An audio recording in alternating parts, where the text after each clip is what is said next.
All right, so let's continue. Thank you for staying with us. So, Okonkwo says, if it is confirmed that he has chosen a candidate from the South, I wish him well. Well, Okonkwo is confirmed. Atiku has chosen Amechi. I wish him well. I am not favorably disposed to campaigning for any presidential ticket that does not have a person of Southeast origin as president or vice in 2027. Well, Kenneth Okonkwo speaking there. Yeah. The Cable, judicial rascality, ADC to petition NJC over judgment ordering party deregistration.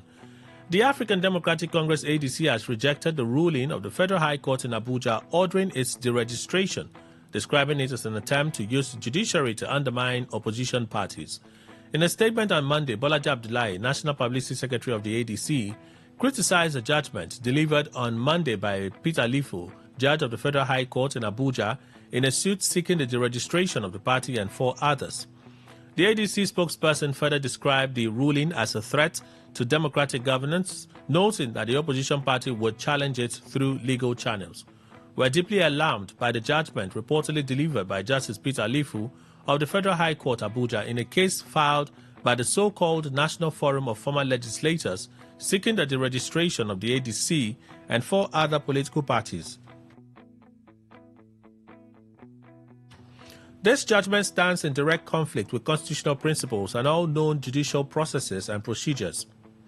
Abdullahi went on to say that INEC had informed the court that there was no constitutional basis for the deregistration of the ADC, adding that the Electoral Commission maintained that the ADC had not violated any registration requirements or failed any electoral performance threshold recognized by law.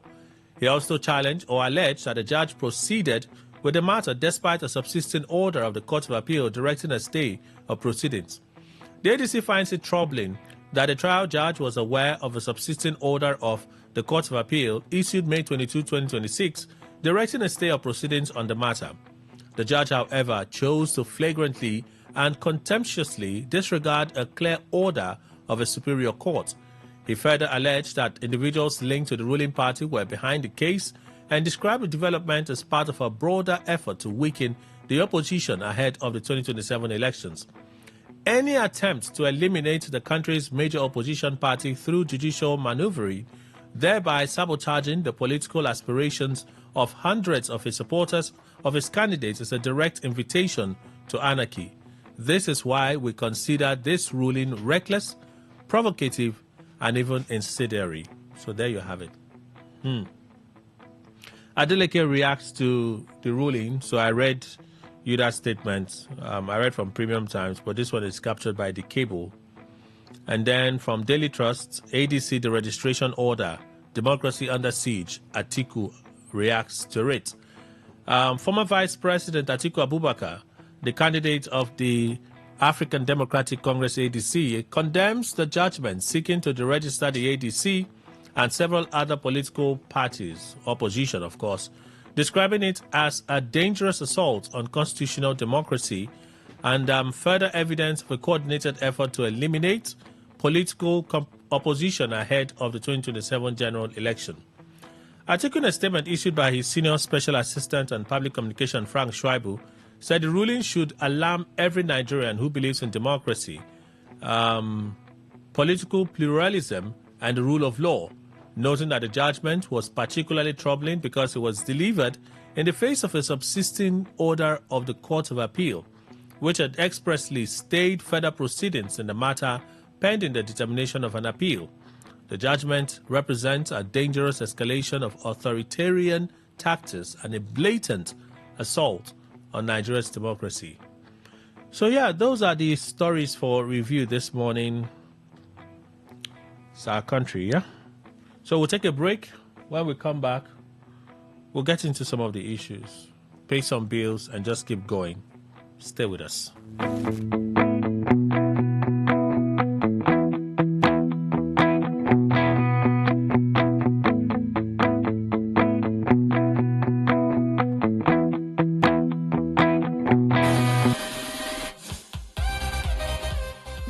Ready to turn up the volume and dive into the heartbeat of entertainment? From the hottest celebrity gist to trending music, movie buzz, viral moments, and behind-the-scenes drama. This is where the fun never stops.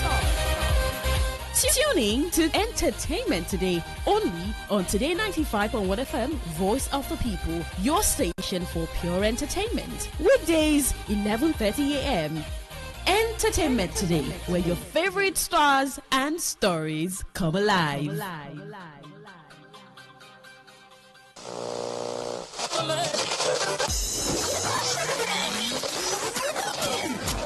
Hello, join us Fridays, 7:30 a.m. on Our Top Picks, and together we'll review the big national stories of the week, all in 30 minutes. It promises so much fun. Our Top Picks, Fridays, 7:30 a.m. Don't miss it.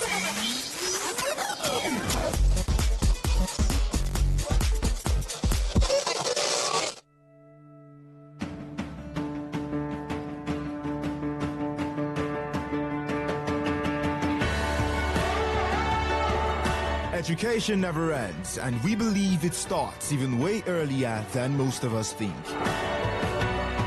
On Andre Gorgie, every Tuesday, 1-2 p.m., we unravel these various building blocks and its challenges that make you and I better versions of ourselves.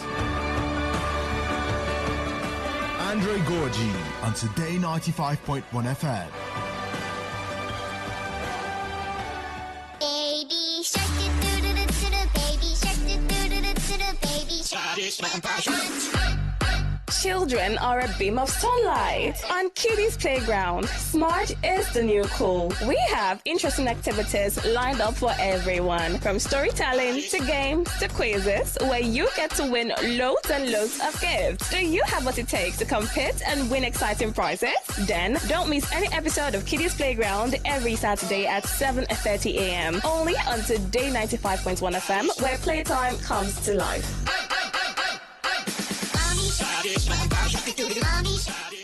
Get ready to feel the rhythm,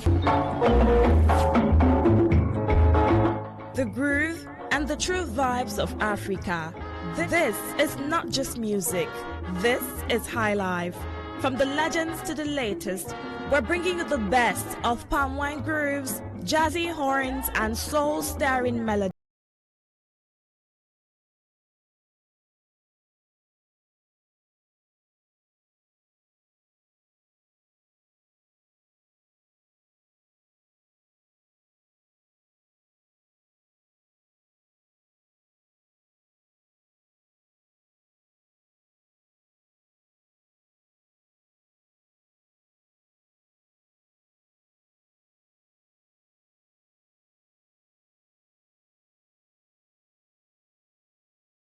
Lives here.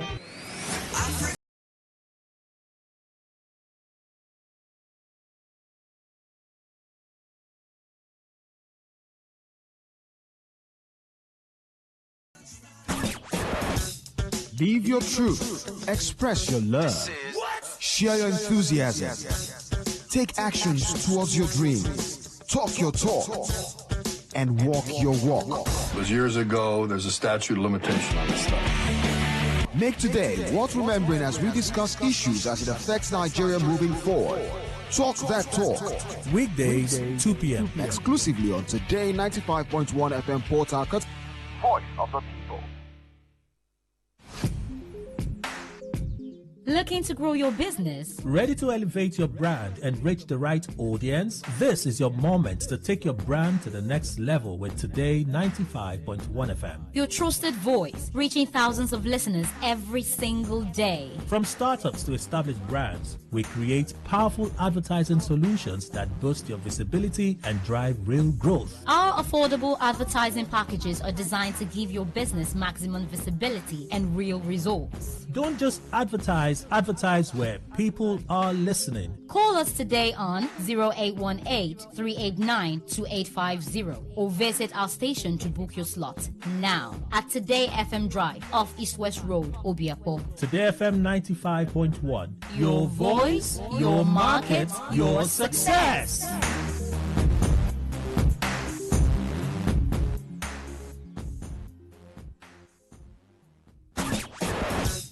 Live your truth. Express your love. Share your enthusiasm. Take actions towards your dreams. Talk your talk. And walk your walk. It was years ago. There's a statute of limitation on this stuff. Make today worth remembering as we discuss issues as it affects Nigeria moving forward. Talk that talk.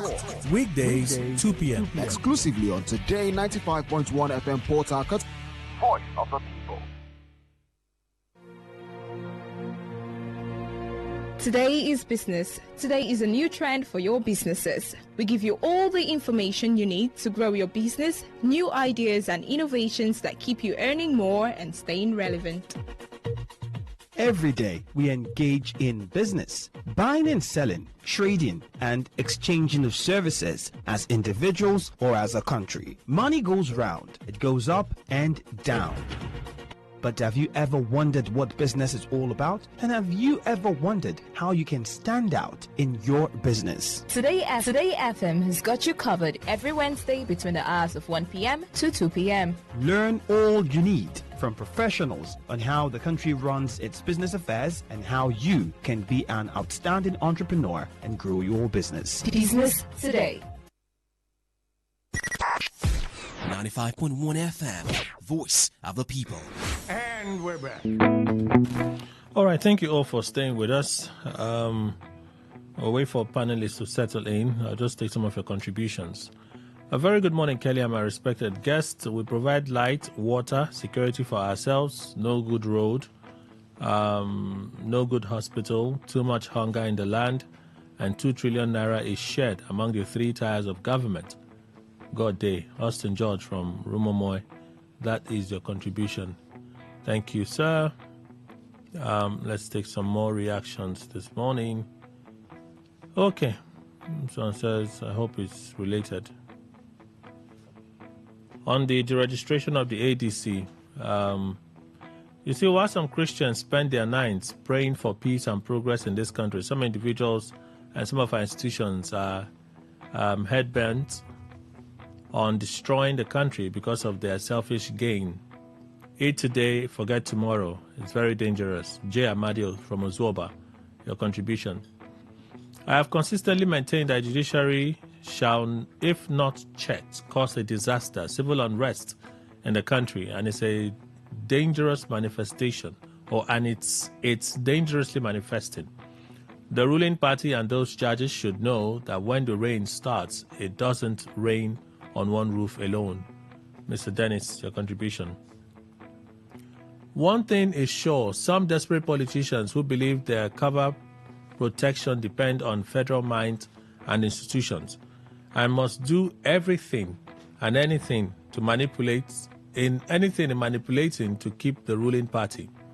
My worry and concern, great danger knocking strongly at the door of this phantom democracy. May this house not fall under this criminal, undemocratic tendency by this surprising court judgment that undermined a superior court order. From Kanu, that is your contribution. Thank you. The ruling by the Federal High Court against the deregistration of political parties is a dangerous threat to the nation's democracy, and if not brilliantly handled, may lead to anarchy. Note, no king reigns forever. Like they say, what you prepare for others to eat as a meal today can also be prepared by others for you to eat as a meal tomorrow. Honorable Malon, that is your contribution. Thank you. I want to know the motive behind the dangerous and controversial judgments always delivered by Lifu. The rest of them, Mr. Oju, your contribution. Thank you. Good morning, Kelly. What do you expect the executive, what do you expect? There should be a comma. The executive built houses for justices, and houses were commissioned yesterday. So the justice in their giving back to the executive have to pass judgments to the register some political parties. Oh, that are okay. We're okay. From Port Harcourt. I assume that that's the right spelling of your name and the right pronunciation. You're okay from Port Harcourt. Okay, I see some more messages on WhatsApp. Let's see if we can squeeze in one or two. This one. The High Court judgment directing INEC to deregister ADC and other parties is watery for me. It will not stand the test of time. I urge ADC members to be strong and focused. It will definitely end in praise. Congratulations to Rotimi Amechi.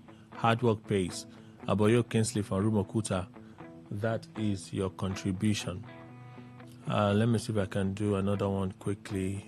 Then maybe we'll just have a first conversation before we go for a commercial break. It will not work, said the ADC spokesman. Why INEC and court interfering in the ADC affairs? For me, anything worth doing is worth doing well. Election is sweet when many people are contesting for a position.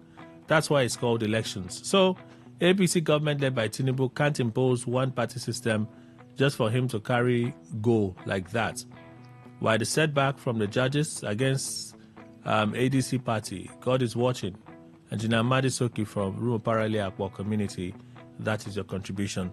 Thank you. Dr. Richard Waigwe is here. He's the Executive Director, Citizens Leadership and Rural Development Initiative, CLADI. Good morning, sir. Welcome. Morning, sir. Good morning, Nigerians. And Mr. Emmanuel Indukwe is also here. Good morning, sir. Welcome. Good morning, Kelly. Good morning, Nigeria. So let me ask if one can understand why a brother will lock up a sister for almost 2 years, okay, a year and 4 months, chain her up, leave her in a room all by herself, take her child away. What do you think could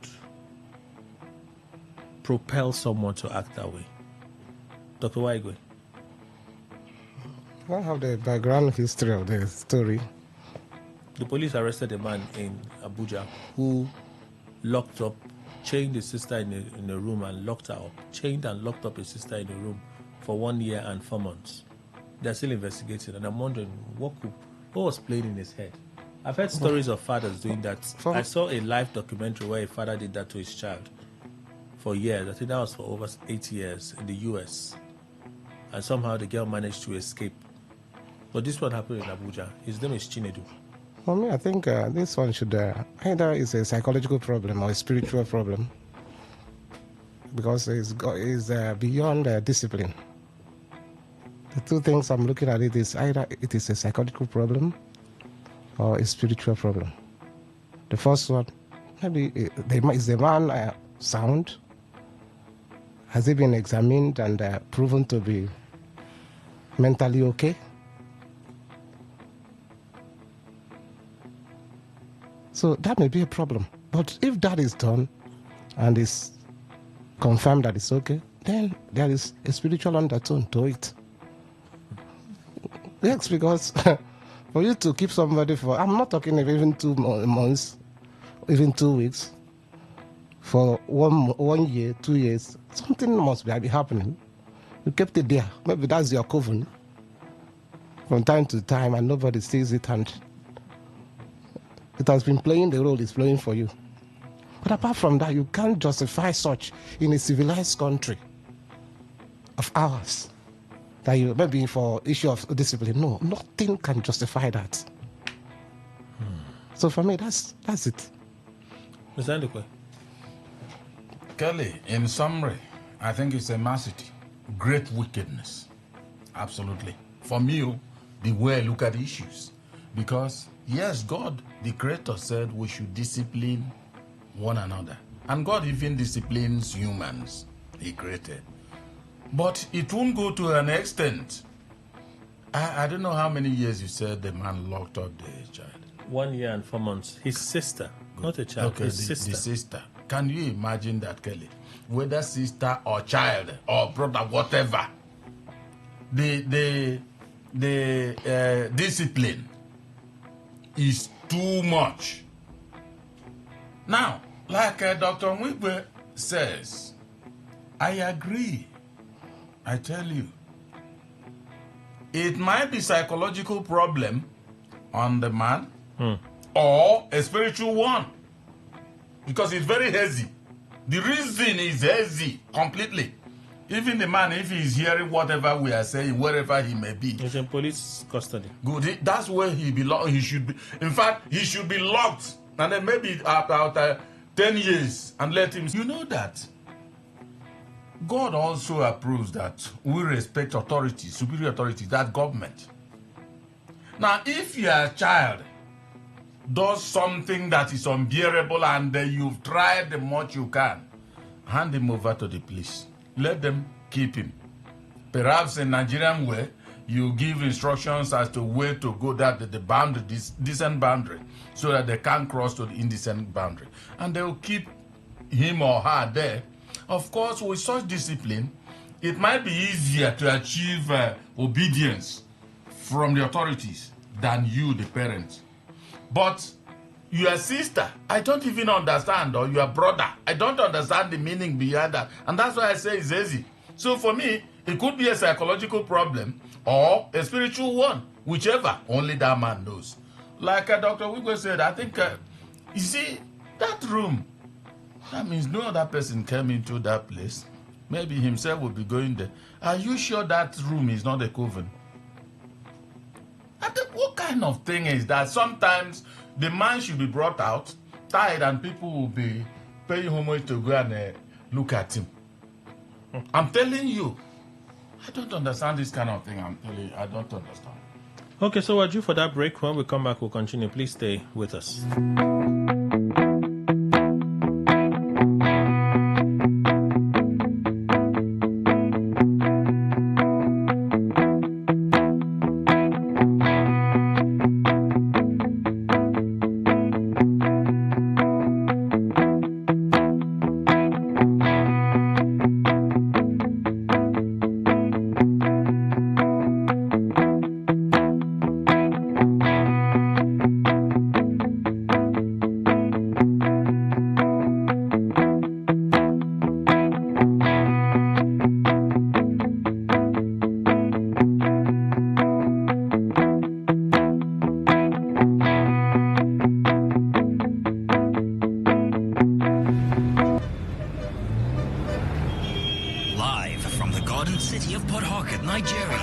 This is Today95.1 FM.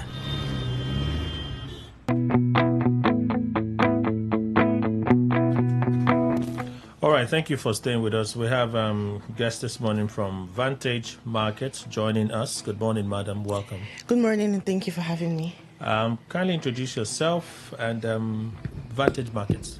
Good morning, everybody. Good morning, Port Harcourt. My name is Amal, and I'm the event manager and marketing executive for Vantage Markets. And Vantage Markets, who or what is Vantage Markets?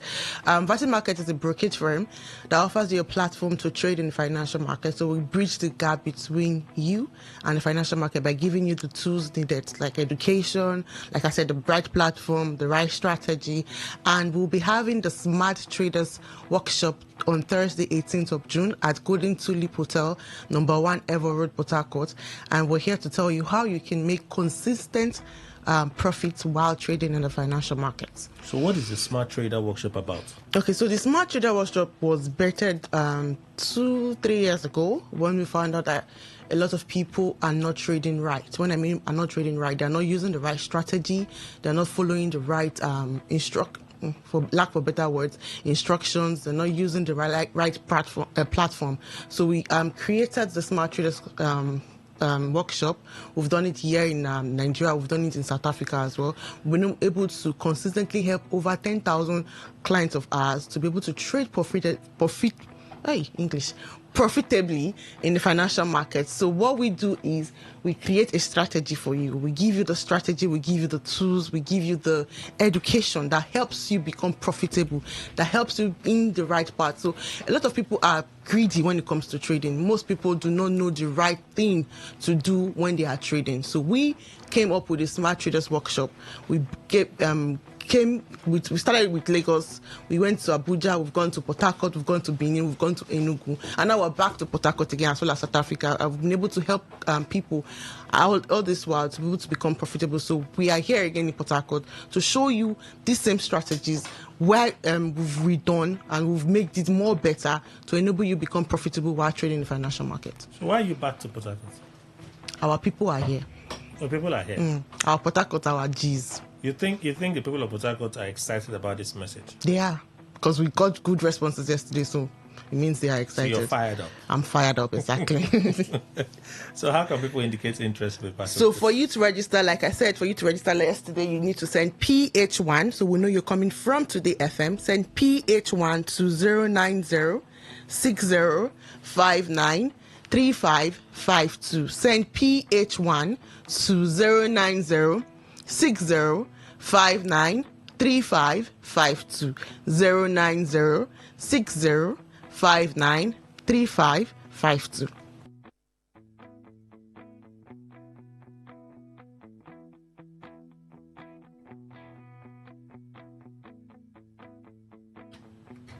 All right. So there are other ladies in the studio as well. Let me have them introduce themselves. Good morning. Good morning, people. This is Lydia from Vantage Markets. And good morning, people. This is Ijoma from Vantage Markets. All right. So we know that a lot of persons have lost a lot of money from this trading market. Yes, obviously. If we say people haven't lost money, we come as liars. Even I have lost money. It's yes. annoying. So I understand that. I understand the pain point of losing money. I understand I've had family members also lose money. But what makes Vantage... You don't sound like you've lost money in the markets. I have lost money, but the good thing is I have strategies now. So when you've recovered what you've lost, you sound different. You don't sound like someone that's crying because you know road now. You don't follow who know road, and then that's what Vantage brings. Vantage brings to you that strategy.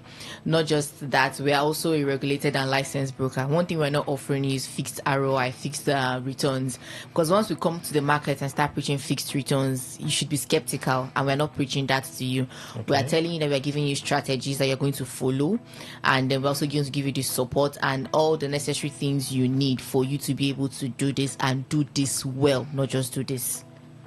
I think people giving AI. That's what people want to hear these days. Okay, so if we tell you that we're going to give you AI, will you want to put your money? Answer this question honestly. Will you want to put your money in AI and go to sleep? Wouldn't you want to have control over what's happening with your money? So it's a mix. Set it now. It's a mix of everything. Not everybody knows how to set it. Okay, so to answer the question now, when it comes to AI, you can use AI actually, but the thing is now AI does more of technical trading. So for fundamental trading, AI doesn't take that into cognizance when it comes to, for example, this morning, yesterday news came out. That was the agreement between Trump and Iran to cease fire. You understand? Yeah. So they had an understanding, and the deal was supposed to be signed this Friday.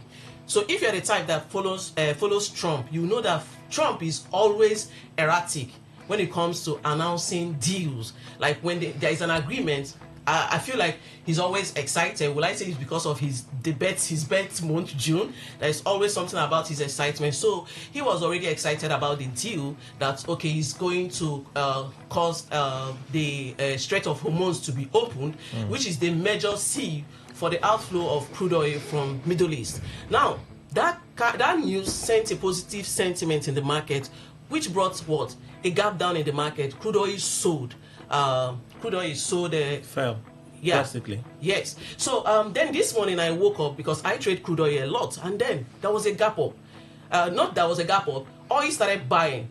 If you look at it on the lower time frame, then you notice, especially on 30 minutes, that morning there was little spike up in the market, as if there was stability. So what caused that stability? If there is a news, so which means what? Traders are kind of skeptical about if the Strait of Hormuz will be opened as at Friday that they agreed. So which means that it might not really be open, because Iran were saying that they have not made a final deal on that agreement. Why Trump and his vice president are excited about the deal. Then, if you check now, this on 30 minutes time frame. You can't give them all this, but when they come on, yes, when they come, they are going. So if you know you want to come, now take this down. Just send us a text message to PH1. Now, PH1, so we know you're coming from Today's FM, and send it to 090-6059-3552. Let me call it now again so you can take your pen and write it down. Send PH1 to 090-6059-3552. 3552. Come with all your questions. We are here to answer them. Please come. We are here to demystify everything. Come. May we show you as we're going to explain it and break it down to you. So even a 6-year-old child would have a clear understanding of how to be able to navigate in the financial markets. I'm actually making money right now. You mean all this technical information that you're giving like We'll be this, showing them on Thursday. a beginner will comprehend it on That's Thursday. what we say. We're breaking it down for you to understand. What is 1 + 1? What is ABC? What is PEEP? What is lot size? What is Strait of Hormuz? Why is it important? What is fundamental You see that Strait of Hormuz, everybody breaking know that everything word. down one With the by price one. of crude oil, everybody for you knows to Strait of understand. Hormuz now. So that's what we'll be doing on Thursday, 18th of June at Golden Tulip Hotel, number 1 Evo Road, Port Harcourt, DRA. And for you to be able to attend, you need to register. And how do you register? Send PH1 to 09060593552. Send PH1 to 09060593552. 09060593552. So are there other incentives for those that would attend? A And is lot. attendance free? Attendance is free, Attendance and there's is free, a lot you can also get, right? So for you coming from Today FM, like we said yesterday, you'll be getting $2 when you trade on our platform. Like my colleague said, you'll be getting $2 if you trade on oil, if you trade on BTC, if you trade on gold. But this has terms and condition apply. So when you come, we'll show you what this is and how you can take part of it. And also we'll be giving you additional capital to what you will be starting with. So if you start with your account with 100, we give you back 100. If you do 200, we give you back $200. Not in naira, we do dollars. So if you start with $100, we give you $100 in return to give you a higher leverage when you trade in the financial market. And also we'll be giving you these strategies we're talking about. How do you use these strategies to trade oil? How do you use them to trade gold? We'll be showing you, we'll be giving it to you free. And this along with other things we'll be giving to you on Thursday. So you need to register. And it's age limited, yes, 18 and above. If you're below 18, you cannot attend. So when you come in, please come with a valid means of ID. Can be your voter's card, can be your NIN, can be your international passport. So come with this so we'll know you are 60593552. Send PH1 to 09060593552. Final words before we go from it, ladies. Let me begin with you. Okay, so my people, come one, come all on Thursday. I'll be there live to receive you and then also to join you, break everything down. All right, so I want you to come so that you can learn the difference between trading, technical trading, fundamental trading, and sentimental trading. That is where a lot of people get it mixed up. So when you come, we'll teach you how to get it right. You mean all this is in one day? Yeah. For a beginner? No, it's not just one class. No, we're following up on Friday. But this is an introduction. If you're a beginner, if you're an advanced trader, you just come and see our strategy. But if you're a beginner, People make Forex sound very easy. It is if you put your mind With to the it. kind of technical information that is in Forex, people make it sound very easy. It is. That's chat. She's making money. That's chat. But making money. That's chat. Do you trade? I used to. Why did But you after stop? getting burnt Come mercilessly, to our seminar now. I know they come. You know they come. Why? Anyway, I'll think about it. Okay. And then I give you the proper guidance. We'll be giving you a timetable, a guide, not a timetable now, a guide.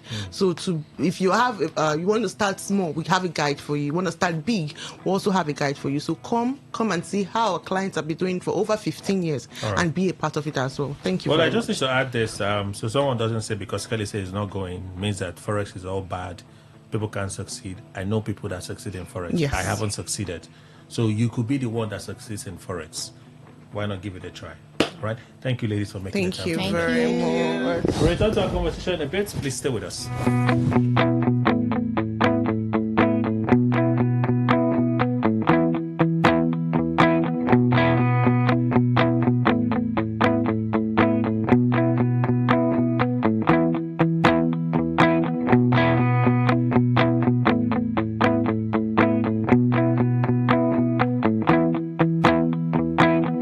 Today 95.1 FM, where news meets insight, sports meets passion, and entertainment meets excellence. Expert analysis from seasoned professionals and our top analysts, informing, educating, and entertaining you. Your voice, your station. We are the voice of the people.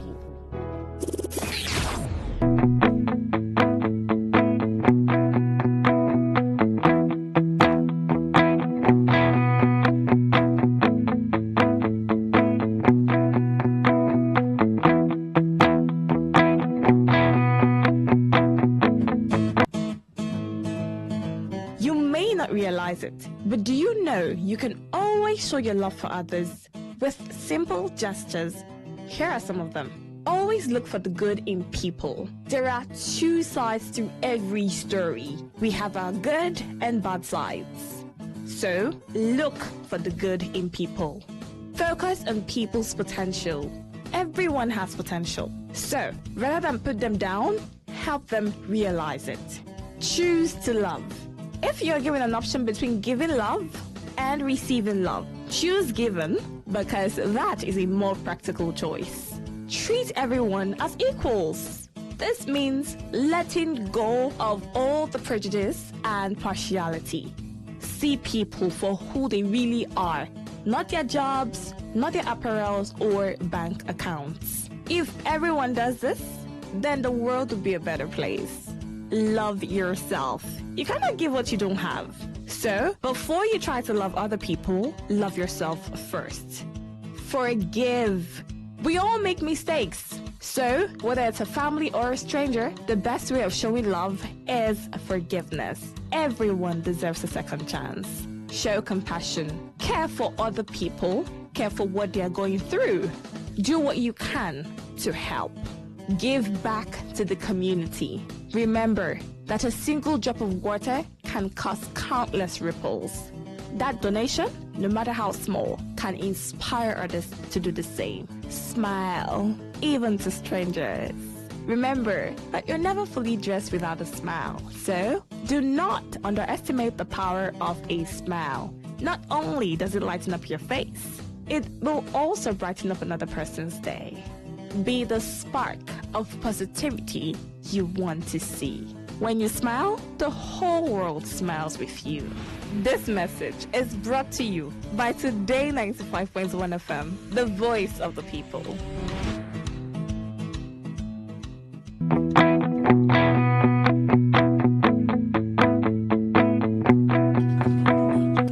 All right, thank you all for staying with us. Why does Ms. Andukwe think that thing is ritual? It's only possible that it's just wickedness. Okay. But I kind of wonder why that level of wickedness to your own relative. That's another thing that's been ringing in my head. Why that level of wickedness to your own relative? So yesterday we were talking about Amechi. It was all speculative. Yeah. And yesterday was confirmed that Amechi has been chosen as the running mate to Atiku. First question is, I thought Amechi said he would never be vice president. He even said he's not a vice presidential material, that he will fight with the president. He prefers to be a minister than to be a vice president. That if he's a minister, he clearly knows that you are his boss. As president, there will be tension. That he would like to be free. He cannot be a spare tire. He likes to be free. He wants to contribute.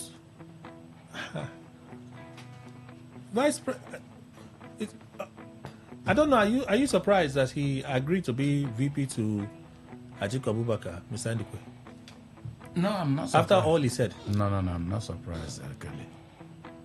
You know, I always tell you that if a politician tells you to go to the right, respect yourself and go to the left. I say it now every time here. Even your good friend Amechi.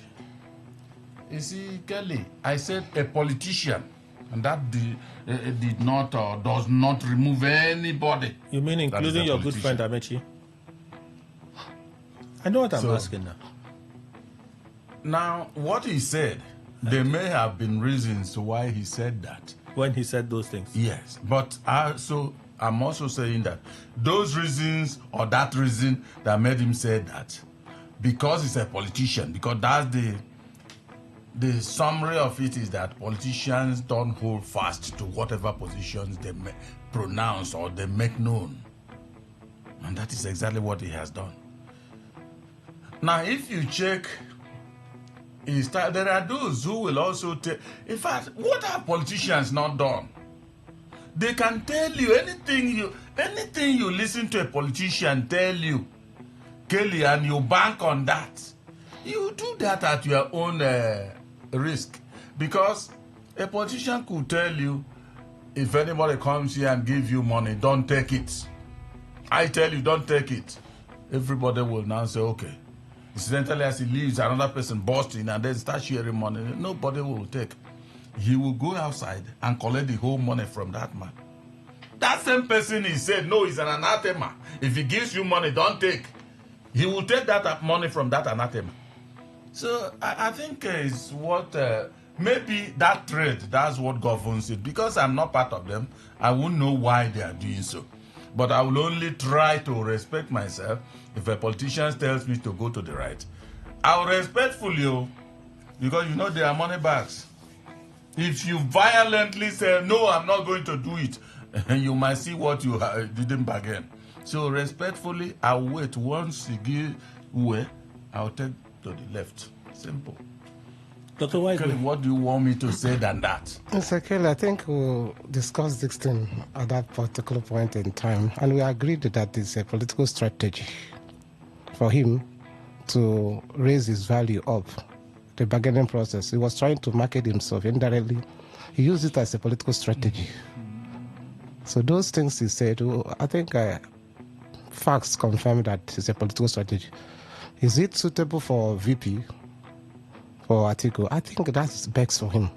It's not even as, he's not as bad as that statement described him in terms of obedience, compliance, because yes, he has a strong personality, but his strong personality didn't get to the other aspects where he will maybe at all costs eliminate the president or even fight with him unnecessarily. Yes, he has a strong will. But no, it could be like, well, I don't think he has the kind of political structure that Atiku had when he became Obasanjo's vice president. Okay. That made Atiku a strong man even in government. Yes. Right? I don't think Amechi has that kind of structure. Yes. So, but Amechi is a bit stubborn-headed. Yes, but even in politics, there's a time stubbornness is required. His courage and boldness is necessary to complement Atiku. For me, it won't be a problem. Unless the president wants to sideline him totally, areas to function. It's not that politically ambitious that he will try to sabotage,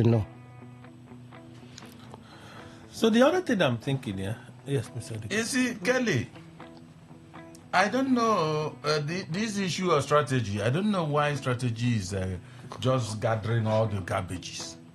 That's what it means. Strategy.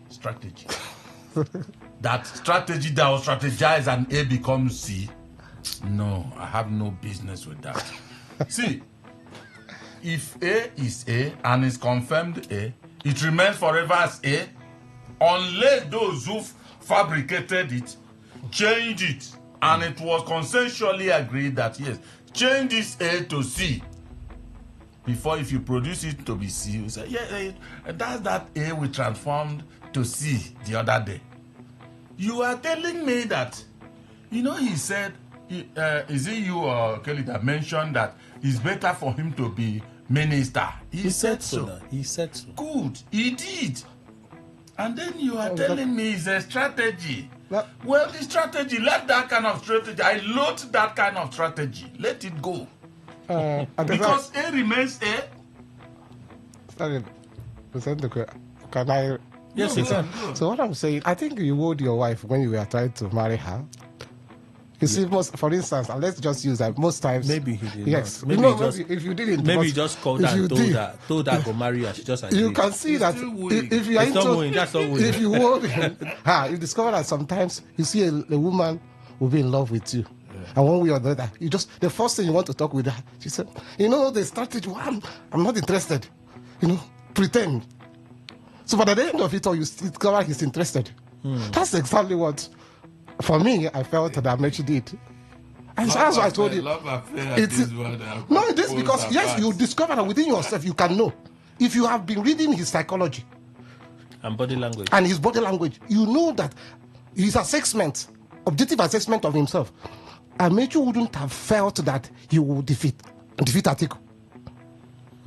And no matter. So any of those initial his media aid even released a statement that Amechi has no interest in being vice president. No, that's what I'm saying. Those things. We read that statement. I'm not discounting. So Amechi himself spoke his media aide reiterated what his boss has said.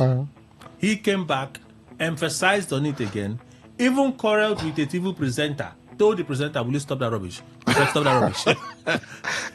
if you invited me here as vice presidential candidate, I will walk away. I'll walk away from this video. So why all of those drama if at the end of the day you are going to still settle for a vice presidential pick? So that's what I'm saying. It is all about initial graga. So how they normally call it.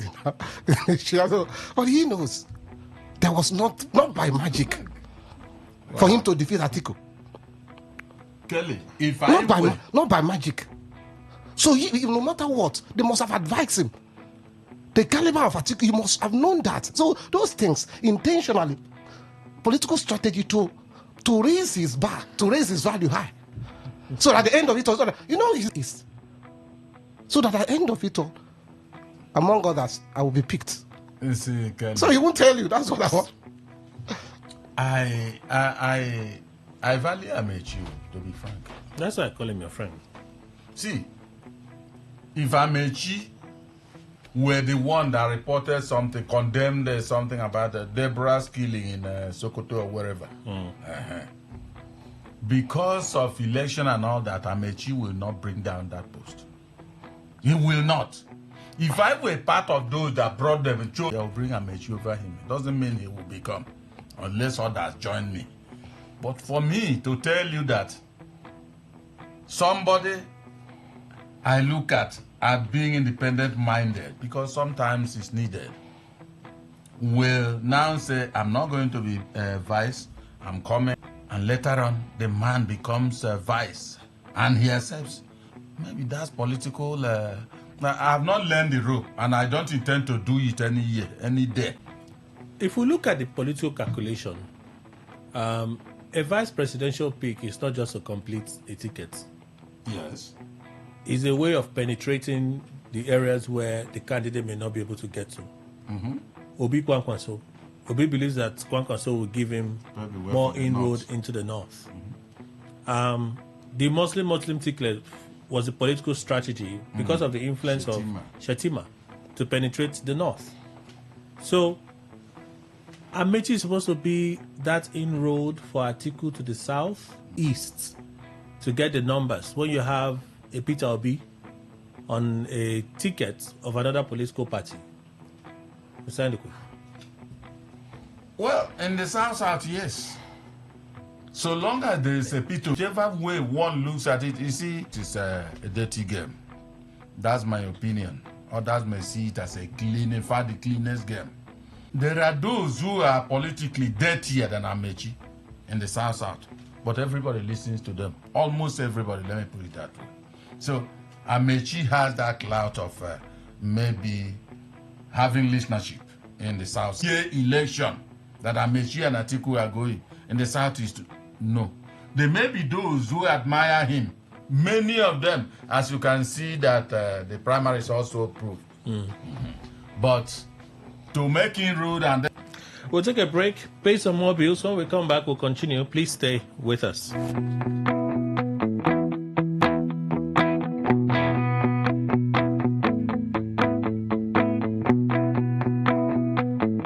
Day 95.1 FM, the voice of the people. All right, thank you all for staying with us. We have Maureen joining us from Non's Luxury Homes at this time. Hi, Maureen. Good morning. Good morning, sir. Okay, yes, so my country people, now good morning. My name now Maureen from Non's Luxury Home Limited. Yes, so we don't carry this better gist. Come meet to this morning. They introduce Non's Garden Estate when they 5 minutes drive from Airport Roundabout, Omagwa, by AP Junction, Agwawure community. This land, if they come from University of Port Harcourt, not just 3 minutes drive to Alo. This land now buy and build, and it get better good road network. Any land where you they buy where no get road, now be say the land no be better land. The land now, this Non's Garden Estate now promo price of 1.8 million naira. Yes, now 1.8 million naira. People they say 2.5, 3 million. But we say make everybody be landlord and landlady for the area. And the land now dry land. Now pure dry land now 50 by 100 feet. So call us on this our number. May we carry go show you where this our fantastic land dey. Our number now 0808 414 6285. 0808 414 6285. And the second number now 0913 238 238 2724. And our office address there for number 120 Airport Road, Igritale. Yes, so my country people, we still get another brand estate again when be Non's Blossom Estate when they Agwawure community. Omo, as they hear the name, the land na dry land, na correct 50 by 100 with this fantastic promo price of 1.5 million. Yes, Non's Blossom Estate, as they hot like this, now 5 minutes drive from airport roundabout, and it get better good road network and well design layout. Now just 1.5 million. No, they wait before you go here say they don't sell and finish. So call us on this our number. May we carry go show you where this fantastic land dey. Our number now 0808 414 6285. 0808 414 6285. And the second line now 0913 238 2724. 0913 238 2724. And our inspection days now Monday to Saturday from 10 a.m. to 4 p.m. As they come, we they carry, they go show you where this land dey. We know they tell you story. We know they tell you say may you go come. As they buy, we allocate you immediately. Non's Blossom Estate when they gonna attract payment of 1.5 million naira, but instrumental payment now 1.8. No bush entry, no community wahala, no matching grant. Just come by and start anything when you want to do for the land immediately. Can you imagine when you be say you they buy land, you they pay for rent for 1.5 million naira. When you get opportunity, when you go take buy land of 1.5 million naira, buy and build them parking. Why not use this opportunity? Come buy this land and start your building immediately, because we go give you 50 block. May you test start anything when you want to do for the land. And remember, say as you they buy, we they allocate it immediately. Non's Garden Estate when they Omagwa AP Junction Agwawure. Attract payments now 1.8 million naira, while instrumental payments now 2 million naira. You no need to fear anything at all concerning us, because we sure for you. And as I they talk to you like this, electricity don't enter there, street light self there for the play, because now buy and build, and it now dry land now it be. So call us on this our number. Maybe carry go show you where this our fantastic land dey. Our number now 0808 414 6285. 0808 414 6285. And the second line now 0913 238 2724. 0913 238 2724. And we dey give free deed of conveyance, instant allocation with 50 block when you go start your building, and in 3 days your documents don't come out. We know they waste your time. You have to they pay the next day. We allocate you. We know they give you story. And remember, say our inspection days now every day from Monday to Saturday from 10 a.m. to 4 p.m. And remember, say we be family real estate. We take you like ourselves, so assurance cover you. So call us on this our number. Maybe carry go show you where this land dey. And as you they come, we know they tell you when you use your money to go there. Now we they transport you go there. Carry you go show you where the land dey. You like and you pay. We go allocate you immediately. Our number now 0808 414 6285. 0808 414 6285. And the second line now 0913 238 2724. 0913 238 2724. For those paying in installment, how long do they have to complete their payment? Yes. And what's the least amount?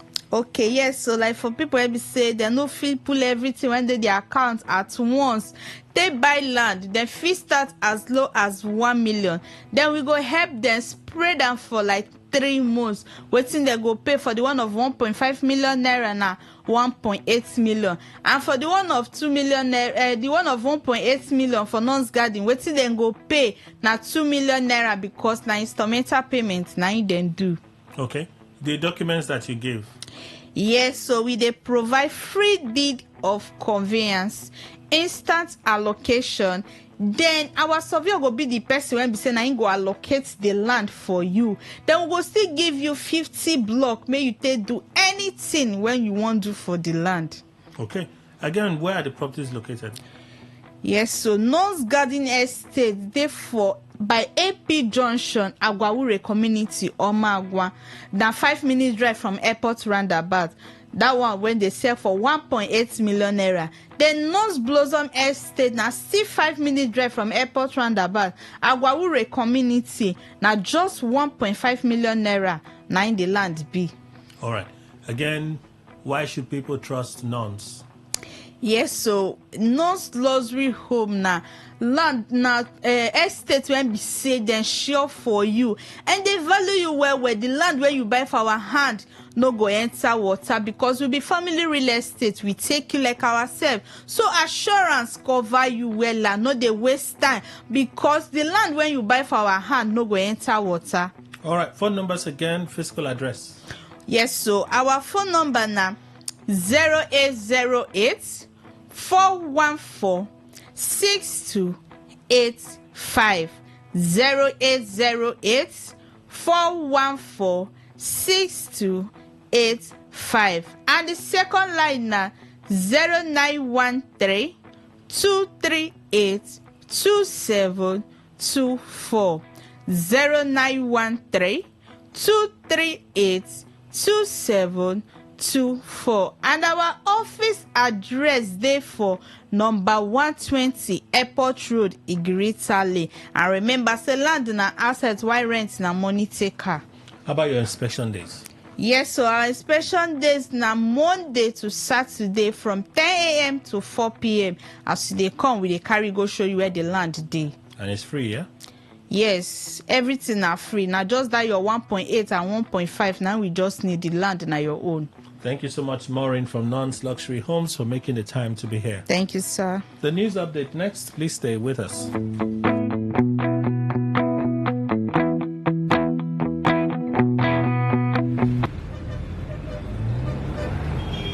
Live from the Garden City of Port Harcourt, Nigeria.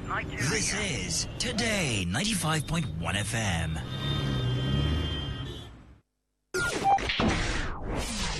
Today 95.1 FM, Port Harcourt.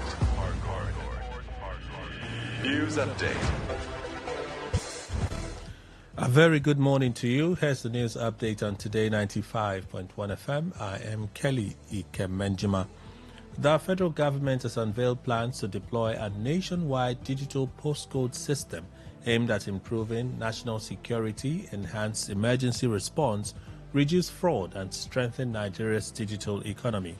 Speaking at a workshop in Abuja, the Minister of Communications, Innovation and Digital Economy, Bosu Tijani, said the initiative will assign a unique digital address to every building in the country, including rural communities, to enable accurate location tracking for security agencies, businesses, and public services. He announced that the first phase of the rollout will begin in October, with several states expected to be covered before the end of the year. Tijani described the system as critical national infrastructure designed to address long-standing gaps in Nigeria's addressing framework, which have hindered crime investigation, emergency response, and identity verification.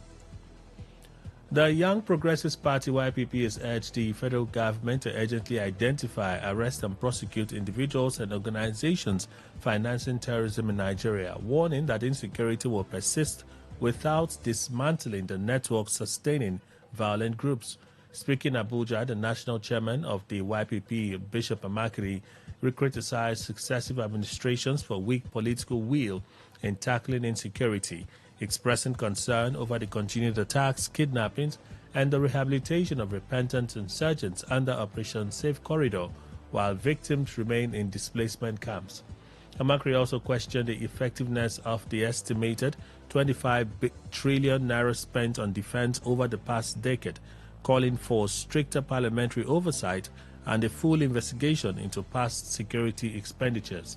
The YPP further demanded and sustained investment in modern counter-terrorism training to restore public confidence in national security efforts. Osun State Governor Ademola Adeleke has criticized an order of the Federal High Court in Abuja to deregister 5 political parties, describing it as a breach of a subsisting Court of Appeal order and an abuse of judicial process. In a statement by his spokesperson Olawale Rashid, the governor argued that the appellate court had already ordered a stay of proceedings, expressing surprise that the lower court proceeded to deliver its ruling despite the directive. He maintained that the matter remains pending before the Court of Appeal, where it is scheduled for further hearing. Adeleke urged supporters in Osun State to remain calm, insisting that ACOT would be reinstated on the ballot ahead of the August 15 governorship election.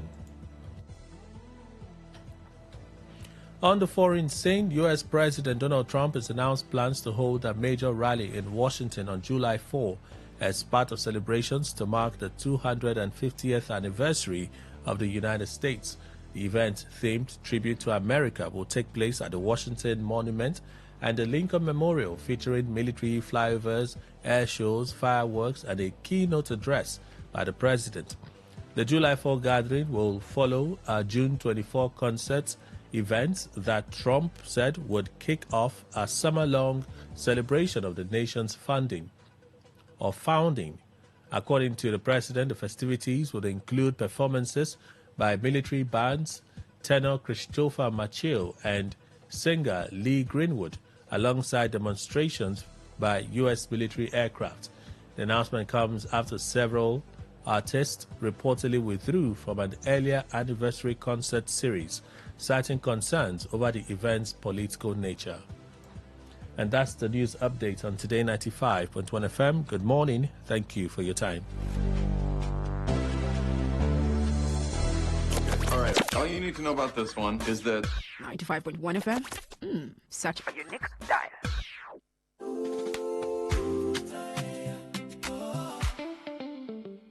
Dropping a cube, let the flavors flow. Watch every meal, steal the show. Terra, ooh, Terra. Aroma rising, filling the room, turning dinners a joy to consume. Terra, ooh, Terra. Terra Cube or Rap Joy. Unleash taste.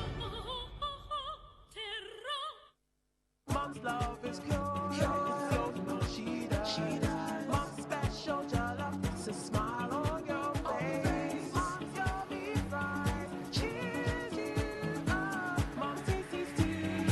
Nourishes the family. Golden Terra oil. Tasty. Golden Terra oil. Nourishing. Golden Terra oil. Golden Terra soya oil. Golden Terra oil helps mom pour her love in the tasty, nourishing meals she cooks for her family. Golden Terra oil, pour pure love. Good tasty food is worth living for. Worried about your oil every time you enjoy your favorite meal? Introducing Golden Terra Smart Balance Oil. Smart Balance Rice Bran Oil is rich in gamma oryzanol. Several studies suggest that gamma oryzanol may contribute to the reduction of bad cholesterol. Golden Terra Smart Balance Oil. Good food, no worries. Port Harcourt, are you ready? Today, 95.1 FM, the voice of the people. Radio has never been this good. Today, 95. Looking to grow your business? Ready to elevate your brand and reach the right audience? This is your moment to take your brand to the next level with Today 95.1 FM. Your trusted voice, reaching thousands of listeners every single day. From startups to established brands, we create powerful advertising solutions that boost your visibility and drive real growth. Our affordable advertising packages are designed to give your business maximum visibility and real results. Don't just advertise where people are listening. Call us today on 0818-389-2850 or visit our station to book your slot now at Today FM Drive off East West Road, Obiapo. Today FM 95.1. Your voice, your market, your success.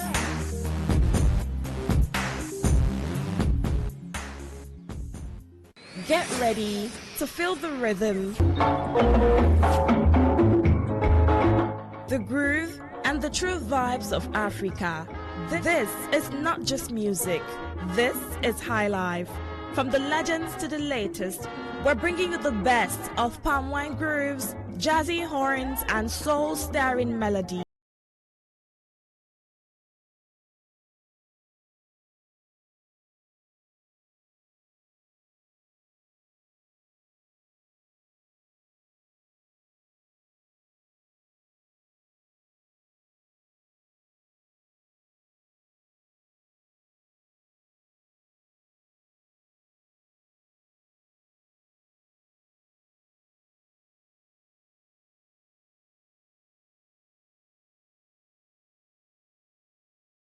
Here.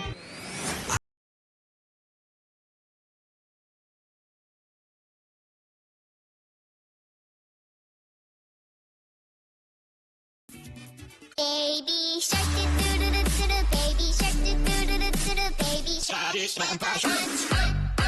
Children are a beam of sunlight. On Kiddies Playground, smart is the new cool. We have interesting activities lined up for everyone, from storytelling to games to quizzes, where you get to win loads and loads of gifts. Do you have what it takes to compete and win exciting prizes? Then don't miss any episode of Kiddies Playground every Saturday at 7:30 a.m. only on Today 95.1 FM, where playtime comes to life.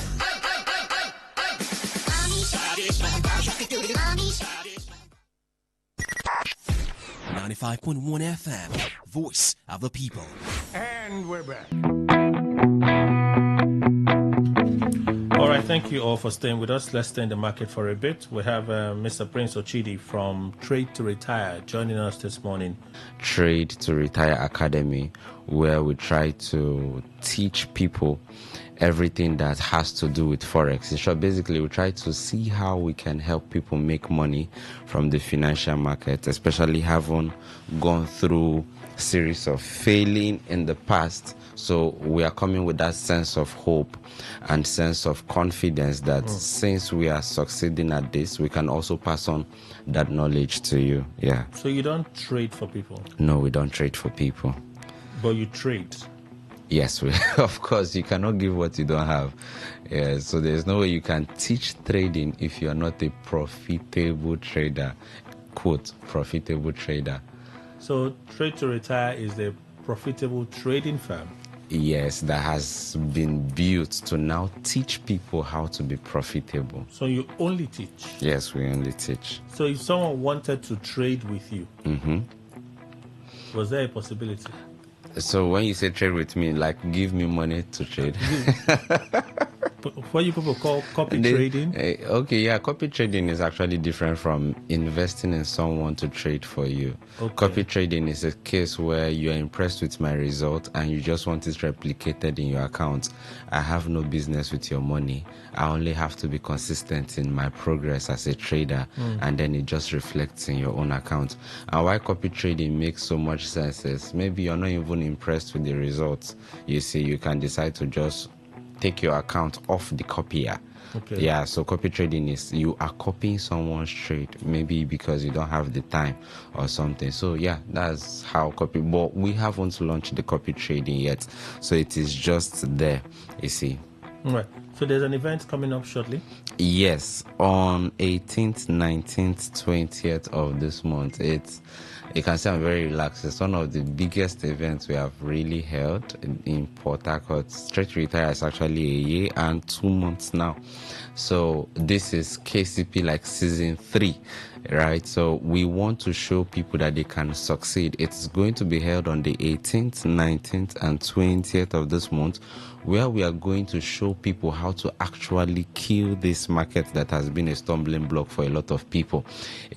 Show them with tools, show them with different strategies. As a matter of fact, this 3 days event is going to be session based. So we are going to have the morning session, we are going to have the afternoon session, we are going to have the evening session. So there is no way you can actually miss it. Why we are doing this is because we want to take that sacrifice, we want to take that pain, and then show people that don't worry, we got you covered. So if you're available in the morning physically or offline, I think the morning and afternoon sessions are just for physical, and then the evening session is specifically online. So morning we have 10 to 1, afternoon we have 2 to 5, and then evening we have 8 to 10 p.m. So virtually or offline, you are welcome to attend this event. So it means if they can't do the first 2 sessions of the day, yes, physically, they can now join the online session for from evening. 8 p.m. Exactly. Admission for this is free? Exactly. It's totally free. You don't have to pay anything. Just come with a ready mind, one. And then if you have a laptop, it's actually advisable that you come with it, because trading has really gone past using phone. Professionally, there are certain things you would really want to have access to that we would be sharing that on the phone. You will be limited. And again, over the years of trading, we have discovered that if you cannot see the market in a broader perspective, you are limited. The phone screen alone is a challenge, but people really don't know how small your screen can have an impact in your trading. Sometimes you have to zoom in and zoom out just to really analyze the market, and so we don't want people to go through that stress. So if you can come with your laptop, come. However, if you don't have a laptop, the training still has a way to handle that. So for you to be available for this event, all you have to do is send yes to 0916 141 9928. 091 614 19928. I'll call it for the last time. 091 614 19928. The venue is number 12 Rumola Link Road, King David Plaza, where Image Eye Clinic is situated. So is this open for all? Yes, it is open for all from the age of 16 above. Yes, because according you're teaching. Yes, for Nigerian standard, anything that has to do with financial informations, the standard age is 16, because they can assimilate and handle certain things. So from the age of 16 to 100, you are legit for this event. Yes. Okay, so let me look at the extremes. The beginner. Okay. From 16, and then the elderly from above 60, who is also a beginner. A beginner is knowledge based. A beginner in forex, yes, it's knowledge can based. come to these sessions and dare to trade. They can. Yes. For example, do you know how old I am? So anyway, the point is, it is going to be simplified. It is going to be beginner friendly. How do you simplify forex? I was having this conversation with the guest earlier, because when you people see it, you make it seem like forex is so simple, it's simplest, it's seamless. But forex isn't simple. Well, there are two sides to answering this question. It is not like it is not simple. Understanding the market can be approached in a simple way. It is implementing. It's now the process that doesn't really seem simple. So it's like after the class, life when starts. you retire from the class, and then you sit in front of the system, you're looking at the market. Exactly. You want to bring the things that you have learned into the market so that it can be good for you. Good. And that's why we now have an amazing customer support. We are available 247 because we know that even beyond teaching, people still need that follow-up. You see, that's why with the event and after the event, we are going to still keep you engaged with everything. So it's like a lifetime mentorship anyway. And so for you to be part of this event, all you just have to do is send yes to 0916 141 9928. 0916 141 9928. I'll call the number again. 091 614 19928. Number 12, Rumola Link Road, King David Plaza. I really cannot wait for that day. It's going to be something else. Okay, so those you're doing this free of charge? Yes, free of charge. You're just training? Yes. You show them ways around the market? Yes. They can choose where they want to trade? Yes, so the thing is, our model of teaching this time around is going to be handling the crypto markets, the forex markets, the stock market, and even outside the forex, which is the synthetic. So this time we want to make sure that there is no gap, so that you don't have a situation where people tell you that, okay, but I have interest in stocks. Does your teaching cover me in that aspect? Can I actually trade stocks? So we are going to be touching everything. So that's why we're also having these 3 sessions. And that's why it is 2 to 3 hours for each session, those 3 days. Then the final day happens to be on Saturday. Is going to be exam/Q&A sessions. Everything you have learned, we need to also test you. It's going to be a serious exam anyway. So to be a part of this event, send yes to 091 614 19928. 091 614 19928. For the last time, 091 614 19928. Number 12, Rumola Link Road, King David Plaza. So if you're able to come to the office to learn, we are available. If you can attend virtually, we are also available. Are there going to be are there special incentives for those that maybe come early? Yeah, so we're actually working on some modalities for that. But I think the greatest incentive is the fact that just come for the event and then consider yourself out of poverty. That's a very serious incentive, although there will be bottled water available. So that is a confidence with which you say it. It is crazy because we have done this in the past and we will do it again. So yes, so be 9928 091 614 19928. Number 12, Rumola Link Road, King David Plaza. So there are some persons who will be listening and at this point they'll be asking themselves, why should I attend? It sounds really simple, it sounds good, but they're still skeptical. The truth is, it is only result that is a proof of success. It is only result. No matter what you want to tell someone, if the result is not there, there's nothing you can do. And so because if you search right now, Trade to Retire, YouTube, Google, everywhere, the testimonies are so much, and these testimonies are coming from these people that attended this event. They are not even coming from students who probably enrolled in the academy proper. This event, because we were specific, we wanted to see that, okay, in the past 2 KCPs, what are our product? And so we would also be having people come for this event to also share their testimony. So we have over 400 reviews stating how they have been consistently profitable over 6 months, and 6 months is quite a good time. It is very hard to see traders who even have 2 months success consistently. It is very hard, and so we want to show you how to stay consistent in trading, and that will be that. Yes. So let's recap. The event starts when? 18th, this Thursday, 18th, 19th, 20. Morning session 10 to 1, afternoon session 2 to 5, and then evening session 8 p.m. to 10 p.m. So whether virtually or offline, we have you covered. And for you to be part of this event, you just have to come with your mobile device. There's internet available at the office for practical sessions. And then if you can come with your laptop, come. And then all you have to do for us to follow you up and make sure that you don't miss this event, send yes to 0911 614-19928. It is going to be amazing. Okay. Yes. Any other thing you want to add? Please, if you're hearing my voice, I beg you in the name of God, try not to miss it. Even the mentors, the people who are already prepared, inclusive of myself, for this event, what we're about to do, we have not done it before. I know some of you who are also listening may probably have attended the pre-KCP, but that's actually nothing.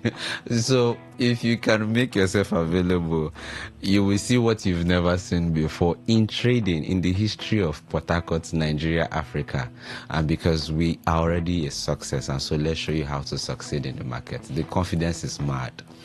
Phone numbers again, physical address, dates, time for the sessions. 18th, 19th, 20th of this month. So that's actually on Thursday. Phone number to reach out so it's just a single number, 091-614-19928. 091-614-19928. I'll call it again, 091-614-19928. The venue is situated at number 12 Rumola Link Road, King David Plaza. We occupy the top floor. You can just ask, where is Image Eye Clinic? It's very popular in Rumola Link Road. Once you get to Image Eye Clinic, just look up. That is where Trade to Retire is situated. Thank you very much. Thank you so much, Mr. Prince Ochidi from Trade to Retire, for making the time to be here. All right, thank you. We'll return to our conversation in a bit. Please stay with us. Radio has never been this good. Today, 95.1 FM, Port Harcourt. There comes a moment when God breathes fresh strength into his people. A moment when faith rises, purpose is renewed, and lives are transformed. That moment is here. Join us for Refuel Conference 2026 at the King's Assembly as we gather under the theme Unstoppable. Experience 5 powerful days of worship, revelation, impartation, and life-changing encounters with God. Ministering are Pastor Chris Ugo, Pastor Yemisi Ugo, Dr. Sam Adeyemi, Bishop David Abioye, Pastor Tola Ujutola, Reverend George Izua, and music by New Song and Minister Moses Bliss. Date, June 17th to 21st, 2026. Venue, the King's Assembly, 58 Tombia Road, GRA Phase 3, Port Harcourt. It's more than a conference, it's a divine appointment. See you there. Looking to grow your business? Ready to elevate your brand and reach the right audience? This is your moment to take your brand to the next level with Today 95.1 FM. Your trusted voice, reaching thousands of listeners every single day. From startups to established brands, we create powerful advertising solutions that boost your visibility and drive real growth. Our affordable advertising packages are designed to give your business maximum visibility and real results. Don't just advertise where people are listening. Call us today on 0818-389-2850 or visit our station to book your slot now at Today FM Drive off East West Road, Obiapo. Today FM 95.1. Your voice, your market, your success.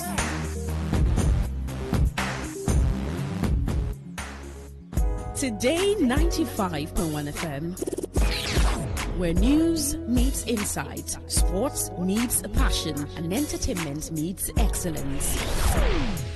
Expert analysis from seasoned professionals and our top analysts, informing, educating, and entertaining you. Your voice, your station. We are the voice of the people.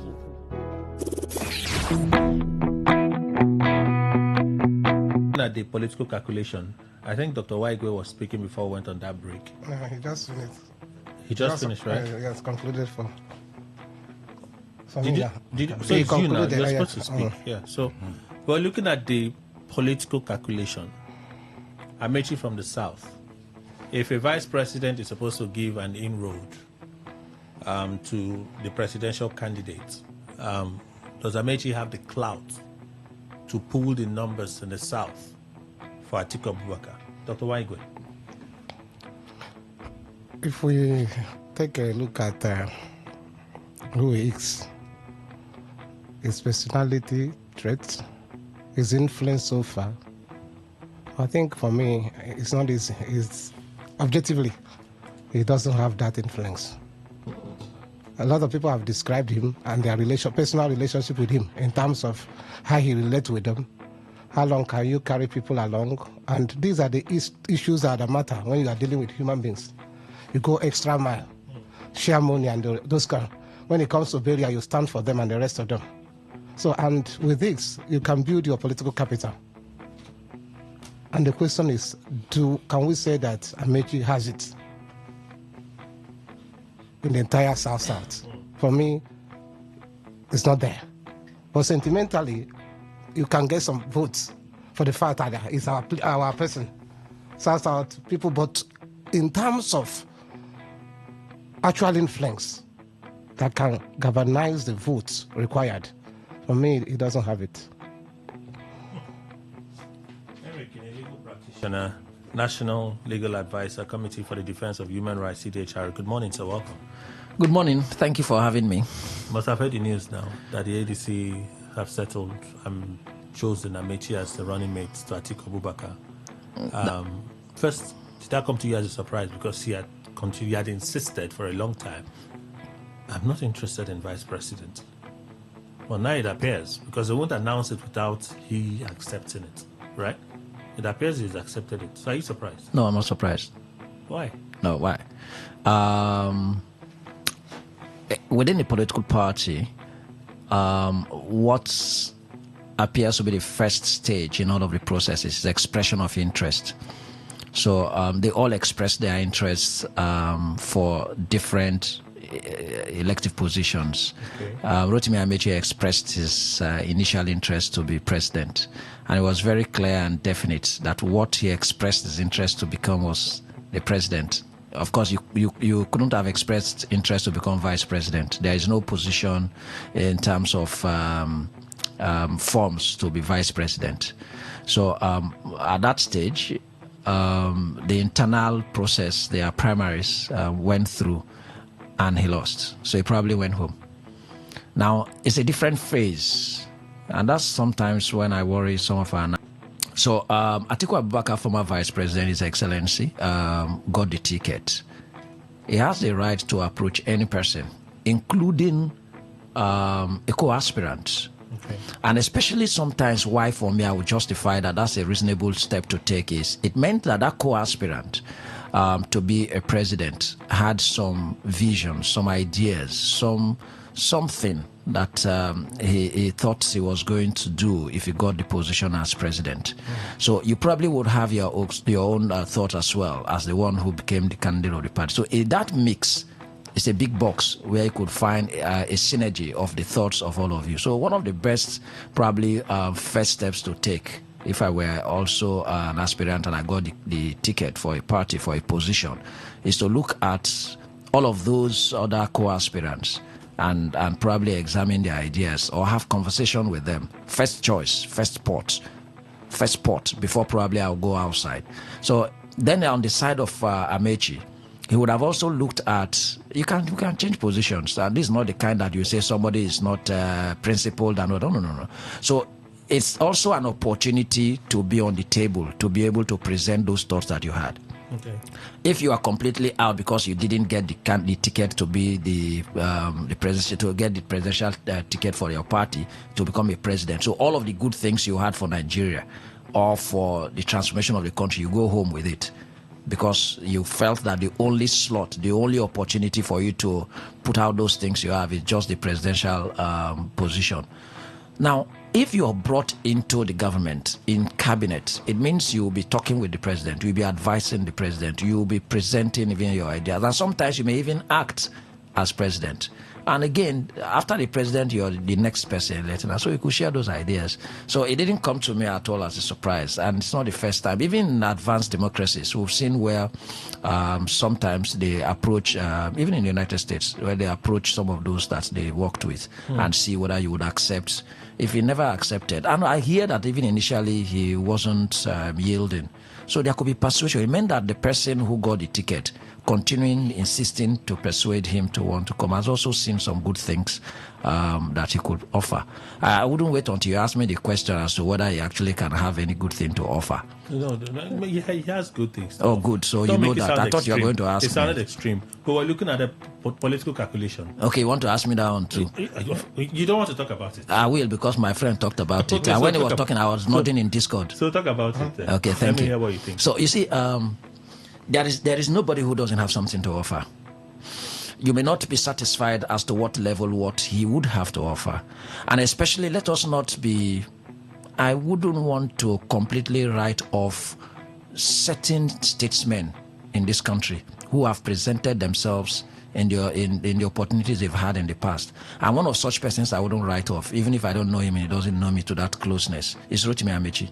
And if any person is objective, really, truly, you would find that given an opportunity, he may have something to offer. It may not be what will answer all our questions in this country. So to say, we do have something to offer, does he have the clout? Can he even pull some support, even from within his constituency? The answer is yes. Who is Rotimi Amechi?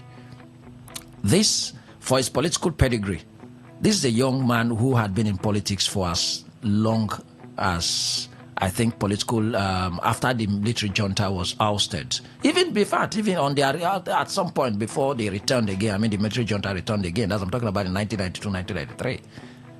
So if as young as he was at the time, and then he has begun to build that political experience, it should be one person that we shouldn't just write off.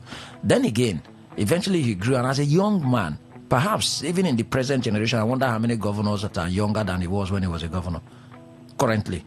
So at the age he became the governor of Rivers State, and I do not think that any objective and sincere Rivers person will completely write off Rotimi's administration for the 8 years he was governor.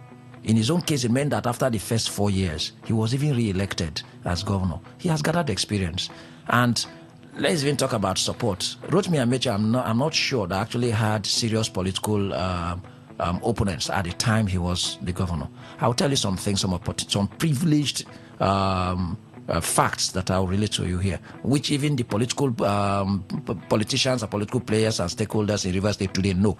They were even the ones that wanted him to actually be some kind of a figure of Rivers State. I'll tell you what it is.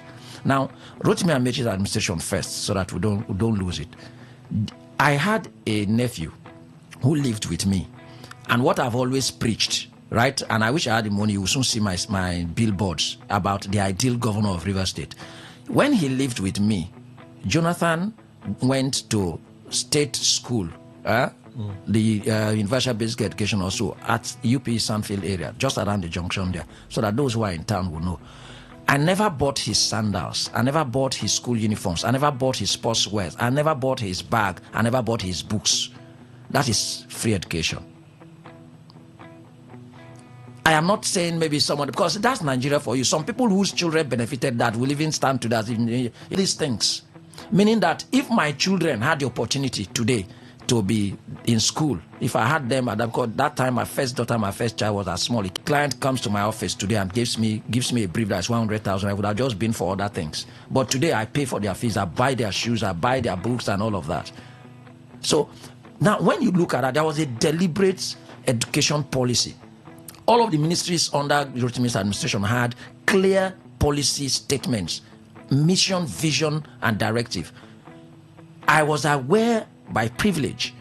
Okay, just sort of say, what's that privilege? At some point, I think his second reign or so, I was special assistant to a commissioner in the administration. But some persons will think that, okay, is that why you're speaking good of him? But these are facts. And what was it? They sat down and got consultants and had town hall meetings, looked into education. That's administration. Didn't just jump into those projects. And then each subject that was taught in primary schools and secondary schools were surveyed. How many teachers do we have for literature? How many do we need? Where are they? How many for biology? All of the subjects. That was what led to coming to a report and say, look, we have this much, but we can't take them all at the same time. But let's make a statement. And 13,000 teachers was not by chance. It wasn't fortuitous. It was a result of a deliberate policy transformation on education and review. Then the fiscal structure. And I said, look, what kind of classrooms that had all of the components? And that design became a prototype. That's why if you go anywhere, even to the remotest community, and if it's a Mechi school, especially if it was completed, whatever was in the school in Elekaya and across board. The same thing happened in health, just for sake of time. The same thing happened in transportation. The same thing happened in other sectors. In employment. Even in the education, special programs. When you look at that kind of person and all the beneficiaries across, then it's not that in Nigeria, politicians come and as soon as they leave, then even the Port Harcourt River State was a melting point. That even when the president comes, they were like, are you commissioning a university? But they were commissioning a secondary school. But we are forgetting all of those. So for objective and sincere persons, if Rotimi Amici comes back for an election, wouldn't I vote him? Wouldn't the father of my nephew vote him? So why would you say that if today is going to be vice president? That was when he was governor. Okay, so then it became okay. So, but otherwise, to seem as if I'm selling Amechi, and without paying for it here. Well, I mean, I don't have an issue with it. Okay, so I could go on then. Because when we look at politics, he has always said, judge us based on our performance. Yeah, that's what he campaigned on, right? But he lost to Atiku. Yeah. In this election, if the second issue we'll talk about doesn't become a burden eventually, right? They are on the ticket. Yeah. They'll be in a race against The incumbent. And Obi. Yeah. Obi has huge influence in the South. Exactly. Huge influence. Southeast, South. Right? Atiku still has some presence. It's not like Atiku is a stranger. Atiku has presence in the South, even in and the South. Right? But in my own thinking, and from what we've seen from political movements over time, the reason why some of these vice presidential slots are not just randomly done is a strategic thing, because they expect that this person should be able to give us access into certain areas. Atiku, Amechi on a ballot with Atiku, contesting against Peter Obi, who is from this region, for president. Yeah, it's a big challenge. Tinubu is likely going to hold on to the West, and do his gamble for the North. But some of his strong men are in the South. Nyesom Wike, promising him that he will deliver. Right? Would Amechi be able? Five is some significant.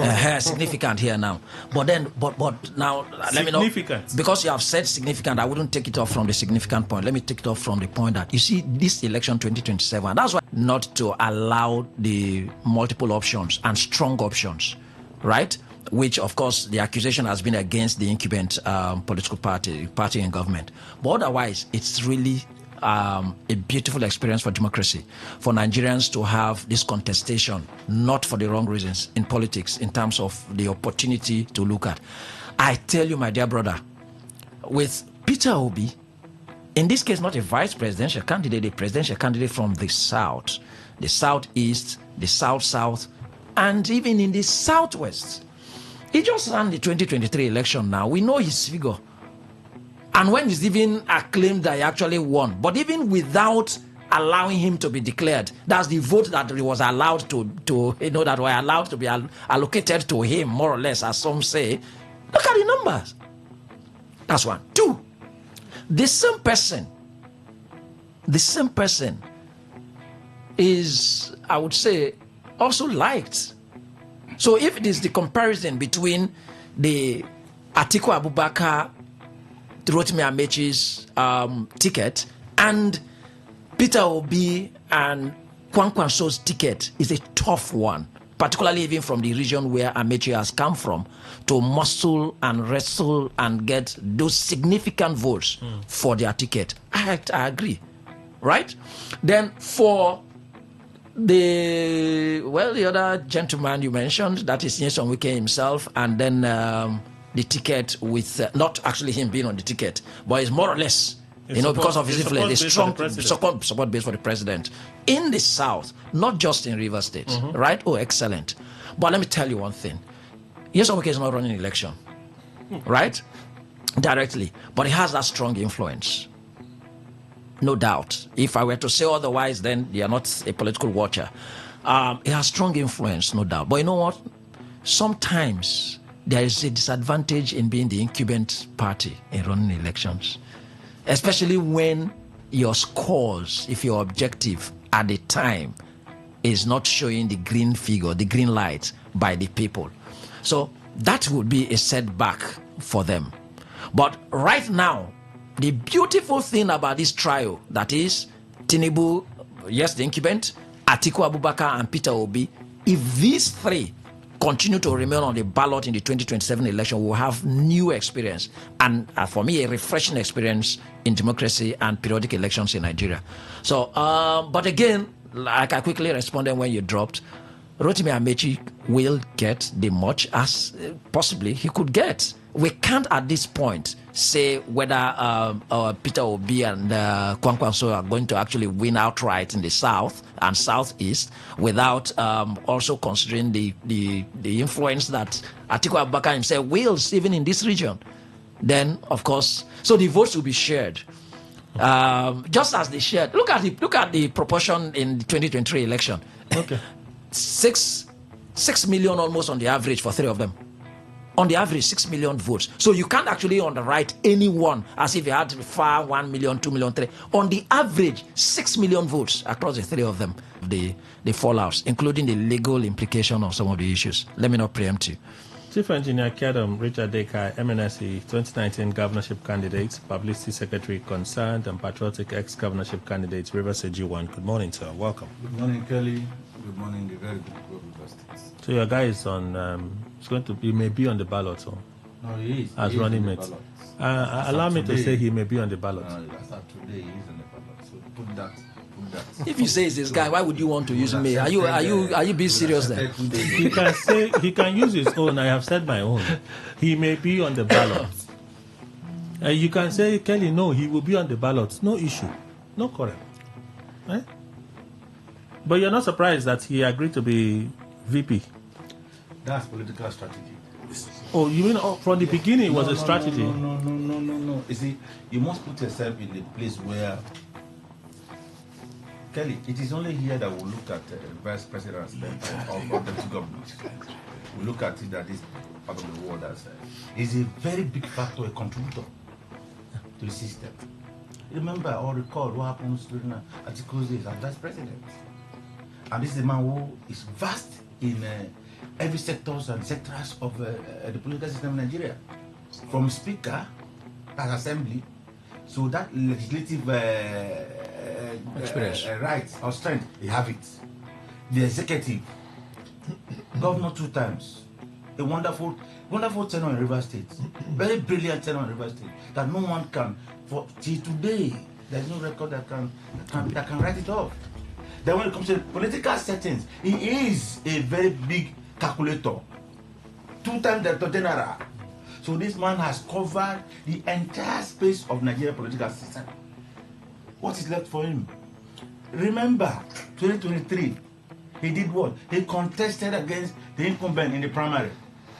And Nigerians, he went around the entire country. So I don't like the way people are just limiting him to the south of votes and all that. No. But he did not win now. No, I'm coming, but he went round. No, you're taking too long to come. He did not win. No, he was voted for, but he didn't win. So he has a spread across the entire country. That's what I'm trying to even with that same spread, he still did not defeat Atiku the second time. See, like I said earlier, when the context was very near, I said he will win. In all contexts. Oh yeah, you did though. I can't miss my word. Oh, you did. So what happened? I'm coming. I said in all contexts, there's always a loser or a winner.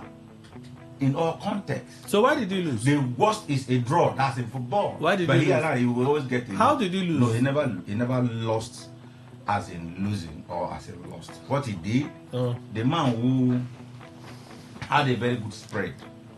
The better spread. The wider spread, you mean? With a good calculator. You mean and with the party system of you mean the better politician? Can you allow me? Do you mean the better politician? And with the party no, agency, now which do you mean? That's Is it? Are you calculations? That's what happens. That when you made your projection that Amechi was going to win. This engineering politics. He's giving you calculations and you're interjected. Yes. Let me make the calculations even more difficult. Engineering politics.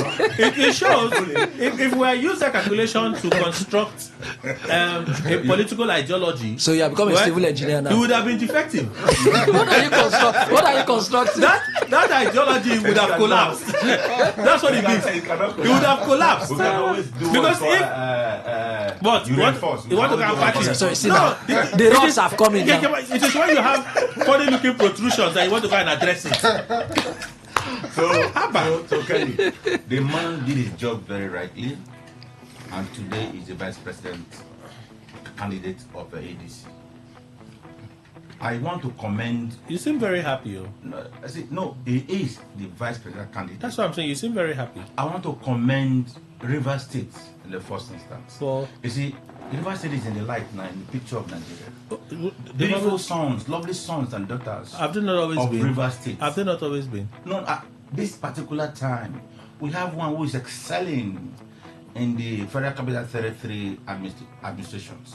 Then we now have this one now, who is the incoming vice president. There's something new in what you're saying, sir. God. Respectfully, there's something new in what you're saying. No, but you should allow me to say what. Some other people there won't understand what I'm saying. In the last five election cycles we've had in this country, Rivers State has always been in the forefront. No, I'm so I don't know why this is. We've not been FCT minister before, have we? We were minister for transportation. And vice president. We've not. We were minister for transportation. We've not developed this level of Abuja before. As a Rivers man, it's been ascribed to a Rivers man. Who developed who? No, who continued? Who carried on the torch of modernizing the railways? It's Amechi. It's Amechi? Yes. Who brought some of those reforms in the MPA? It's Amechi. The maritime sector. I'm telling you about the who also ensured that we had to improve on maritime security. I'm telling you about the sons of River State. No, I'm also telling you that there's something special about what you're saying. Moment now. One is the incoming vice president. There's something special about what you're saying. Respectfully, sir. Maybe the special thing that we have not had a vice presidential candidate from River State in the recent, in last republic and this republic, so that's new now. The vice presidential candidate. Okay, candidates. Okay, so that's new now. But ministers we have had excelling ministers. Okay, let's so Kelly is new now. It's not new for me. It's going to be a tough contest, as it is. If like my Lenin friends, very good Lenin articulate my friend said that this context now, if the parties are allowed to be, I'm believing we're not going to get an outright winner. There'll be a runner-off, just like El-Rufai postulated before. Because if you look at, though the incumbent government will likely come third or fourth. Because of, you see, Nigerians are not happy. You promise security, you are giving them security, kidnapping everywhere. You promise good life. They are having no fuel. You promise light, they are in darkness. You promise light, they are in in fact, so Nigerians are very awake now than any other moment in life. Nigerians are very awake at this very point in life than any other time. Remembering what has gone in the 2023 election, so their eyes are very open. And this is where I see Atiku having a little edge. Now, Obi and the Kwankwanso, outside the Kwankwanso, Obi does not have, let us not always say what is not correct or is not tenable. Obi does not have the structure, what we call structure. I am a human being. And he got but I have a unit. Million votes. He didn't have, Obi did not have structure in 2023. And he had over 6 He million. did not exist. I'm coming. But he has, I'm a human being and I have a unit where I control. Look at Amechi, look at Atiku. They've been in power for over a long time.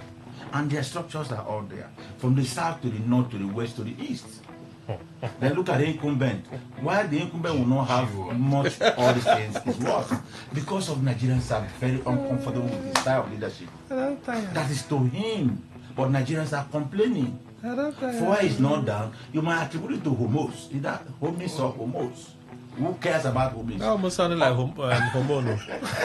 Who cares about that? I was even thinking that it was the Straits in the Gulf. That's what you're talking about now. Asian, that's what you're talking about. So other countries are trying hard to sort out their country. Our own remain every other day. We put it on the State of Hormuz head. Every other time we always attribute because they are fighting in Ukraine, because they are doing. Because I heard Mustafa said because of the war in Ukraine and all these things, arms are everywhere. Every time we used to make complaints, we cannot solve the problems. So it's going to be a very big contest. But Amechi accepting now is a very stagnant. I don't understand. He hasn't contested. Yeah, he hasn't I don't contested. understand. He only did a primary contest. His men have been contesting elections. No, when I say Amechi has not won an election since he left office, I'm talking about his party.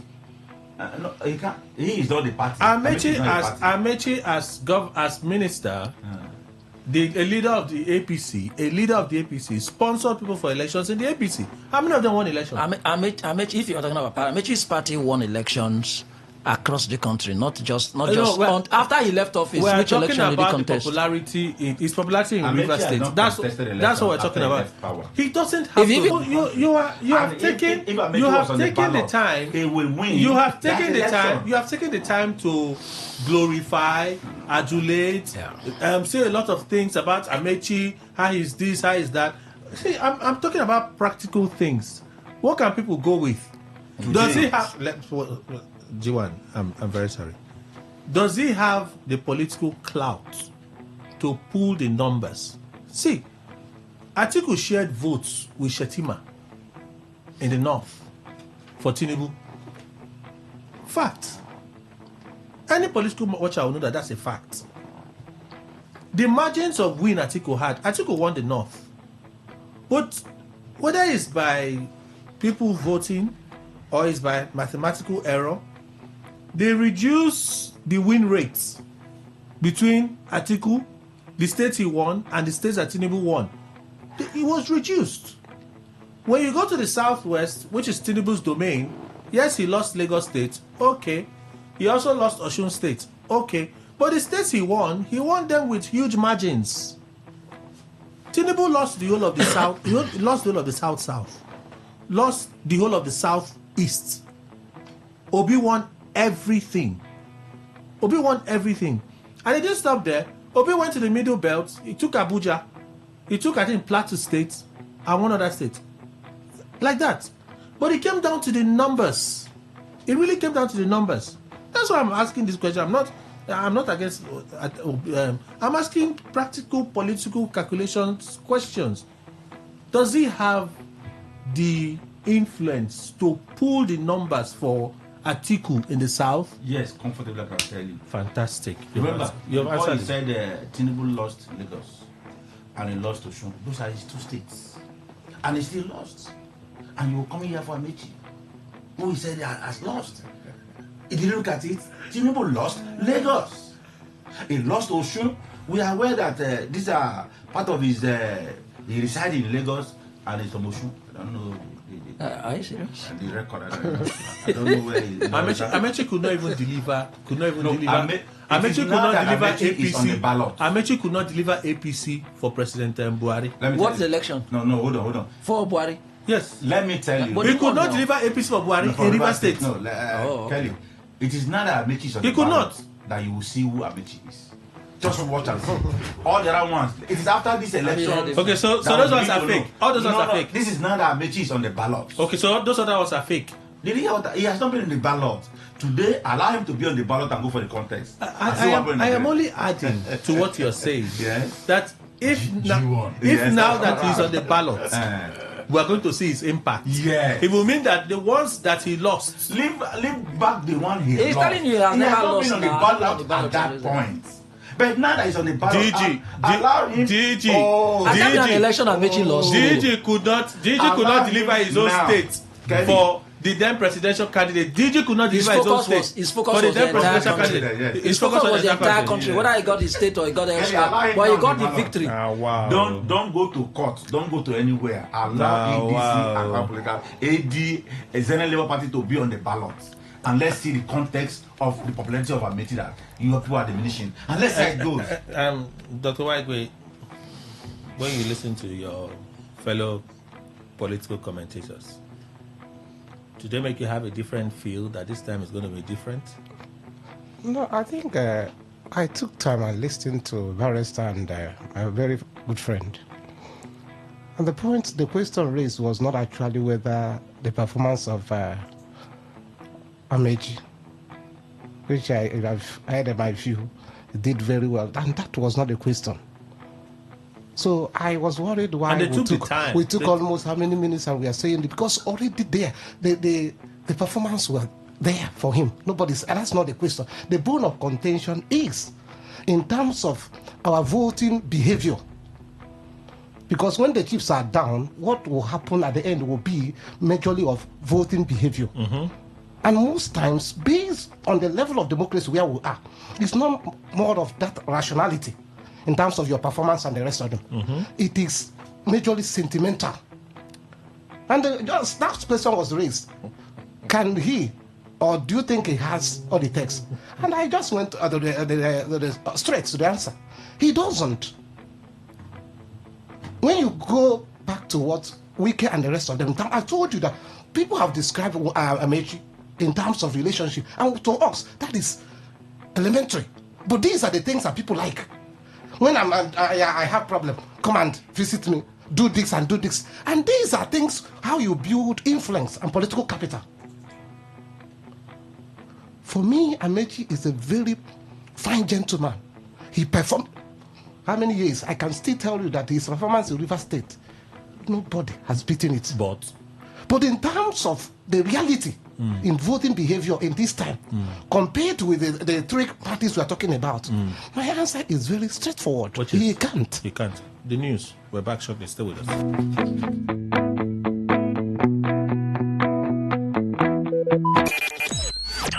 Talk radio. I listen to a lot of talk radio. 95.1 FM. Today, 95.1 FM. Port Harcourt. News update. Good morning. Here is the news update on Today 95.1 FM. I am Kelly Ikemenjima. President Bola Tinubu has reaffirmed the federal government's commitment to strengthening collaboration with traditional institutions, describing traditional rulers as vital partners in promoting peace, security, national unity, and development. Speaking through the Minister of Information and National Orientation, Mohammed Idris, at the Northern Traditional Rulers Council meeting in Jigawa State, President Tinubu said traditional leaders remain key bridges between government and communities and commended their role in peace building and conflict resolution. The president highlighted his administration's security and economic initiatives, including improved coordination among security agencies and the creation of the Ministry of Livestock Development. Meanwhile, Chairman of the Northern Governors Forum and Gombe State Governor Muhammadu Yahaya warned that insecurity in the north requires urgent and more effective responses, while Jigawa State Governor Omar Namadi called for stronger cooperation among governments, traditional institutions, and communities to tackle insecurity, poverty, and other regional challenges. A federal high court in Abuja has nullified the Corporate Affairs Commission CAC withdrawal of the registration of the National Youth Council of Nigeria NYCN and its decision to appoint an interim management committee to oversee the organization. Justice Binta Yako held that the CAC exceeded its regulatory powers by taking actions that effectively altered the leadership of the council while related disputes were still pending before appellate courts. The court ruled that although the CAC had statutory oversight powers over incorporated trustees, it cannot use those powers to determine issues already before the courts. Justice Nyako described the Commission's actions as premature and unlawful, and ordered parties to maintain status quo that existed before the intervention, and directed them to await the outcome of the pending appeals. The Sultan of Sokoto and President General of the Nigerian Supreme Council for Islamic Affairs, Said Abubakar, has declared today as the first day of Muharram 1448 AH, marking the beginning of the Islamic New Year in Nigeria. Following the announcement, some state governments have declared the day a public holiday to enable Muslims in the state to celebrate the occasion. Governor Ahmed Aliyu urged residents of the state to use the new Islamic year to pray for peace and an end to insecurity, describing security as a collective responsibility. He reaffirmed his administration's support for security agencies, encouraged Muslims to reflect on their lives, seek Allah's forgiveness, and renew their commitment to righteous living. On the foreign scene, Ukrainian President Volodymyr Zelensky says Russia was not prepared for a proposed meeting with President Vladimir Putin on the sidelines of the G7 summit in France.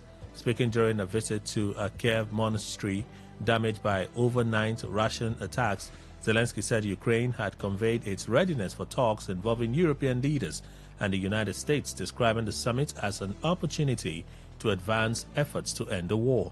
According to Zelensky, the proposal was communicated through diplomatic and intelligence channels, but Moscow did not provide a clear response. He accused Russia of once again demonstrating unwillingness to engage in meaningful dialogue and calls for increased international pressure on the Kremlin to end the conflict.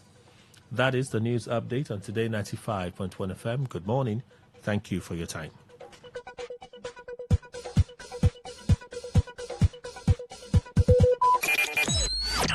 Talk radio. I listen to a lot of talk radio. 95.1 FM. Please listen to this infomercial. In a very wonderful time and season that we are in, and a lot of persons are complaining because of economic issues and struggles, it's important for you to understand that, you see, the difference between you and the success you're looking at for can just be a piece of information that separates you from that reality, as well as possibly the right person, you know. People say it is not worth. This is Today 95.1 FM, Port Harcourt, voice of the people.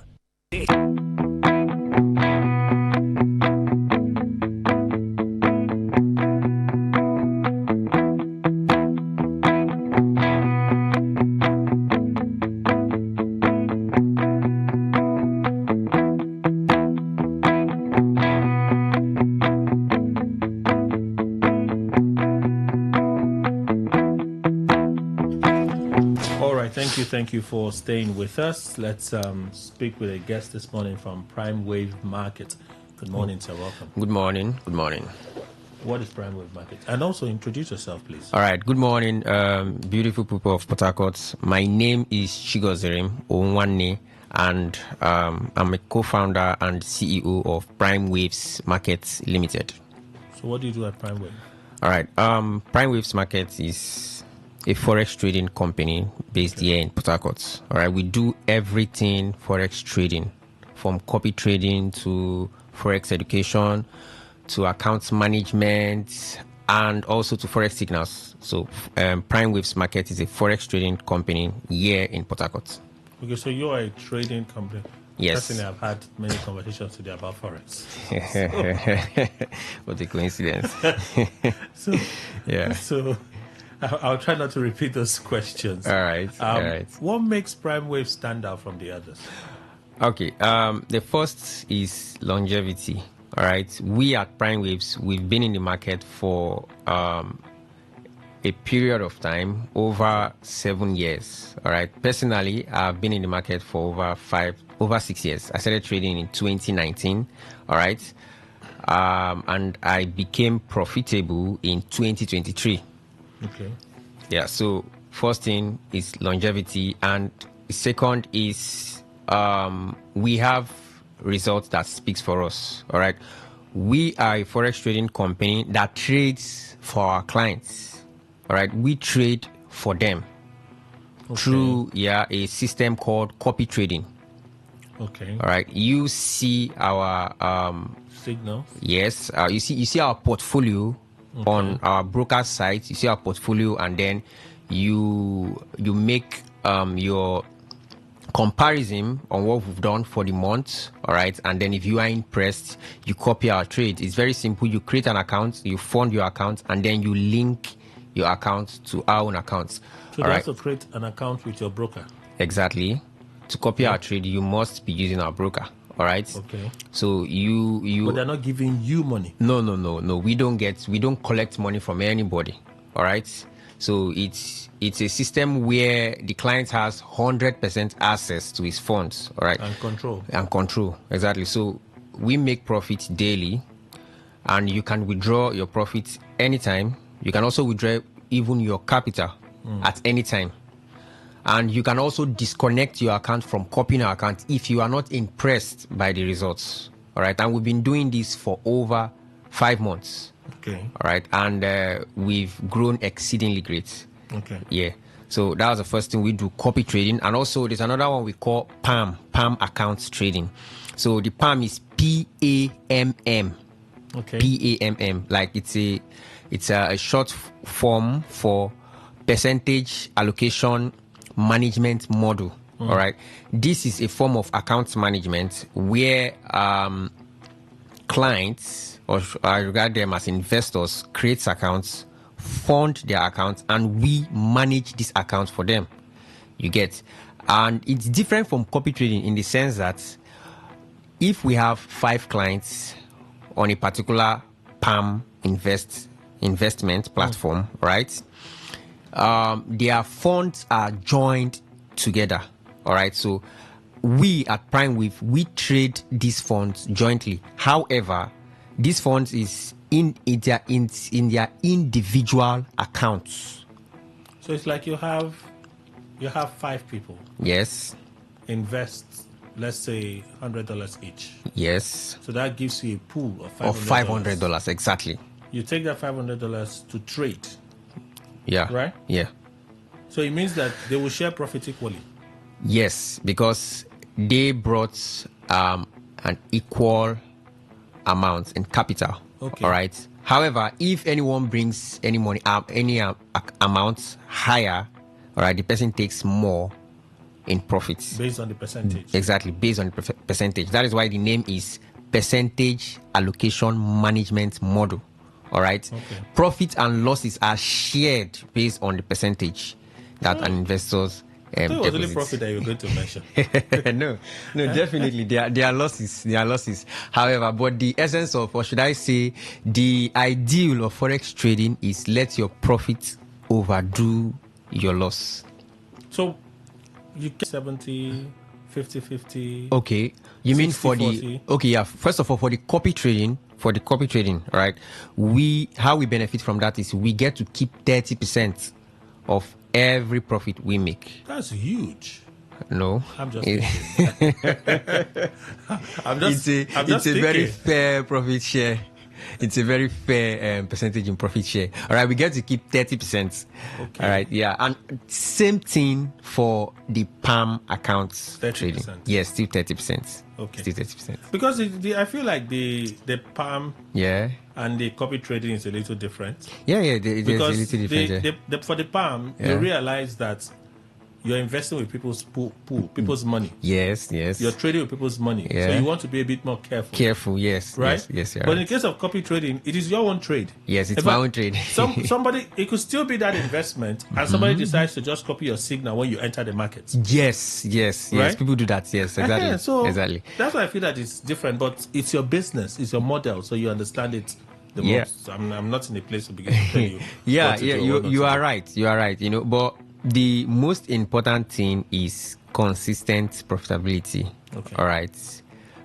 Some people even suggest to me that the rate of our profitability, which is so high, we should increase the our profit split in percentage.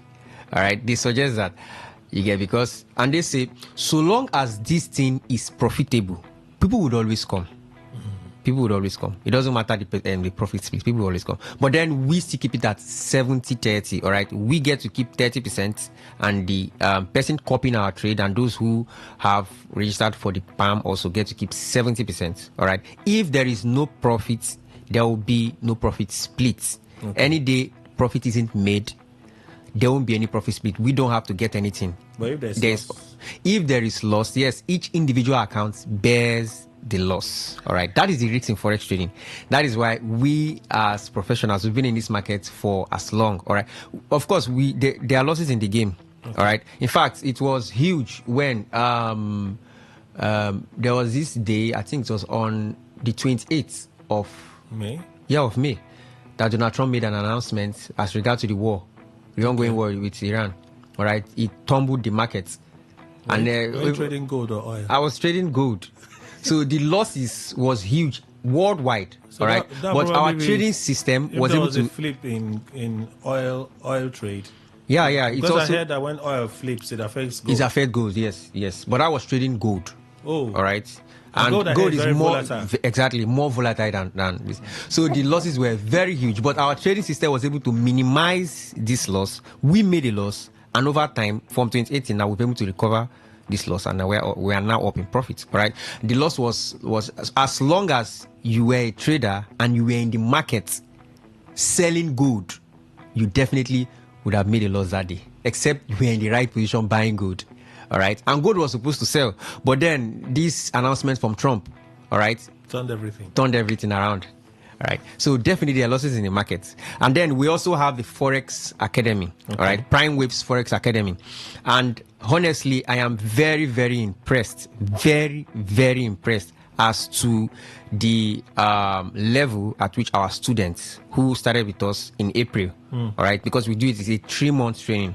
All right. April, May, June. Isn't that the same time you were here for the first time? Yes. I was here for the first time there. Oh, wow. All right. I'm very, very impressed.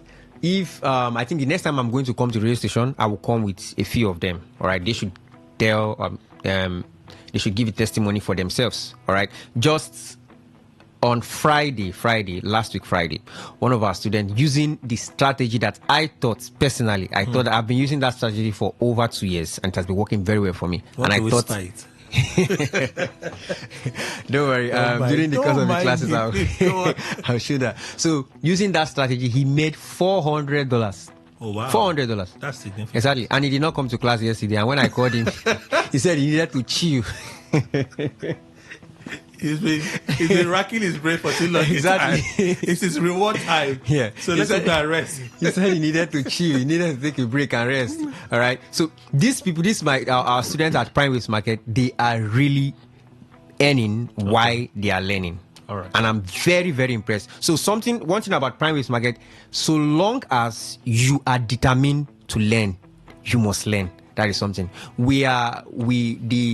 The motto of our academy is, our focus is on the Forex knowledge we impact on our students. Okay. Not just having students and getting money. So in essence, I also want to use the opportunity to say that we have a 2 weeks free training. 2 weeks free training. It started yesterday. All right. 2 weeks free training this week and next week at our office here at number 5 Bender Street, Rumumasi.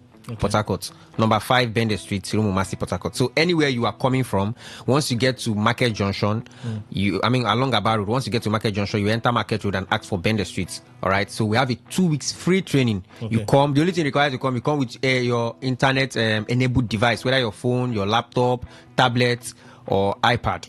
All right. Phone numbers, because we're out of time. All right. So our phone numbers, you can reach us on text, WhatsApp, and phone call on 081 05 34 08 73 081 05 34 08 73, and the second number is 090 20 33 64 35.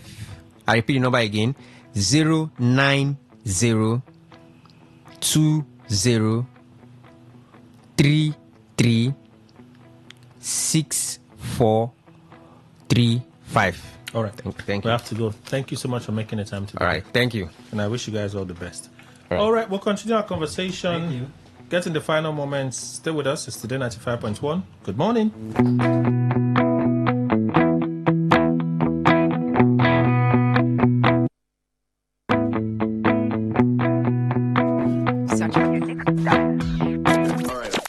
About this one is that 95.1 FM. Such a unique dial. All right, panelists will return shortly. So let's squeeze in some more reactions from you. I read some earlier. Let me read a few more this morning.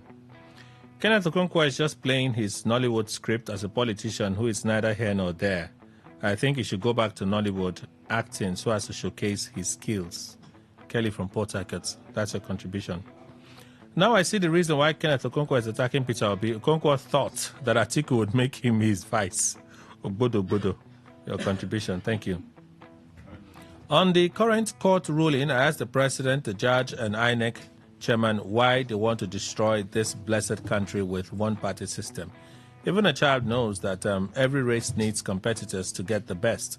So why is APC afraid of other parties if they think they are the best?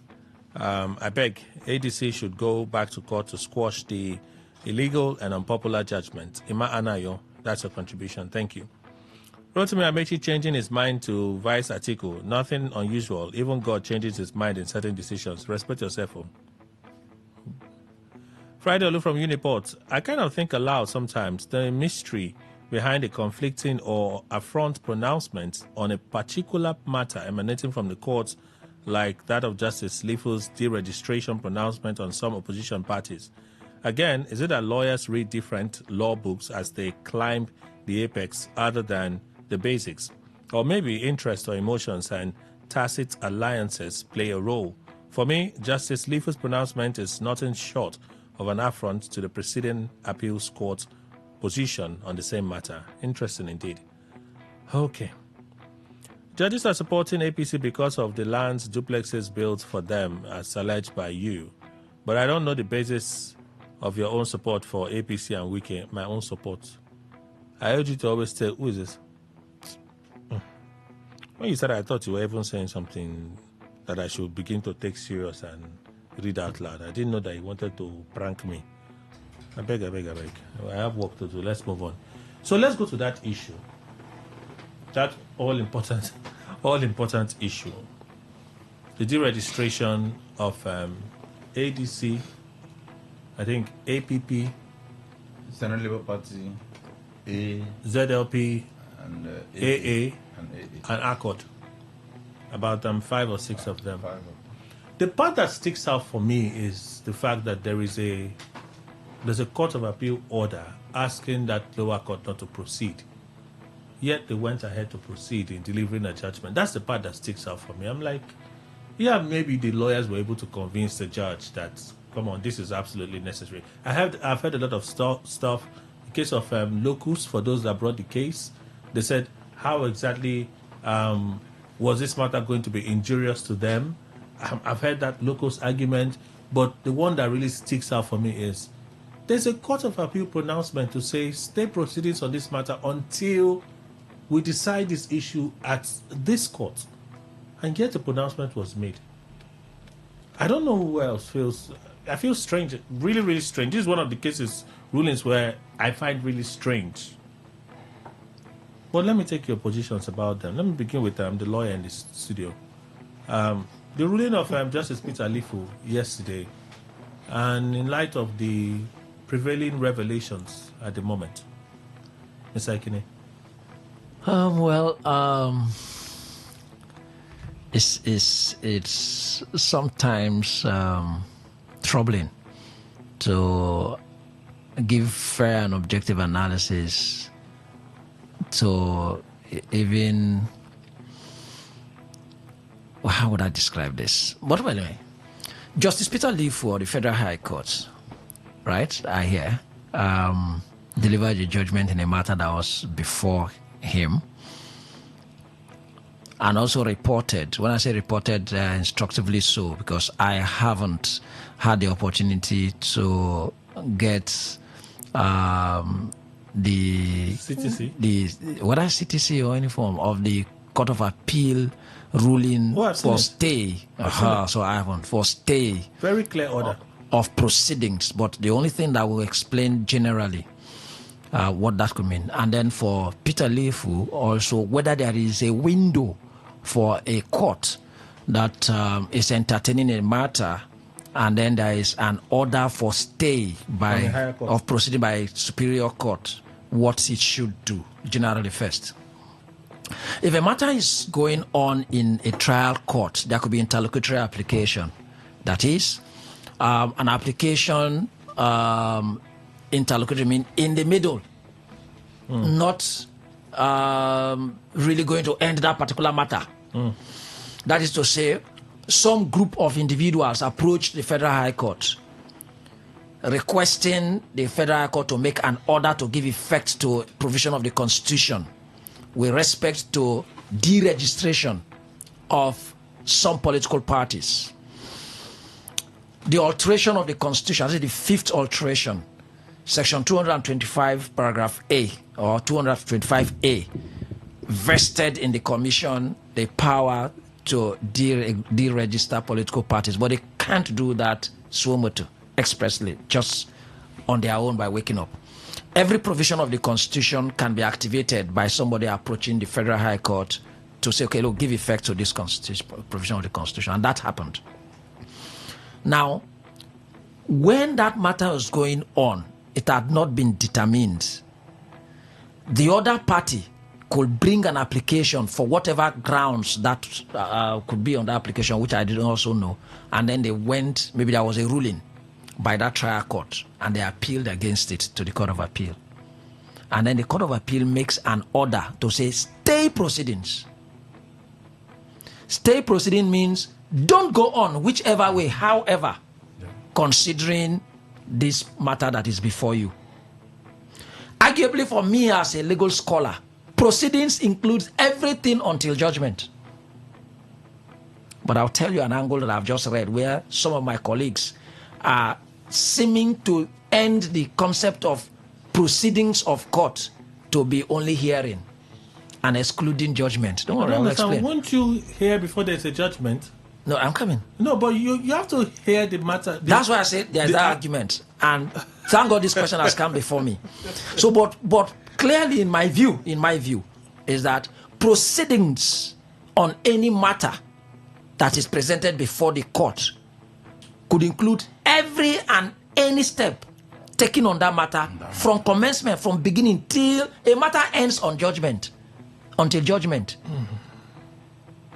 So the facts so far that I have come across are such that the Court of Appeal made an order, that's not in dispute, to stay proceeding, meaning that, please, Mr. Judge of the lower court, don't do anything. Don't take any step pending the determination of the appeal before the Court of Appeal. And that's a threshold ruling, really, most times too. When you approach the appellate court and then something was happening, so that you don't be here and then something is happening. Status quo ante bellum, so to speak, in quote. So okay, keep it there so that the Court of Appeal will have the opportunity to look at the grounds, the dissatisfaction, the reason the appellant has come. Sometimes, even when that ruling of the Court of Appeal is entered, it will not automatically end the matter. But that there is something, he'll come back. Right? So I am also worried, though as a legal scholar, what really informed Justice Peter Lifu to come to continue to sit on that matter when there is an order of court, of the Superior Court to Peter Lifu's court, that is the Court of Appeal, to say stay proceedings. That's on the one hand. And generally, assuming it's not even a political matter, it will mean that if I applied in a trial court, in the High Court, because we filed our notices and all of that, the Court of Appeal, once the appeal is entered, I can't do that. I move that motion. I move it in the trial court, right? If that doesn't work, I move it in the appellate court. But now, in this matter, what I said again that I've looked at and some of the conversations that have come, that hearing had been concluded before the order of the Court of Appeal to stay proceedings. And I get confused. I say, as in how? Hearing concluded, what does that mean? The interpretation I got to that extent was that, because let me maybe explain hearing here. Hearing could mean, right, the arguments, right, by parties, of course represented by their counsel, where the day for hearing is set down, you go and argue your case, and maybe judgment will be reserved or adjourned for judgment. What I seem to perceive, to understand from that argument that I've just come across yesterday, was that the hearing, the argument by parties and their counsel had been done. And probably adjournment for judgment what was left. And so the order of the Court of Appeal staying proceedings could not have affected the judgment. I do agree as a lawyer that we could frown against attempts to arrest a judgment. Okay. Arresting a judgment will mean, yes, there is an adjournment for judgment to be delivered. Then you take a step that could probably fetter, hinder, obstruct, restrain, or in any way impede the judge from delivering that judgment. It mustn't even be on the appellate side. Sometimes lawyers could file some motion, and then the judge like, you're arresting the judgment, you're delaying the judge, frustrating the delivery of that judgment at the date it was probably adjourned for judgment. But I don't wonder, that's why I laid the foundation. Does proceeding, in my view, not include everything and every step along the way in any matter until judgment? Because to test that too, if a matter had actually come to an end with judgment, if I apply for record of proceedings, for instance, it will get up to even the day the judgment was delivered on that matter. So, but when it comes to these political matters, you hear all these gimmicks and finding a roundabout way, sometimes breaking midway, or sometimes giving interpretations that appear to even be confusing in themselves. But these things will not apply. I said so yesterday, that these things will not apply where there are other ordinary matters between you, me, corporate issues, contract issues, and all of that. Okay. The clarity will be there. But when it comes to political matters, all of these interpretations and confusing interpretations, deliberately so, will come in. So how about the case okay. Did you also think about locus? Because I've heard, I was listening to my friend Libros Shoma on I think TVC yesterday, where he asked the question, how did these people prove that these parties being on the ballot was injurious to them? You know, that question of locus. Do you find the overall judgment, let's say without the Court of Appeals stay of proceedings, do you find the judgment in itself a bit concerning? You see, that's where sometimes in society, non-lawyers will say, lawyers, do they read from different books and then apply different principles of law? As a constitutional scholar, for me, citizens have the obligation to uphold the provisions of our Constitution. The Constitution will not defend itself. Okay. It is citizens and authorities that will defend the Constitution. And that is why, you see, constitutional matters, a citizen can actually approach the court to give effect to provisions of the Constitution. Mm-hmm. That was why at some point I sat back and I was like, this concerned group, yes, incorporated actually, because I saw that incorporated trustees off. So it means that they are actually properly incorporated. Do they have the right, the authority, that's the locus, the authority to approach the court to seek interpretation of the provision of the Constitution and seek an order of court to apply it, to enforce it? Arguably, I'll say yes. Arguably, I'll say yes. Because it's constitutional and constitutional provision. It is different from contract that you're not a party, because there is already even the simple contract principle that if you're not a party, you cannot enforce the agreement. No, but we've had many political cases, especially like in River State during the state of emergency and the conduct of the local government election at that time, supervised by the sole administrator. Yes. Right? When parties went to court, the judge kept saying that you're not even the governor. How has this thing affected you? Why are you coming to cry? Like some say you're a busybody. So that's why when I'm not a lawyer, I just have the privilege of interrogating some of these things, and then when conversations like this, I speak with lawyers to have a broad sense of what may have happened. So that's why I emphatically said, in my view, that it shouldn't be for those rulings that restrain citizens from seeking interpretation of provisions of the Constitution. And then you leave that core obligation of citizens and look at the context. And now, you're not a member of, you're not the governor of River State. And let me tell you, you maybe didn't for even privilege contest, here. you did not even contest the election. Oh, you didn't even contest an election and all that.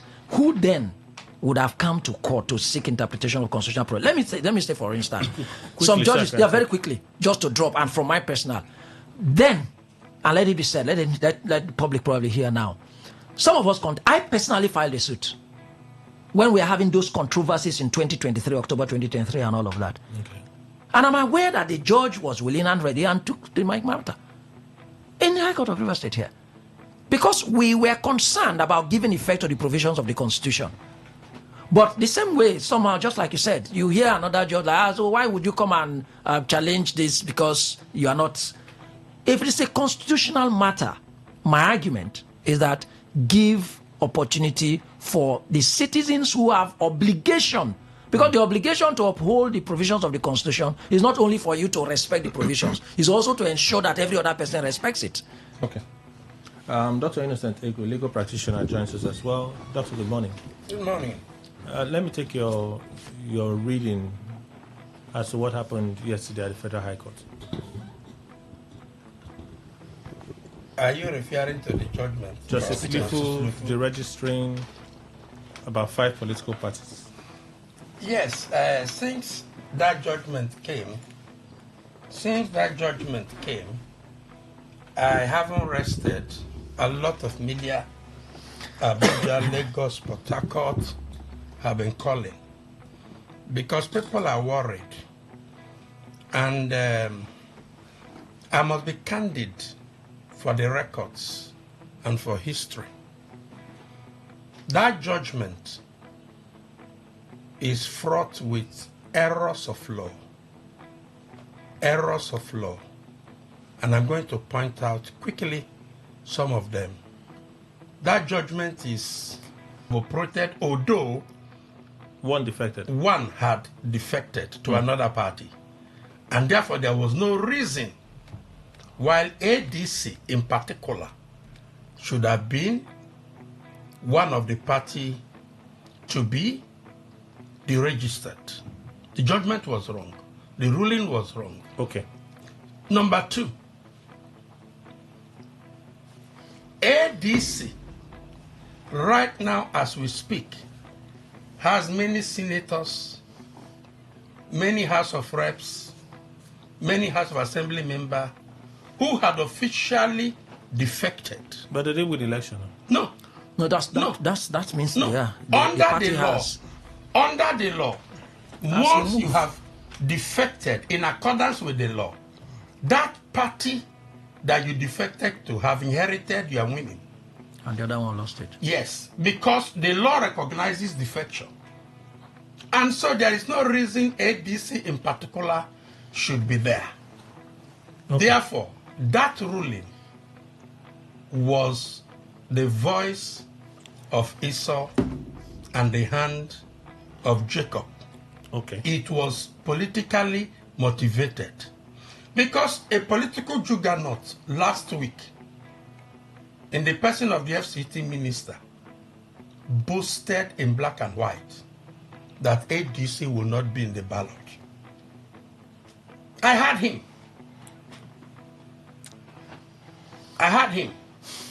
And incidentally, ADC has been registered and is not, if it is sustained, it's not going to be on the ballot. Okay. Besides that, I have also cross-checked that the Court of Appeal had granted an order for stay of proceeding. Therefore, Justice Lufu acted without jurisdiction, and therefore the judgment is a nullity. Now listen, let me make something clear to the Nigerians. When you talk about erecting a judgment, it applies only to litigants. That is, when I and Mr. Ndukwe, we are parties in a suit, and the court adjourns for ruling or judgment, and somehow I feel that Ndukwe will win. Some days to the judgment, I file a motion that I saw Ndukwe around the street where the judge lives. He was passing, I was driving past and I saw him. I verily believe that he was meandering into the house of the judge. So it is litigants that seek to arrest a court judgment or court proceeding. But when a superior court, under the doctrine of stare decisis, makes an order, even if your wife is in labor and the court said the baby should not come out, you stop there. That is our doctrine. Okay. So Justice Lufu has acted rascally for being aware of that order and then committed affront against the Court of Appeal and proceeded. What order for state of proceeding means, stop there. All right. So these are the ills in the judgment, and so it will not stand. Let me take the views of others. Dr. Waigu. So Kelly, I think I'm so happy that the lawyers, not just anyhow lawyers, have spoken on this. And I want to make this assertion. The judiciary will set this country on fire. The judiciary, out of desperation, they have become the lapdog for the politicians, will set this country on fire. And those Democrats who knows the political implication of political instability and who intend to ensure the stability of any polity should be worried when such judgment is delivered. Thank God you equally raise the issue of Court of Appeal. These are facts before anybody who cares about this nation, that the judiciary rely on the desperation of the politicians and they want to get it by all means. Why are you afraid of other contenders? If you think the people are with you, why are you afraid of allowing parties? Do you know the implication of deregistering a party when almost the game is there? Let's go back to that section 225A. It says INEC, the Independent National Electoral Commission, shall have power. Shall have power. They didn't say shall. When you have power, let's talk about this. Everybody in any organizations, authority may be so enormous. It is not a must that you must utilize every power. Yeah. It is a duty of the INEC to decide at any point in time when to deregister. And if they, on their own side, have decided 2-3 years, they didn't do that. It's just like a referee who took time to play. Teams are playing. First leg, you said 2 against the other person. You took a decision at the end of it all, and it was approved. Then the return match. Now, when this person the other team now score 2 against, made the possibility to win, you now say, no, you need to visit the decision an umpire has made. And this tells you that it is deliberate on the side of desperate politicians who knows that the people are not with them. And for me, it is almost painful that a learned judge, yes, we have heard about it, it's not a rumor, that we have political judges here in Nigeria. It's not anybody said it and therefore you are afraid of it. No, we have political judges. But then, when you do it, talk about the stability of this country. If article with the level of influence and the rest of them, allow them to contest that you want to do it by all means. The people say, no, you can't do that. You go ahead. That was why I am so happy that the lawyers laid the ground and told it. Constitutionally, you do not have, no, from all fronts. This tells you that it's a political calculation to win by all means, at all costs. Jinadeka. Kelly, I really want to appreciate the two lawyers who has taken time to give us a clearer pictures of this situation. But I will go speak from the political angle of the situations. You see, Kelly, Nigerians are not questioning situations in this country. That is why we are here. We allow things to just, okay, today now is Lifu, and these conditions. Now, we allow you to just go without questioning the real situations of a judge who is, to my knowledge, if I'm not mistaken, 10 years in the system, will sit down and look at the appeal court, a higher court, and still go ahead to give a judgment after a higher court has given a stay of proceedings. Kelly, we are not questioning anything at all. Nigerians are very, very relaxing. If we rise to question situations like this, I tell you, the next man, the next time, that person will be very cautious. INEC itself, who is the umpire, filed a counter motion to this judgment. They proceeded and said no. Yeah, they did. They did and said no. They did. These parties are not in violations of the constitutions or principles of the Constitution of Nigeria. 1999 as amended. But Justice Lifu still went ahead. That's why I said Nigerians are not questioning situations. I'm not calling for violence. I'm not an advocate of violence. But Kelly, when you see a clear black being turned to white in a broad daylight, what happens?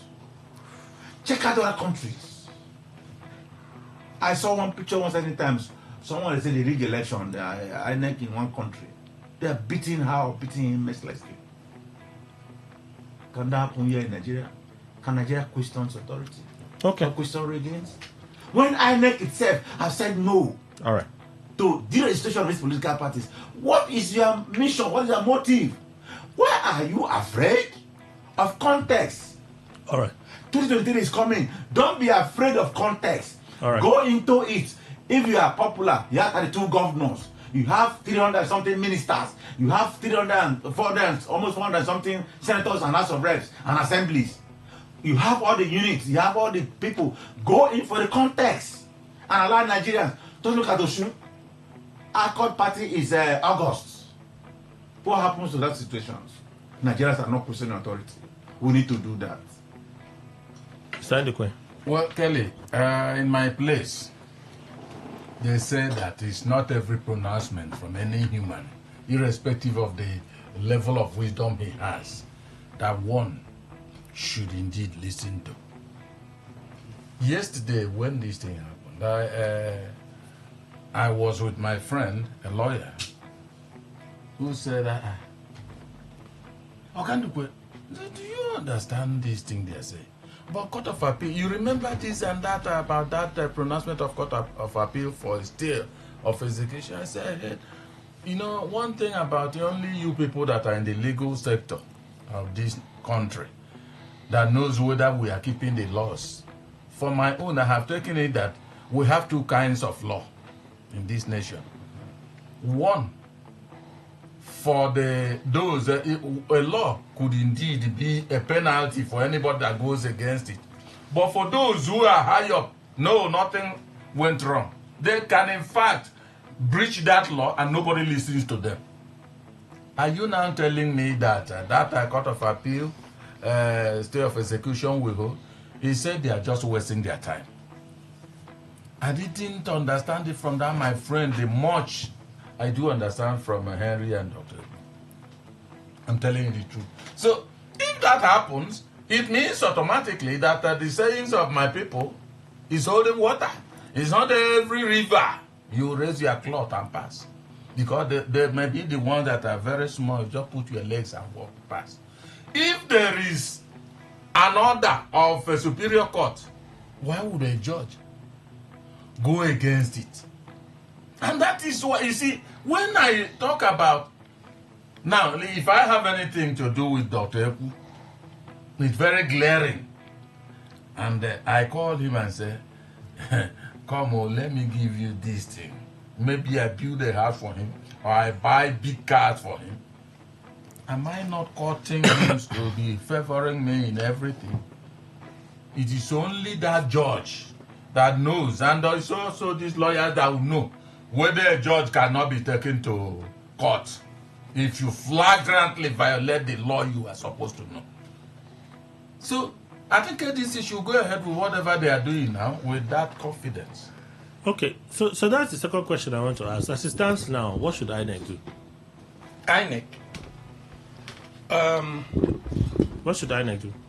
INEC should continue to transact and relate with ADC and each of those parties.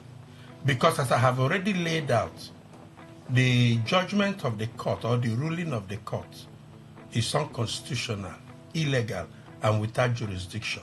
And that judge is supposed to be subjected to investigation and punishment by the NJC. And not only that, the extopel, there is something we call extopel. Extopel will apply because they even made the decision at a wrong timing in law. Haven't waited until electioneering, they can no more deregister anybody, assuming any of them were even liable to be deregistered. But I'm sure that the Court of Appeal will set the judgment aside because it is just a table or a ladder to anarchy that judge and all those behind it has laid onto Nigerians.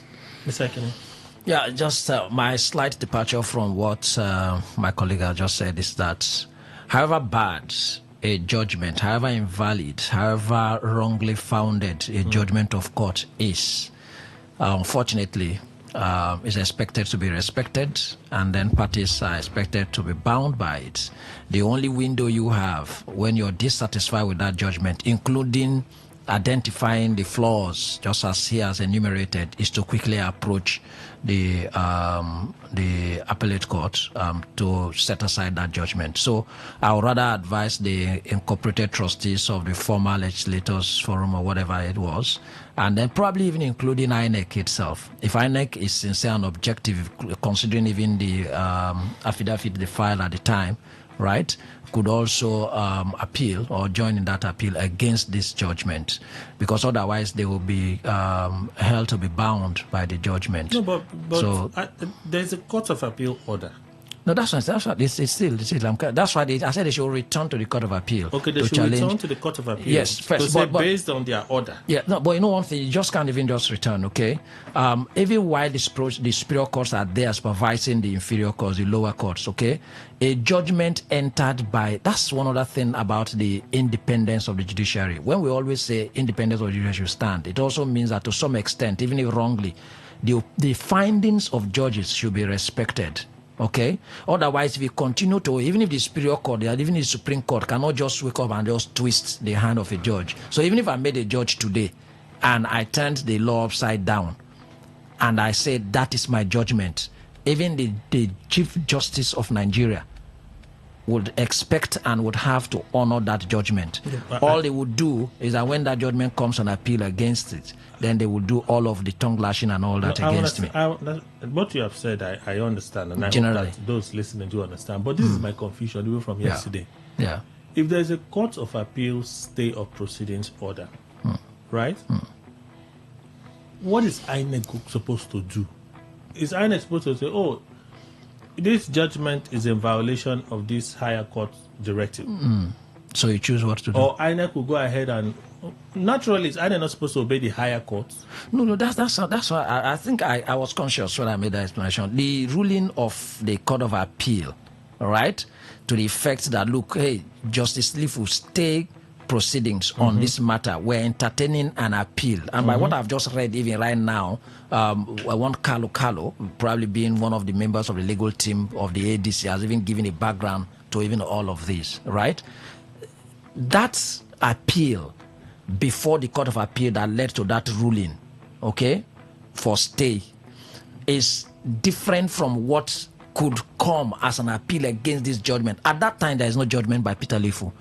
Okay? It was probably a ruling, an interlocutory ruling by Peter Lifu. Peter Lifu dismissed an application by ADC.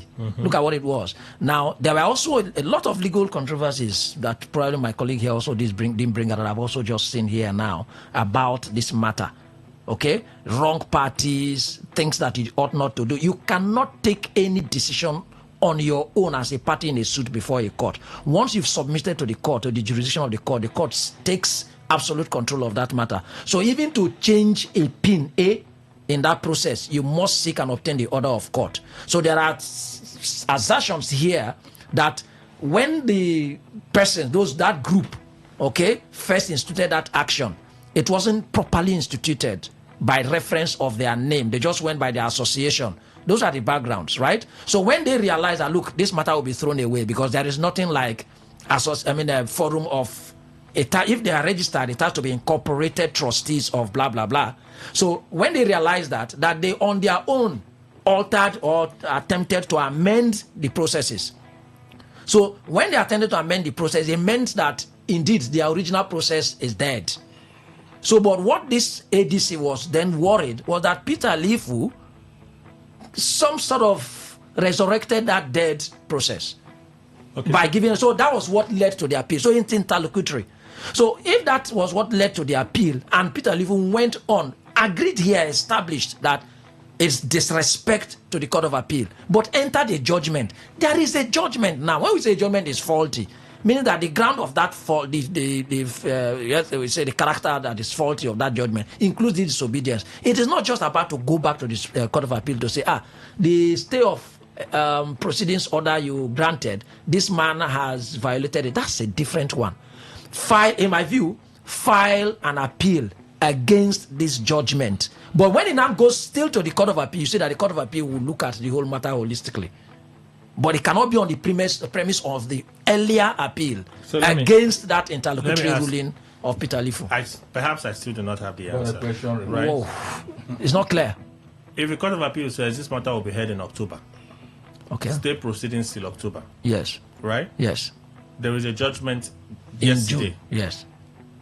INEC is expected to obey that judgment. Yes. Right? Yes. So INEC obeys the judgment. It comes with a consequence for the party that even went to the Court of Appeal. It was ACORD that went to Court of Appeal. ACORD is in the election in Osun State next month. I think quickly. But what you are saying, there's a window that even if it was adjourned, the Court of Appeal matter was adjourned to October, right? And it's going to injure those appellants in that case by this surprise judgment of yesterday. They can actually rush to the Court of Appeal on that previous appeal, but not against this judgment too, on that previous appeal. Now the Court of Appeal has the power to be able to draw back that appeal. Like I said, not this judgment. However faulty a judgment is. They are going back to say this pending order before the Court of Appeal given by this court. Yes. As pertaining to this case. This case has not been obeyed. It has not been obeyed. Has not been obeyed. Make a pronouncement based on that. That because look at what has happened. And we can't wait till 10th of October again. So otherwise, this judgment this man has delivered will catch up with us. So the Court of Appeal can do that? Yes. Yes, the Court of Appeal, that's what I'm saying. The Court of Appeal can draw back that 10th of October and hear it right now and give certain directives. They should appeal. That judgment. They should appeal. The fact that there is a judgment, even if it was turned upside down, the next step to take once a judgment has been entered by a court, the only next step is an appeal. Okay. So it is in that appeal you raise these grounds. Okay. Dr. Waigo, you want to respond to this? I think... because I'm looking at how I next.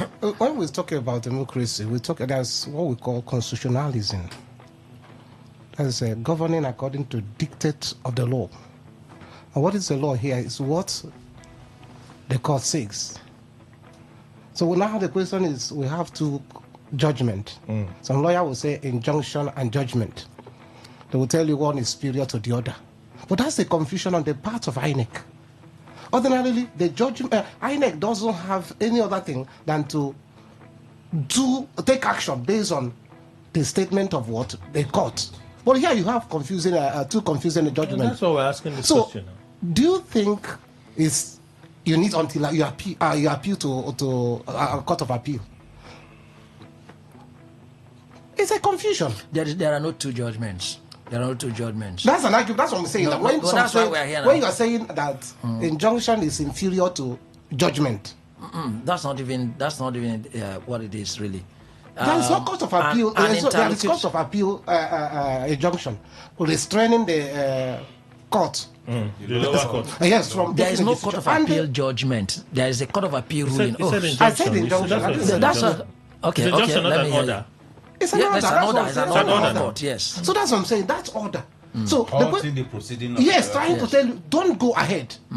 And the superior or the inferior court now went ahead. The superior court, ordinarily somebody will say that whether injunction or judgment, the order of what the superior court supersedes. That's what I'm saying. So that the court of appeal will not act on its own now. So that's why those who were dissatisfied with this judgment and they want to go, you must activate the jurisdiction of a court before a court can act on it. What I'm saying is that politicians know these things, and when they want to buy time, when they want to do that, they are magic. That's what. So, but what I'm saying, if you are talking about constitutionalism, rule of law, a superior court say, please don't go ahead to deliver judgment, and you violate it. Somebody will say, no, that superior injunction, that one injunction supersedes your whether you call it judgment or whatever. Okay, so for you, Dr. Waigwe, INEC naturally should disregard this judgment. If INEC is supposed to be the umpire, disregard this judgment, and you can protect it based on the order, the court of appeal. Yes. Okay. But INEC has a duty to do something. One is that INEC on their own should file an appeal against the judgment and also file a stay of execution. Then APC and all the party affected should also immediately, they can do that within 6 hours. File those notices of appeal. So that now and stay give them right to continue running their course while the court of appeal decides. So they can't ignore it. They should not ignore it. That is otherwise you're also running foul of what you're saying. The two lawyers have agreed now. Yes. Because initially Dr. Eku said INEC should go ahead. Should not deregister the party. Not deregister. Should not deregister the party. I mean, obeying the judgment of the court now. Yes, they should not deregister. But they cannot decide. There was an order. No, they cannot disobey the order of the court of first instance. They can't. Right? Without deregistering those parties. By the judgment at hand. Without doing something, that's what we are saying. By the court of appeal order, INEC has a buffer. Is that buffer self-activated? We already know that this judgment is a nullity. The law already says so. Because that's not the import at this point. My question is, INEC is the institution here. Yes, and they have that exclusive power. INEC could release a statement to say in compliance with the order of the Federal High Court. Yes. These parties, we are taking the next few steps into registering these parties. Yes. They can make that pronouncement. Exactly. Despite this order to you say if they choose so. Yes. Because INEC will have their legal department to do them a legal opinion. That is their modus operandi, and then they will come out with a decision. But since they filed a counter in that proceeding, they can also lodge an appeal. But even if they don't, the parties that have suffered should lodge an appeal immediately, and that will put everything in abeyance. And once they lodge an appeal, nobody will deregister them. The conclusion is, from the two of you, is you have to take an appeal. You must take an appeal. The emphasis is any judgment, even if it is obtained by fraud, even if it is unlawful or illegal and a nullity in your mind, it is bound on you to obey. Right. So to express that, you file an appeal. It is on the appeal that the grounds on that notice of appeal that you bring this file. It is fraudulent, it is this, it will disobey this and all of that. And it will still be heard. All right. Engineer Deka, tell you quickly. Why they are going on appeal, I want to add that question should also be asked. If all this doesn't have a political tone, let us understand where this is coming from. Because I heard Dr. Innocent said that someone boosted last week. And that's the one who is at the center of the entire political gimmicks in Nigeria today. A winch cries in the night, a baby dies in the daytime. What happens?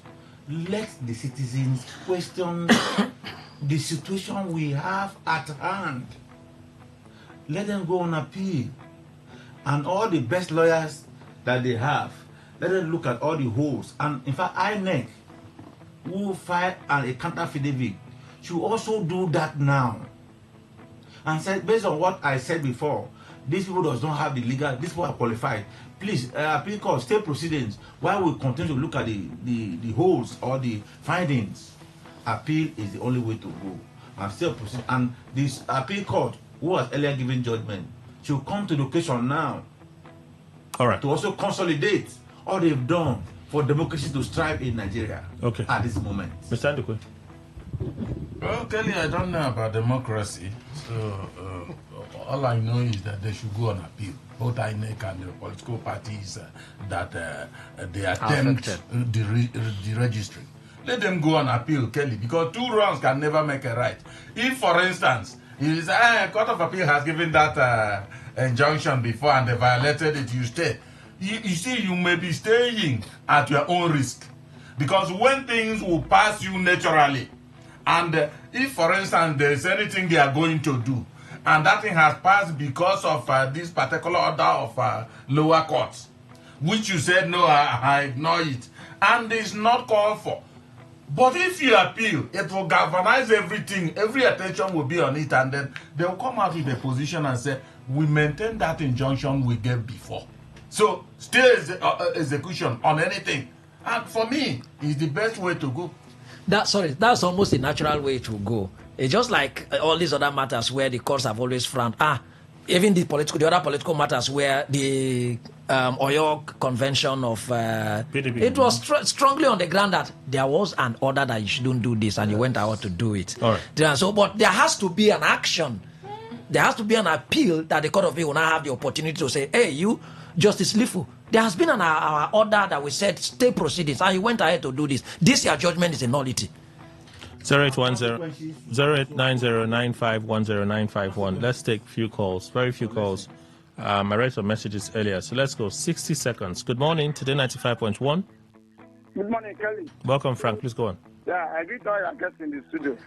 Good morning. Let me look at the position of Kenneth Okonkwo this morning. Kelly, I is confused.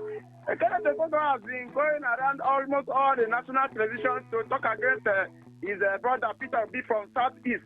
Today now he's talking about Southeast being marginalized because Atiku refused to pick him as his running mate. I got to narrow it down. I think they used to say Ikore, Sekpe, Obas, and other ethnic in Rivers State, they are Igbos. Why now Kenneth Okonkwo now look at Amechi as outside Igbo? Look at when politicians want to gain something, they will now come to this ethnic, that. The truth is there that Okonkwo has lost it all. He don't know where to go, whether he will go back to his brother Obi or go back to APC that he defended from. So I don't know. Okonkwo, well, good morning for you. Thank you and God bless you, Kelly. Good morning, Today 95.1. Good morning, Kelly, and all the guests in the studio. Good morning. I am Prince, talking to you from Abloma. We have a problem here. You see, judiciary will kill us for this Nigeria. Because right from time, sometimes when they say learned, just go look as if someone who is not studying law does not even understand, even only to read, who cannot understand what the Constitution said. The simple thing. Because I knew about one man from Edo State who is in the media said, what's the name of this one? Say the leadership of ADC says only the person as the elected candidate in ADC. It's only that one I could remember. Plus, now with the one the lawyer. That's the time. I Thank don't know you. this type of problem. Good morning, Kelly and the panel. Let me be frank with ourselves. Though Rotimi Amechi is from the South, 90% of voters in the South will prefer a scenario or platform that produces Peter Obi as the president of Nigeria to another one that produces Rotimi Amechi as vice president. Okay, Gideon, that is your contribution. Thank you. Good morning, Today 95.1. Welcome. Hi, Kelly, good morning. Morning. Thank you. I greet everyone in the studio. Kelly, Good morning. Seems to me as a flower that blossoms very well from the beginning. Then when heavy sun comes out, a very good sun, it can just squash it. So I think we need to study that sun that destroyed Kenneth Okonkwo. And I've said it and I always say it, if democracy fails in Nigeria, it is all these judges. And I think we youths and those people that are protesting, it's like it's misplaced priority. They need to be looking for the judges because these are the people that gives us president. We will vote and our vote will not count. They will install anybody. So it is the judges we should look for. Thank you, sir. Good morning, Today 95.1. Welcome. Hello. All right, I think that call dropped, so let's move on. If anybody thinks Amechi running with Atiku will make any impact, the person is joking. Is this the okay? See the rest. I don't understand what you wrote there, so I've left it. Good morning. Kelly, good morning. Morning, sir. I'm Chino, calling from Antipolo of Kakot. I quite agree with Dr. Wigwe over the rascality of our judges these days. Actually, they are the set of people in Nigeria who want to destroy this country because they are not following exactly what we expected of them. My advice to ADC and the other parties, they should go back to the Court of Appeal to report their matter. Thank you. All right.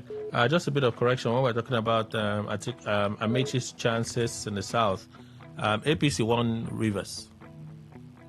APC won Rivers in 2023. Obi did not win all the states. APC won Rivers. Good morning, Today 95.1. Was it Amechi? Thank you. Who did it? Good morning. Amechi from APC. Innocent on the line. Innocent, please go on. Mr. Kelly, you see what is happening in this country. People, it's not easy to take bribe. For a lawyer, for a judge to pass judgment when we have less than 1 year for the new election. Candidates have been emerged in the different political parties. People are already, NEC is about to raise up campaign. People will begin to do, and then you are saying that the political party should be deregistered at this point in time because somebody somewhere, because this judge cannot be innocent with this judgment. Oh. Let us check it well. But you want to swallow that money by all means. But you have to be questioned. Thank you so much. Well, that's your legend there. Good morning to the 95.1. Welcome. Good morning, my brother Kelly. Welcome to Chike Daniels. You see, Kenneth Okonkwo, for me, is a confused man now. That is why many people don't want to tumble into the muddy waters of Nigerian politics. It would have been better for him to remain as an actor or even go as a comedian. See where he has landed himself. He don't even know going right or left. And my brother Kelly, I disagree with you. APC did not win Rivers. If somebody like Evans PP and all the rest of them, after they did what they did, said when they have disagreement with their former governor, we can say, Labour Party won all the things in Rivers State that they did what they did. All right, Chike Daniels. And have confirmed it. Thank you. Thank you. We know what INEC announced, so let's move on. Good morning. Good morning. Welcome, sir. Yes. I greet you again in the studio. Good morning. What I just want to remind you is that Amechi have not won election, but let's see this time that Amechi will not win.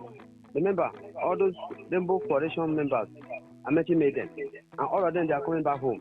Thank you. Final call for time's sake. Good morning. Good morning, Kelly. Special Douglas. Kelly, I want to first of all commend our military for the safe rescue of the wife of the late general, and also to prayed that the husband, if the husband had stayed a little bit longer, I had that premonition that it would have been released. Bolaji Abdullahi and Justice Lifu. You know, we worry now why Justice Lifu should go ahead and give this order or judgment. So we did not worry about why the other state of proceeding was given in a matter that was already in fact due for judgment. Why the state of proceeding? You see, we should not put sentiments in what we are saying whenever we are analyzing political issues.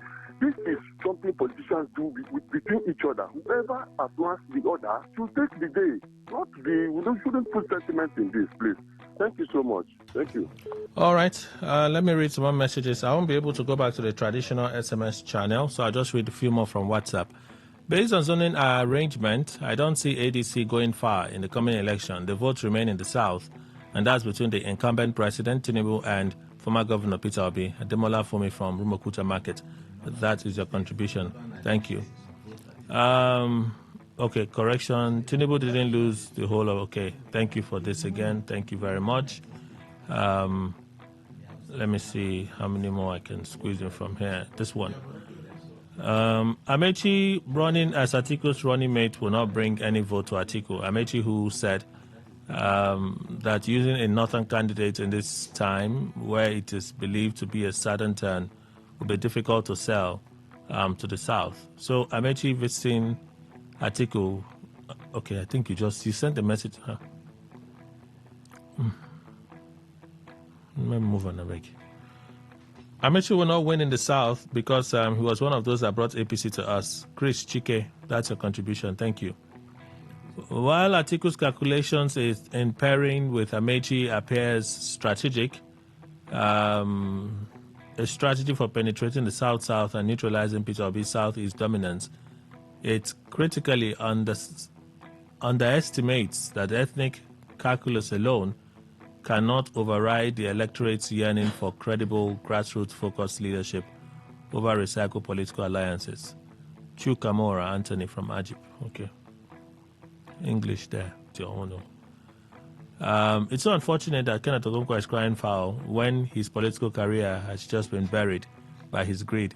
Atiku knows Kenneth cannot be trusted. He should prepare to face Obi and the Igbos. Okay? His cry has just begun. Emeka from Igruta.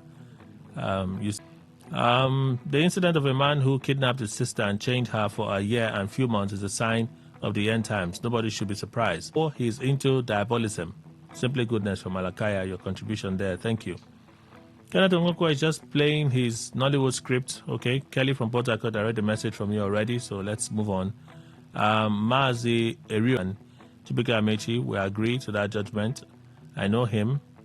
I know what...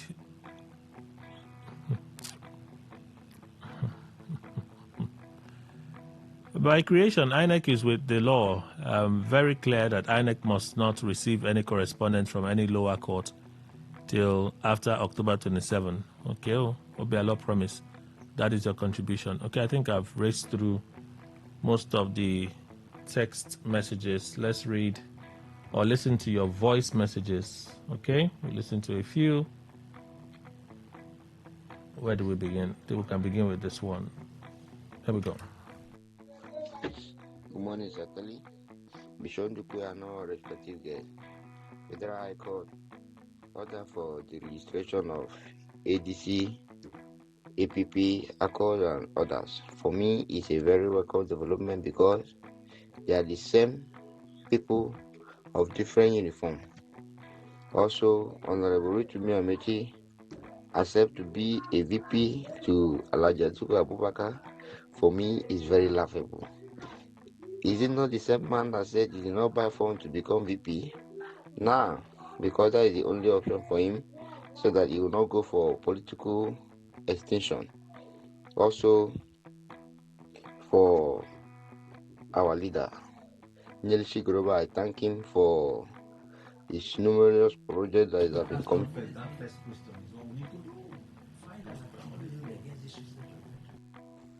Good morning, Kelly, and the guests in the studio. I want to speak about the rescue of the late Army spokesperson's wife, Rabbi Abubakar also. Why did they wait till this time to rescue her after her husband died in the custody of the kidnappers? Does it mean that the Nigerian army does not know where these bandits, these terrorists are operating from? Why can't they go in, face them, destroy them, and finish them once and for all? If it was in Southeast or South, this thing had happened, do you think that there will still be bandits or there will still be terrorists terrorizing the country? Look at the way Nigeria is. You can't travel. You can't travel because of being scared of your life, if you be kidnapped or not. Have you traveled? Greetings to all of you in the house. I just want to say that the pairing of Atiku and Amechi is a very perfect one. A good one indeed, that is capable of changing the political landslide. I think it's one of the reasons why the ruling party and Mr. President becomes afraid, why they use their agencies in trying to stop other potential political parties from contesting election. It's very unfortunate, very, very unfortunate in this country.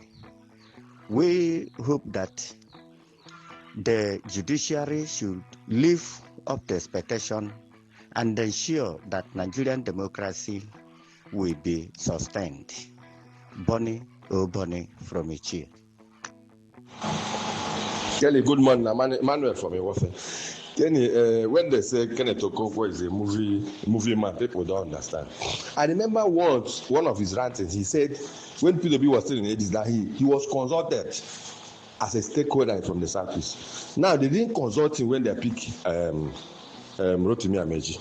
Now he's crying again. So he wanted Obi to be deputy for Atiku. You can see how confused that guy is. Look at, he's hanging in the balance now. No way to go. For the deregistration of ADC. Kelly, me, I think ADC is now, APC is now looking for loopholes to deal with all these parties. They must find a way to block all those loopholes. That is what I think. Oh. Keeping quiet and shouting APCs want to finish us. It's not going to work. Thank you. Good morning, Mr. Kelly and the big bros in the house. My name is Tony Chinonso from Port Harcourt, talking about the late general's wife rescued by the troops of Nigerian army. Please, I just want to appeal to the federal government. Please, let's take this matter of insecurity in the country serious. I don't know. If possible, all this campaign and what do we do, opposition, party, personality, let just all of us, let all hands be on deck and take the matter of insecurity serious. The for something children are still there and the Nigerian troops couldn't find them. But they quickly, after the death of the general, oh God, may God save Nigeria. Good morning, Kelly and the panel. This is Hector. The Federal High Court directive yesterday to INEC to deregister the ADC and some other political parties, I think is a welcome development to politicians on the other side of the device. That is politics. When the other people are being sad, the others celebrate. It is politics, so it's expected. I don't blame INEC. I blame the ADC for not feeling not able to fulfill the INEC guidelines all this period, all this while, and that is the reason for that judgment. And so the APC, the PDP, the NDC, and other political parties are celebrating that the ADC will end up not participating in the forthcoming general election. So it is a welcome development to the people on the other side. Thank you for that. All right. That's so much we can take. We have to close at this point. Thank you all for being part of the conversation. To you that listened, to you that called in to contribute, we say thank you. So our guest, Dr. Richard Waigwe, Executive Director, Citizens Leadership and Rural Development Initiative, CLADI. Doctor, thank you, sir. Thank you, sir. Henry Kine, Legal Practitioner, National Legal Advisor, Committee for the Defense of Human Rights, CDHRO. Thank you very much. My pleasure. Dr. Innocent Eko, Legal Practitioner. Doctor, thank you. Thank you. Chief Engineer Kadom Richard Dekai, MNSC, 2019 governorship candidate, publicity secretary concerned, and patriotic ex-governorship candidate Rivers Ejiwan. Thank you, sir. Thank you, Today FM. Thank you, Kelly. And Mr. Emmanuel Indukwe, our in-house analyst. I'd like to say thank you, sir. Thank you very much, Kelly. Thank you, Nigerians. All right, just before we go, distinguished Temple Okere reached out to me. Today is your birthday. Happy birthday anniversary to you, sir. We wish you the best that you wish yourself. That's our show. Kelly Kimejima is my name. Peace, everyone.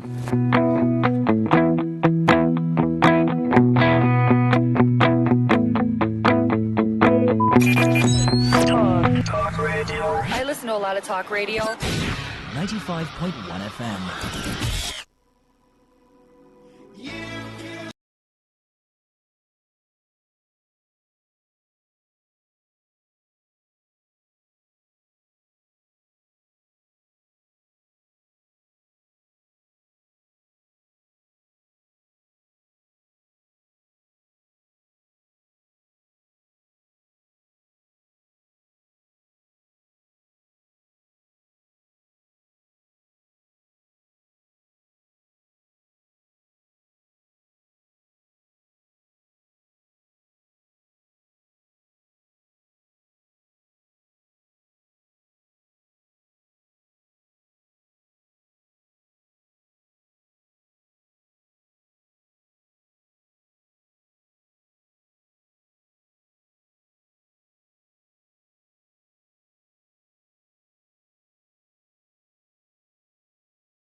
A lot of talk radio. 95.1 FM.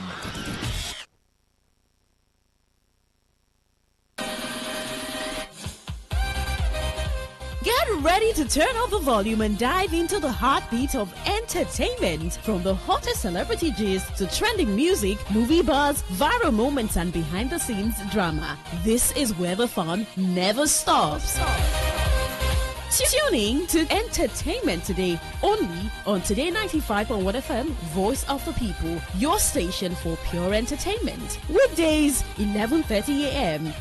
Entertainment Today, where your favorite stars and stories come alive.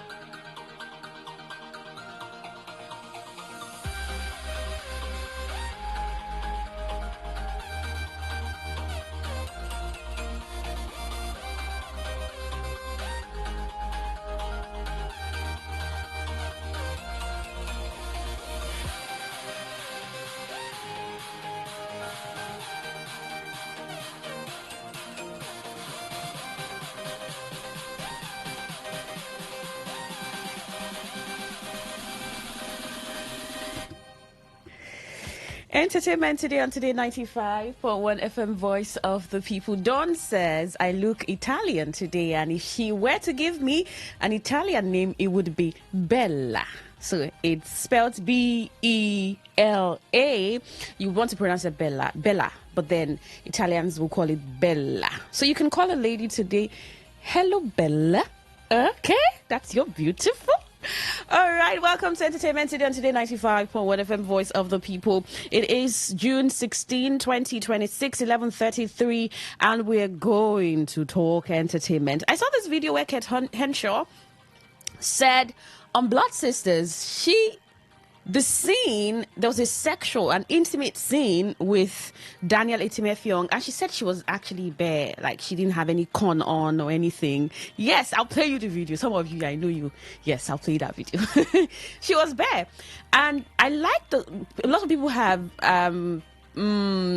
encourage the courage to say that as an actor, calling her a professional, calling Daniel Etimefeong also a professional. Now, but then the fact that you wear something does not also make you unprofessional. It's also a thing of choice. We've seen actors or actresses say they would rather wear something. There was a time Nancy Nsime, after doing Inedo's what's that film now, she came out saying that she actually had something worn, that those were not her breasts. But we've had this argument on the entertainment show that do you really need to come tell us if you wore something or not? Is it a necessary conversation? Because people just want to watch and believe, right? It's make believe. So whatever you do there, we have a perception of it that, okay, this is real. The blood is real. The guns are real. The intimate moments are real. Yeah. Okay. But we'll see that video. I'll get into some other stories. Again, Nancy Nsime said celebrities are human beings. We are humans. And I thought about it for a second. I said maybe sometimes people forget that celebrities are also human beings. But why do people get highly critical of celebrities? Have you thought about that? Why? Is it because of them or the perception that people have of them? I'd like to get your thoughts on this. That's what I wanted to talk about. If you go on Facebook, you see that post there, Today95.1 FM. Drop your thoughts in the comment section or send a text or WhatsApp message to 0701 9339 962. Sometimes you need to say to yourself, come back, David, come back. This person is just a human being. But there are times you don't think about it. Because they're celebrities, then perfection is expected from them. What are your thoughts? 0701 9339 962. Send a text or WhatsApp message to that number.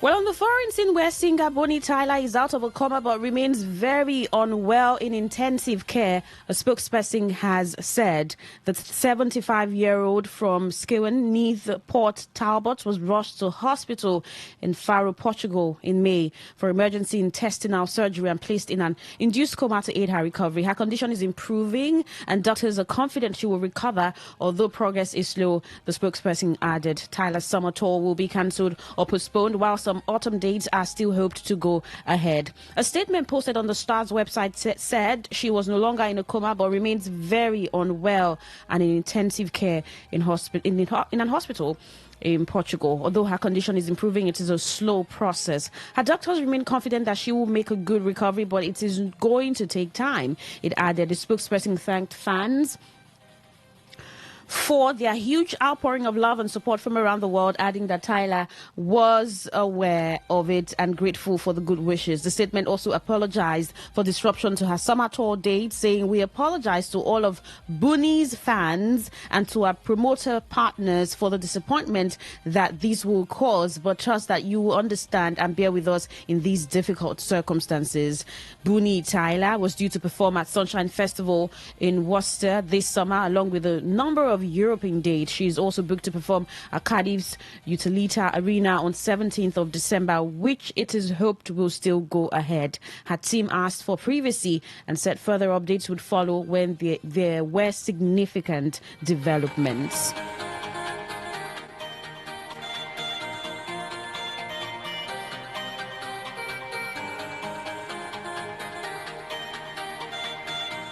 Well, pianist and composer Abdullah Ibrahim, who died on Monday, aged 91, South African, escaped apartheid era in South Africa to be discovered by jazz great Duke Ellington, becoming highly influential with a distinct musical style and touring the world into his 90s. Ibrahim spent many years away from South Africa, first fleeing in 1962, the year anti-apartheid leader Nelson Mandela was jailed, but always maintained a strong connection with his homeland, especially through his music. Ibrahim passed away peacefully, surrounded by family in Germany following a short illness, his family said in a statement. His final public performance in South Africa was at the Cape Town International Jazz Festival in March. Abdullah passed away peacefully with South Africa and its people in his heart. His love for his country never wavered. No matter where in the world he found himself, his partner, Dr. Marina Umari, said. Named Adolf Jonas Brand when he was born in 1934 in Cape Town's cultural melting pot, he began piano lessons at the age of 7, influenced by his mother and grandmother. His early musical memories were of traditional African Khoisan songs and the Christian hymns, gospel tunes and spirituals that he heard from his grandmother, who was pianist for the local African Methodist Church, and his mother, who led the choir. The biography on his website said he made his professional debut age 15, playing with big swing groups and forming his first brand, the Dollar Brand Trio, in 1958 when he was 24 years old. The following year, he joined the Jazz Epistles that included another music legend, the late trumpeter Hugh Masekela, and recorded the first album by Black South African band. By the 1960s, jazz had come to symbolize resistance against apartheid because of its mixed race bands and audiences and the hardline segregationist government was cracking down. Ibrahim and his future wife, jazz singer Satima B. Benjamin, decided to leave, taking up a contract to play at the club in Swiss city of Zurich. 3 years later, the couple returned to Cape Town and he converted to Islam, taking the name Abdullah Ibrahim. They returned when Mandela was released from 27 years in jail in 1919. Ibrahim performed at Mandela's inauguration as South Africa's first black president in 1994 and set up a jazz school, but continued to live and work internationally in his later years, settling in Germany. More tributes continue to pour for the South African jazz pianist Abdullah Ibrahim, who dies at 91.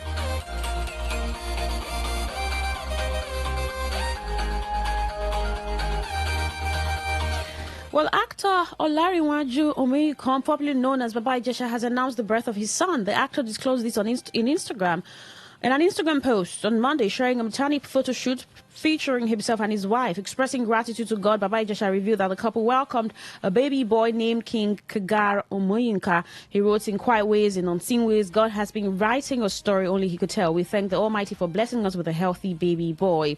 The announcement attracted congratulatory messages from fans and colleagues in the entertainment industry. Baba Ijesha was released from prison in November 2025 after serving a jail term following his conviction in a child sexual assault case.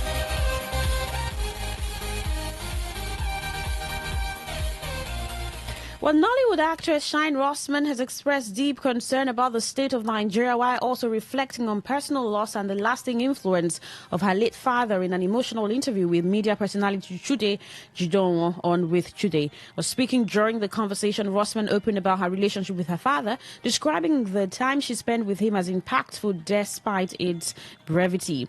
Rossman also used the platform to speak about her fears regarding the country's direction, praising the resilience and talent of Nigerians while questioning the system that limits their potential. I am afraid for this country, she said. Nigeria has so much potential. Nigeria has Nigerians, and Nigerians thrive in whatever situation. Nigerians are insanely talented and driven people, but the environment that we exist in doesn't allow us to reach our potential as much as we want to, she said.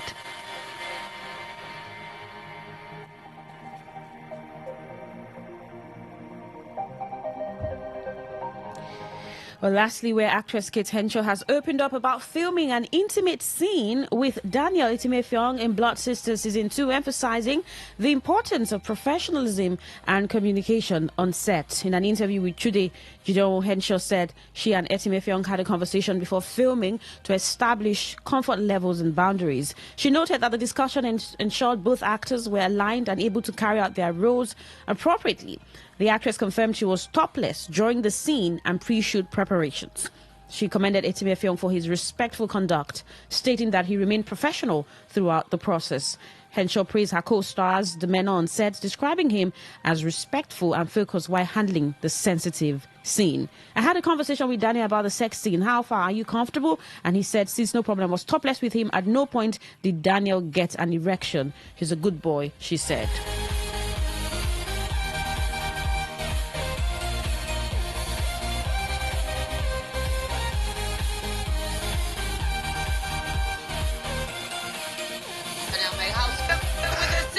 I had a conversation with Daniel. Like, how far are you? Are you comfortable? He says, no problem. So she was topless with him. Right. When you were riding? Yes. Daniel's okay. Yeah, he's Wait, okay. did you hear that? You were topless with him when you were... But there's no bruising, yeah, bra. How do you want to cover it? I don't understand. I'm this auntie now. He did not rise to the occasion. Let me just say.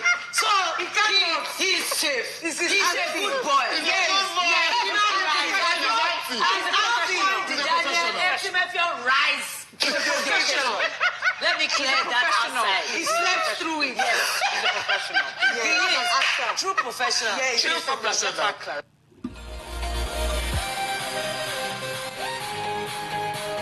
All right, this has garnered a number of reactions and controversies and conversations on social media. Now, first with the person talked about the co-actor Daniel Etimefeong, who is popular for his romantic movies, and I mean, even some people trolling him and talking about how his kissing scenes are really intimate, and people have questioned how his wife, who is also in the media space, but as a media entrepreneur, not an actor now or an actress, Toyosi Etimefeong accepts the kind of roles that movies that he appears in. She's always said it's his job and nothing takes that away from him. She likes that he's a professional and does his job. Now, Kate Henshaw coming to talk about the sex scenes in Blood Sister, and rather the sex scene. It was a particular scene in Blood Sisters where she said she did not have anything on her body on. It was her just her breast showing and everything, and that he didn't get an erection.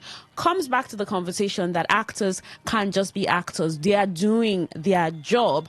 Well, there has also been a podcast where Temisong Tiwite had asked Daniel Etimefeong if actors don't have experiences where they cross the boundaries with their fellow actors. And he said it's possible because these people are also human beings, and then these things can happen. But it does not take away the professionalism that they show on set, or they show shooting a film. And it goes a long way to say that acting is not for the weak. There are people who say they would never want to be with an actor, right? If you ever think of being being an actor, then I don't want to be with you. That's have a relationship with you or even get married to you. But there are also people who learn to draw the lines and say, okay, this person is doing their job and that is fine. We've seen celebrities over the years get married and say they chose not to do certain roles because of their status. So everything you're doing in the whether you're in the creative space, you're singing, you're creating content, you're a media person, you're acting, whatever you're doing still has its challenges, and people just expect you to show up as a professional. The expectation is there. Whatever comes with the job, they may not really know, but just do your job and do it well.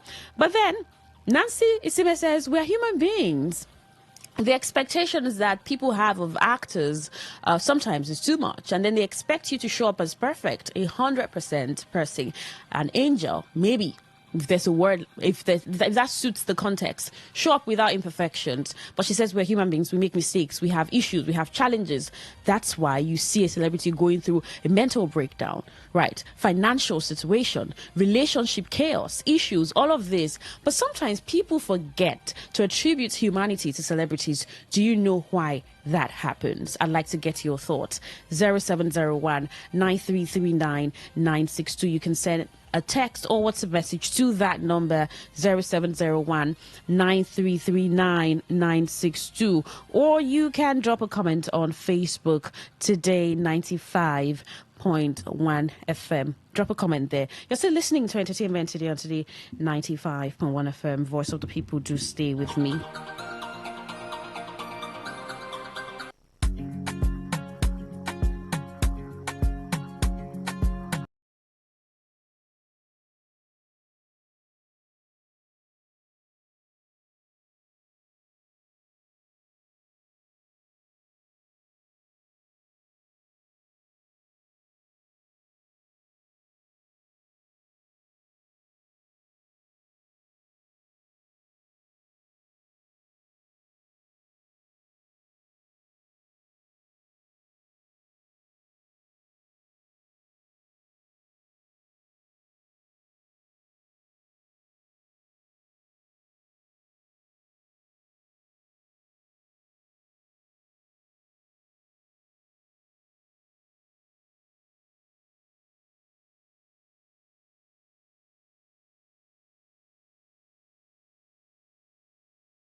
Entertainment today on Today95.1 FM, Voice of the People. Joke Silva sat with Chude Chidonwo talking about family, her career, and a number of other things. Her sons, interestingly, sat in that conversation where one of them spoke about feminism. But there is this thought that Joke shared about patriarchy, about Nigerian men or African men and not wanting to cook for their partner. Some of them. Take a listen to her. Who loved being in the kitchen. You really... When I got married, I married a man who loved being in the kitchen. You really, really liked it. This idea of, 50 men, Nigerian men don't cook. It's a life skill. First... We'll pick up on that conversation another day. But let's just leave that. The idea of Nigerian men don't cook. Well, she was just highlighting that, talking gender roles. I mean, that's a conversation that's really big on the streets, right? Gender roles, what men do, what men don't do, what African men do, what African men don't do. But I think a lot of people are, letting these go behind and choosing whatever works for them. Away from that, this video, let me just quickly get it. Very funny. I don't know if this is content or what it really or truly is. Now, Denrele off the dating market as he ties the knot with himself. And he puts up a video, very funny video, where he says he's getting married to himself. Now, he says, "Till death didn't do us part. So I married myself after 45 years of chaos, glitter, survival, reinvention, controversy, resilience, heartbreak, and triumph. I remain the greatest love story I've ever known." I mean, see this whatever angle you want to see it, but sometimes you need to just marry yourself. I don't mean right. Yeah, sometimes you need to marry yourself. Clock it. So it's a video, and he's wearing a wedding gown and walking down an aisle.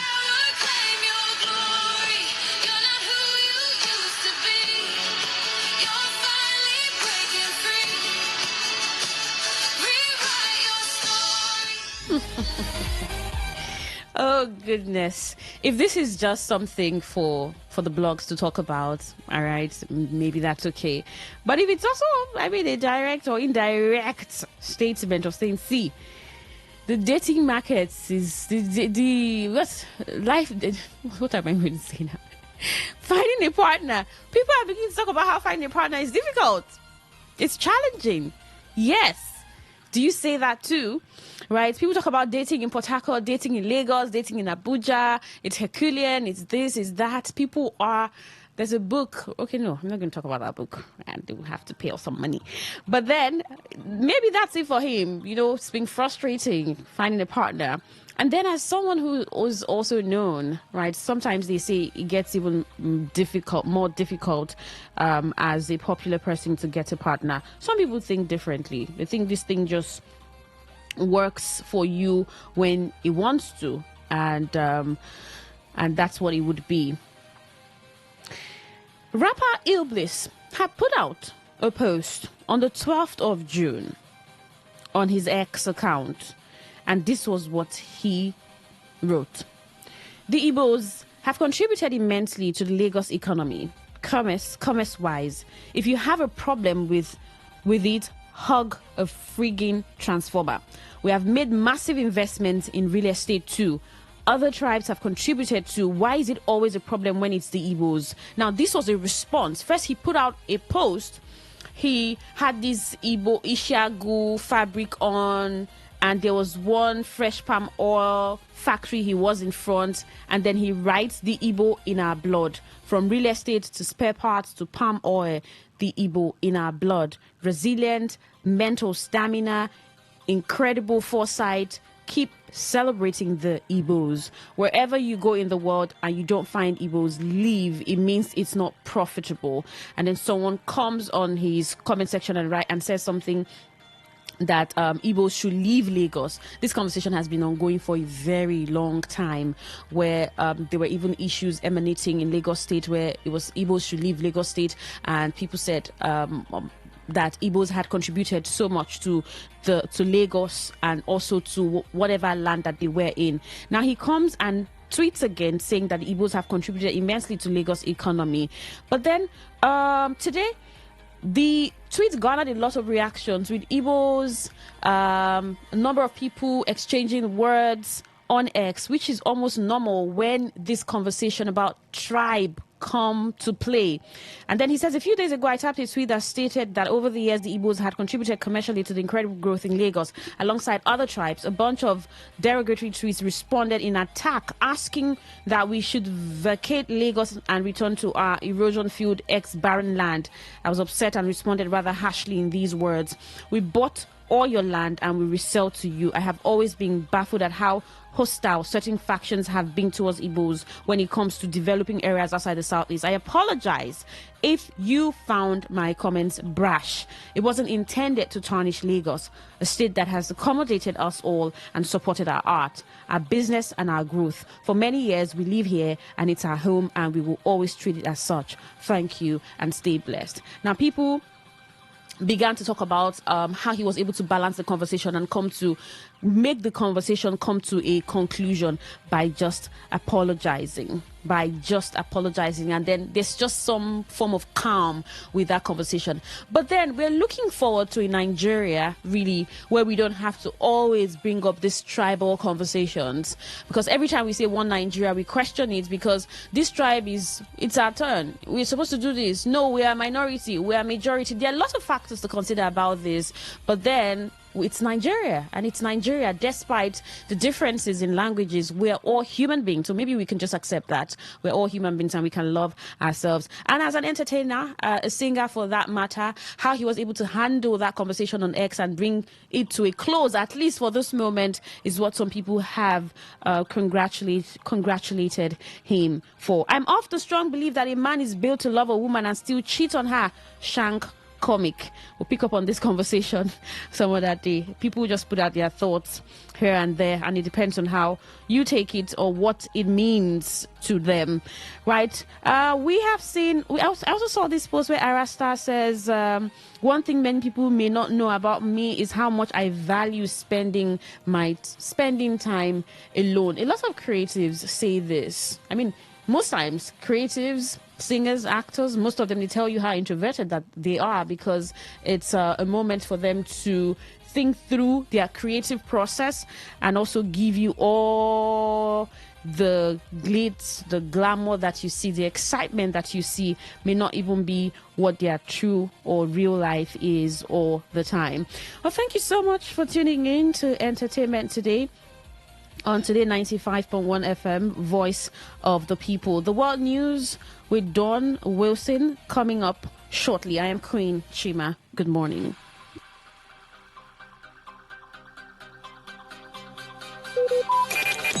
Talk radio. I listen to a lot of talk radio.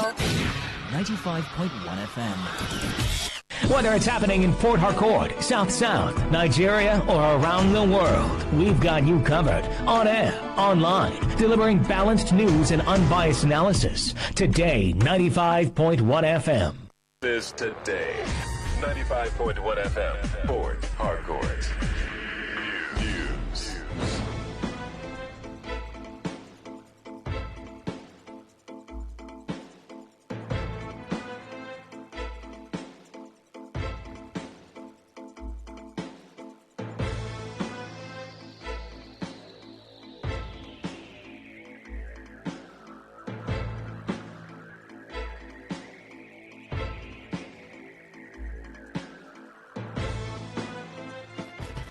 Good afternoon. This is the World News on your Premium Talk Radio, Today 95.1 FM, Port Harcourt. I am Dawn Wilson. Today in the headlines, ADC constitutes Peace and Reconciliation Committee in Rivers State. Court nullifies CAC's dissolution of NYCN leadership. President Bola Tinubu reaffirms support for traditional rulers in promoting peace and security. And on the foreign scene, India restricts Telegram access ahead of medical entrance exam retest. Details in a moment. Stay with us.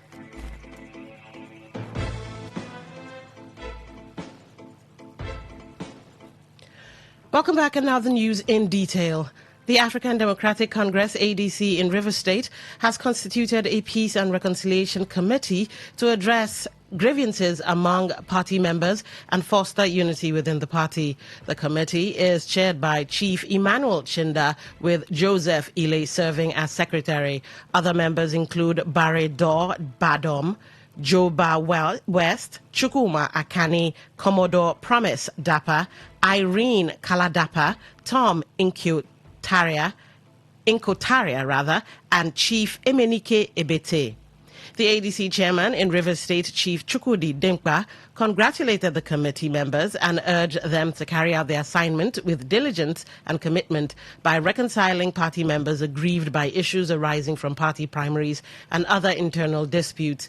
According to a statement by the party's state publicity secretary, Chizi Inyi, the committee is expected to promote harmony and strengthen cohesion within the party ahead of future political activities.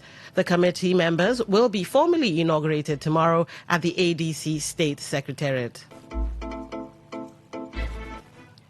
Ahead of Saturday's by-election in Rivers Southeast Senatorial District, the Labour Party senatorial candidate Sam Kinane Bariboa has pledged to introduce a new style of politics focused on inclusiveness and broad-based participation.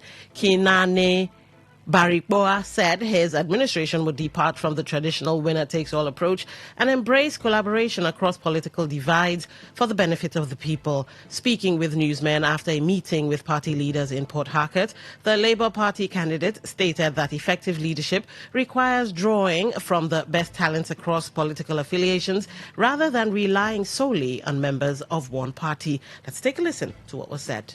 We are going to change the narrative of politics, no longer winners takes all, but the kind of politics we are going to play is going to be for everybody, because a leader is as good as the best of the persons around him. And if you want to look into your party alone to get the people that will work with you, you might just get people that wants to tell you what you want to hear. So in this case, what we are saying is that we are going to cut across board and go in coalition with other parties, political parties, and ensure that we win and we change the narrative of politics of what it used to be.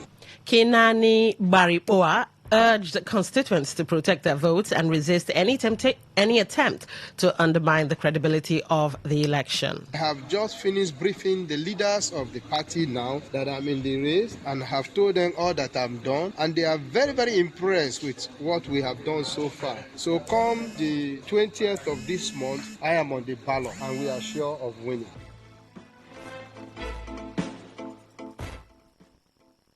Meanwhile, the vice chairman of the National Youth Council of Nigeria, NYCN, in Rivers State, Simeon Nubarido Wayi, has urged youths in Rivers Southeast Senatorial District to shun violence and refuse to be used by politicians during Saturday's by-election.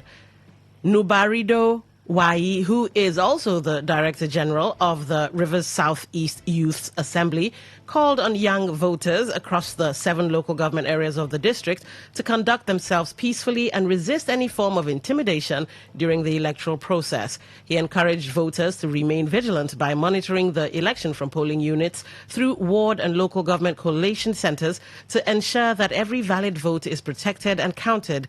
The youth leader also appealed to political office holders and local government chairmen to refrain from interfering in the electoral process and allow the electorate to freely choose their representatives. He further called on the Independent National Electoral Commission, INEC, to remain impartial and conduct a credible election while urging security agencies to ensure the safety of election materials and maintain order throughout the exercise.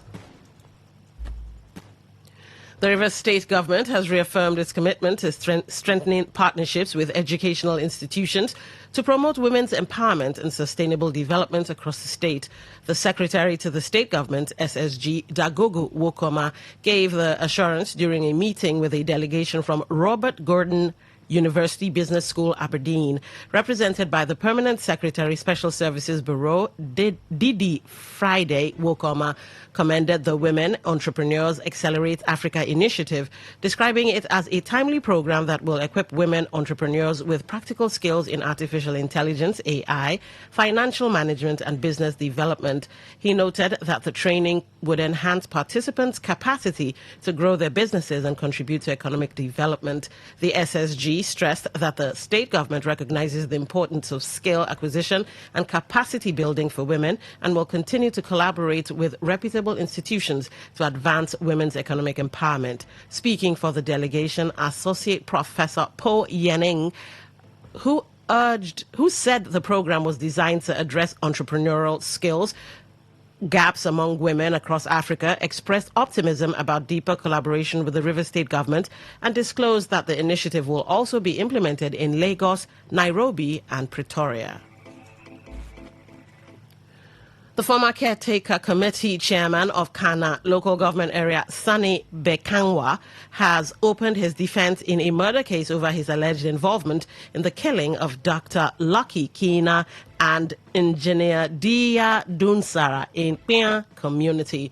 Today FM correspondent reports that while counsel to the accused tendered exhibits in support of their case during proceedings, the prosecution opposed admissibility on the grounds that the accused was neither the maker of the documents nor were the documents addressed to him before the trial judge, IPC Igwe, overruled the objection and admitted the exhibit, citing relevant provisions of the law.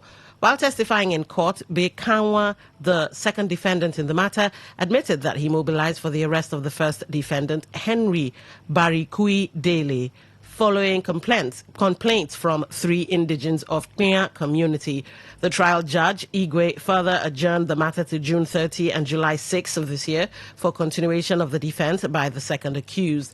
At an earlier sitting, the police investigating officer attached to the anti-cultism unit of the State Police Command, Inspector Stephen Ntimbuwe, had presented video and audio recordings of a confessional statement made voluntarily by Henry Barikui Dele, in which he allegedly implicated the second defendant, Sani Bekanwa. In his sworn statement, Bekanwa maintained that Barikui Dele implicated him because he failed to settle the matter internally within the community before it was escalated to the police. Both defendants are standing trial over their alleged involvement in the murder of Dr. Lucky Kina and engineer Dia Dunsara in Pia community. You're listening to the World News on Today 95.1 FM, Voice of the People. After the break, more news, sports and foreign stories. Stay tuned. Every day, every hour, when the big stories break, depend on our 24-hour news team to bring you the latest. Today 95.1 FM.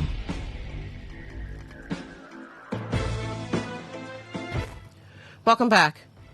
President Bola Tinubu has reaffirmed the federal government's commitment to strengthening collaboration with traditional institutions, describing traditional rulers as vital partners in promoting peace, security, national unity and development. Speaking through the Minister of Information and National Orientation, Mohammed Idris, at the Northern Traditional Rulers Council meeting in Jigawa State, Tinubu said traditional rulers remain key bridges between government and communities and commended their role in peace building and conflict resolution. The president highlighted his administration's security and economic initiatives, including improved coordination among security agencies and the creation of the Ministry of Livestock Development. Meanwhile, chairman of the Northern Governors Forum and Gombe State Governor Muhammadu Yahaya warned that insecurity in the north requires urgent and more effective responses, while Jigawa State Governor Umar Namadi called for stronger cooperation among governments, traditional institutions and communities to tackle insecurity, poverty and other regional challenges. The African Democratic Congress, ADC, has rejected a federal high court judgment ordering the Independent National Electoral Commission, INEC, to deregister it and 4 other political parties. describing the decision as unconstitutional and a threat to Nigeria's democratic process. Justice Peter Lifu had ruled that the parties failed to meet constitutional and electoral performance requirements under Section 225A of the 1999 Constitution and the Electoral Act 2022, following a suit seeking enforcement of electoral benchmarks.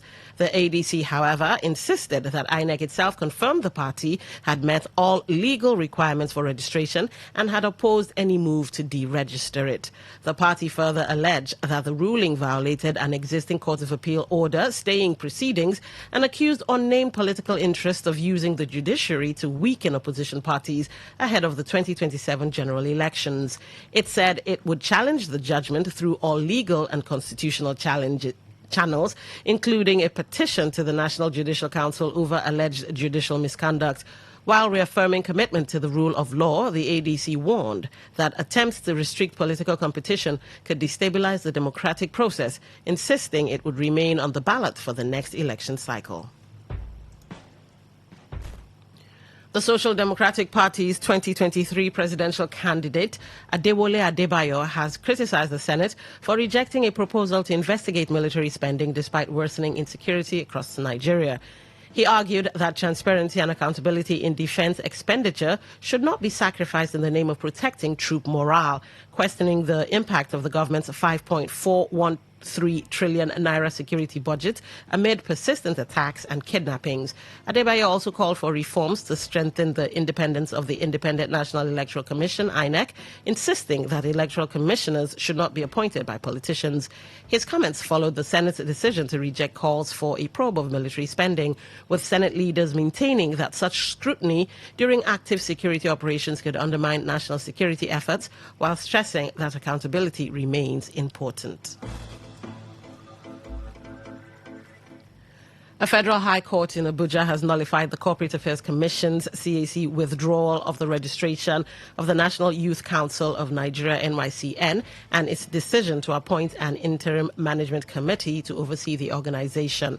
Justice Binta Nyako held that the CAC exceeded its regulatory powers by taking actions that effectively altered the leadership of the council while related disputes were still pending before appellate courts. The court ruled that although the CAC had statutory oversight powers over incorporated trustees, it cannot use those powers to determine issues already before the courts. Justice Nyako described the Commission's actions as premature and unlawful, ordered parties to maintain the status quo that existed before the intervention, and directed them to await the outcome of the pending appeals. On the foreign scene, India has temporarily restricted access to the Telegram messaging platform ahead of the retest of the National Eligibility Entrance Test, NEET, following a major question paper leak scandal. Authorities said the restriction, which will remain in place until June 22, was necessary to prevent cheating networks from using the platform to circulate leaked exam materials, while message editing features will stay blocked until June 30. The NEET exam, taken by more than 2 million aspiring medical students, was cancelled after reports that question papers were leaked through Telegram channels. The scandal sparked widespread outrage, student protests, and calls for accountability, while investigators have arrested a chemistry lecturer accused of masterminding the leak. In sports, the Tunisian Football Federation has dismissed head coach Sabri Lamouchi following their 5-1 defeat to Sweden in the ongoing 2026 FIFA World Cup. Lamouchi, a former French international, had been in charge of the team since January. The federation also announced that French coach Hervé Renard has been appointed as his replacement on a contract running until the end of the 2026 World Cup. Renard, known for leading Saudi Arabia to a shock win over Argentina at the 2022 World Cup, previously also coached the France women's national team. The decision comes as Tunisia struggles in Group F with the heavy loss to Sweden, leaving their hopes of progressing to the knockout stage in doubt. Tunisia will face Japan in their next group match on Saturday as they attempt to revive their campaign. To end the news, here's a summary of the major stories. The ADC has constituted a Peace and Reconciliation Committee in Rivers State. A federal high court in Abuja has nullified the Corporate Affairs Commission's dissolution of NYCN leadership. We told you that President Bola Tinubu has reaffirmed his support for traditional rulers in promoting peace and security across the country.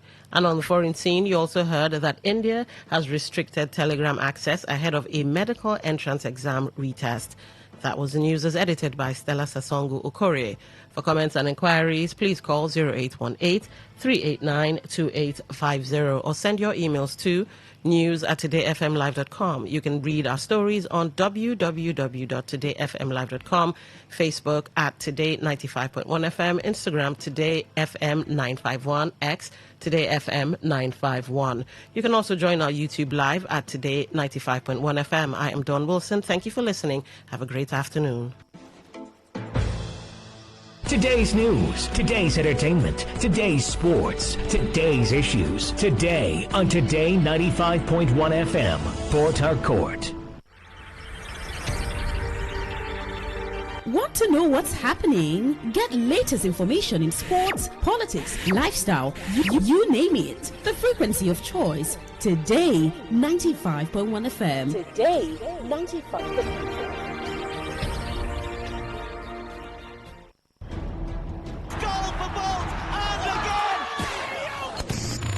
Catch all the latest and trending sports stories on Sports Attack on your premium talk, news, and sports radio station. 6:30 a.m. every weekday.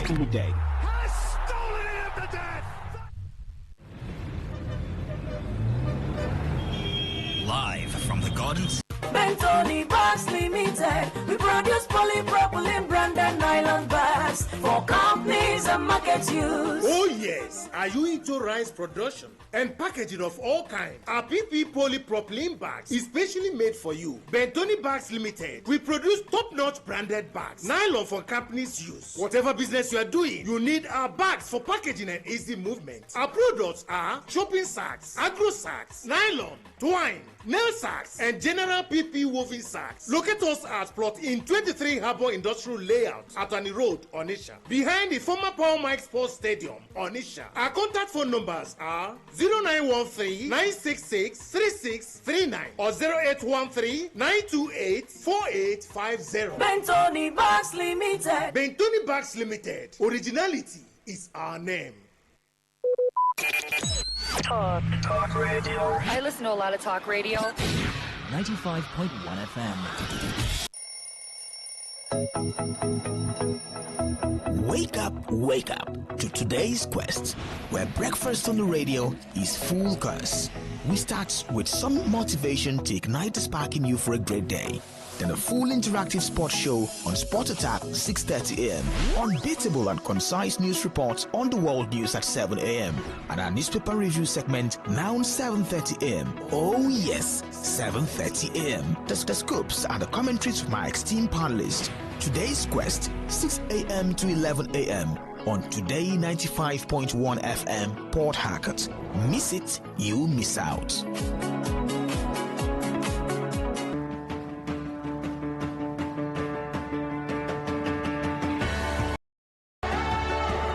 Education never ends, and we believe it starts even way earlier than most of us think. On Andre Gorgie, every Tuesday, 1 to 2 p.m., we unravel these various building blocks and its challenges that make you and I better versions of ourselves.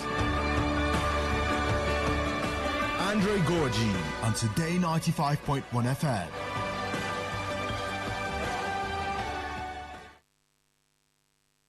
Get ready to feel the rhythm,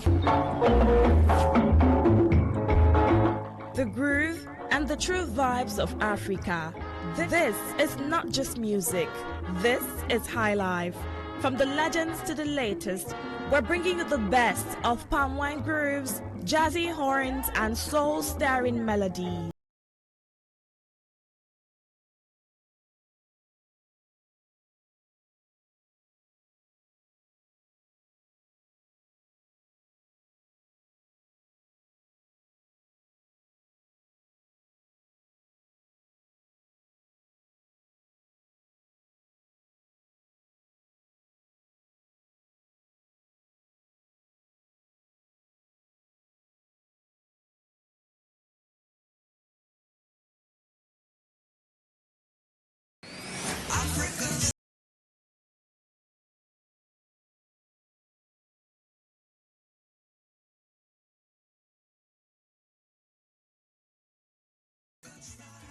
Today 95.1 FM, where news meets insight, sports meets passion, and entertainment meets excellence. Expert analysis from seasoned professionals and our top analysts, informing, educating, and entertaining you. Your voice, your station. We are the voice of the people.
Looking to grow your business? Ready to elevate your brand and reach the right audience? This is your moment to take your brand to the next level with Today 95.1 FM. Your trusted voice, reaching thousands of listeners every single day. From startups to established brands, we create powerful advertising solutions that boost your visibility and drive real growth. Our affordable advertising packages are designed to give your business maximum visibility and real results. Don't just advertise where people are listening. Call us today on 0818-389-2850 or visit our station to book your slot now at Today FM Drive off East West Road, Obiapo. Today FM 95.1. Your voice, your market, your success.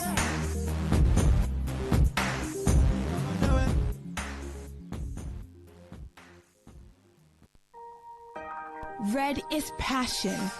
Pink is for unconditional love. Blue is for loyalty. While black is secretive and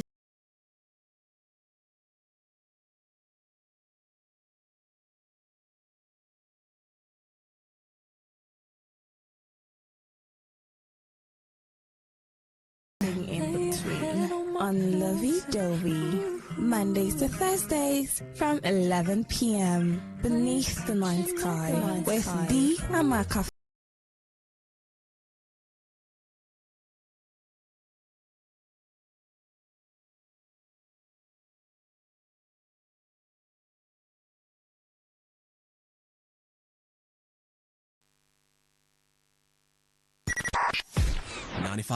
FM, voice of the people.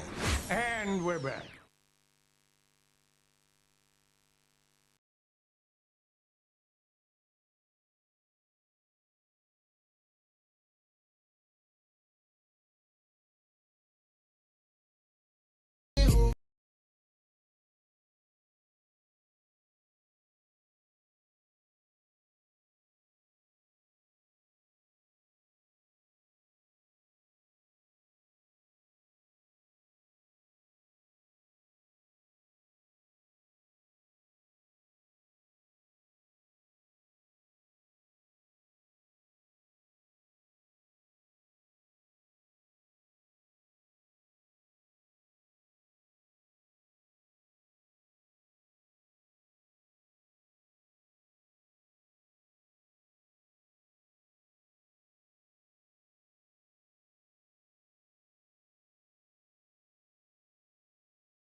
Radio 95.1 FM.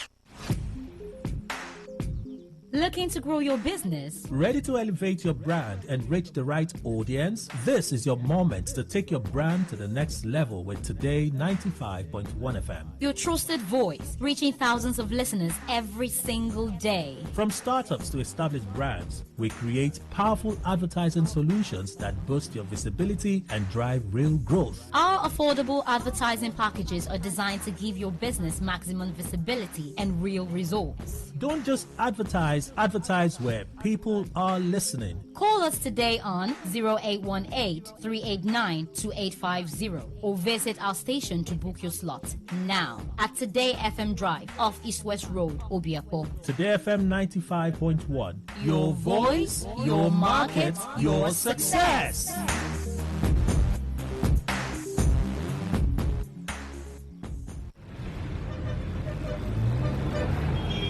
Live from the Garden City of Port Harcourt, Nigeria. This is Today 95.1 FM.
Talk Radio. 95.1 FM. Want to know what's happening? Get latest information in sports, politics, lifestyle, you name it. The frequency of choice. Today, 95.1 FM. Today, 95.1 FM. We serve you the latest update on everything. Today, 95.1 FM. We are the voice of the people. The voice of the people.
Radio. 95.1 FM.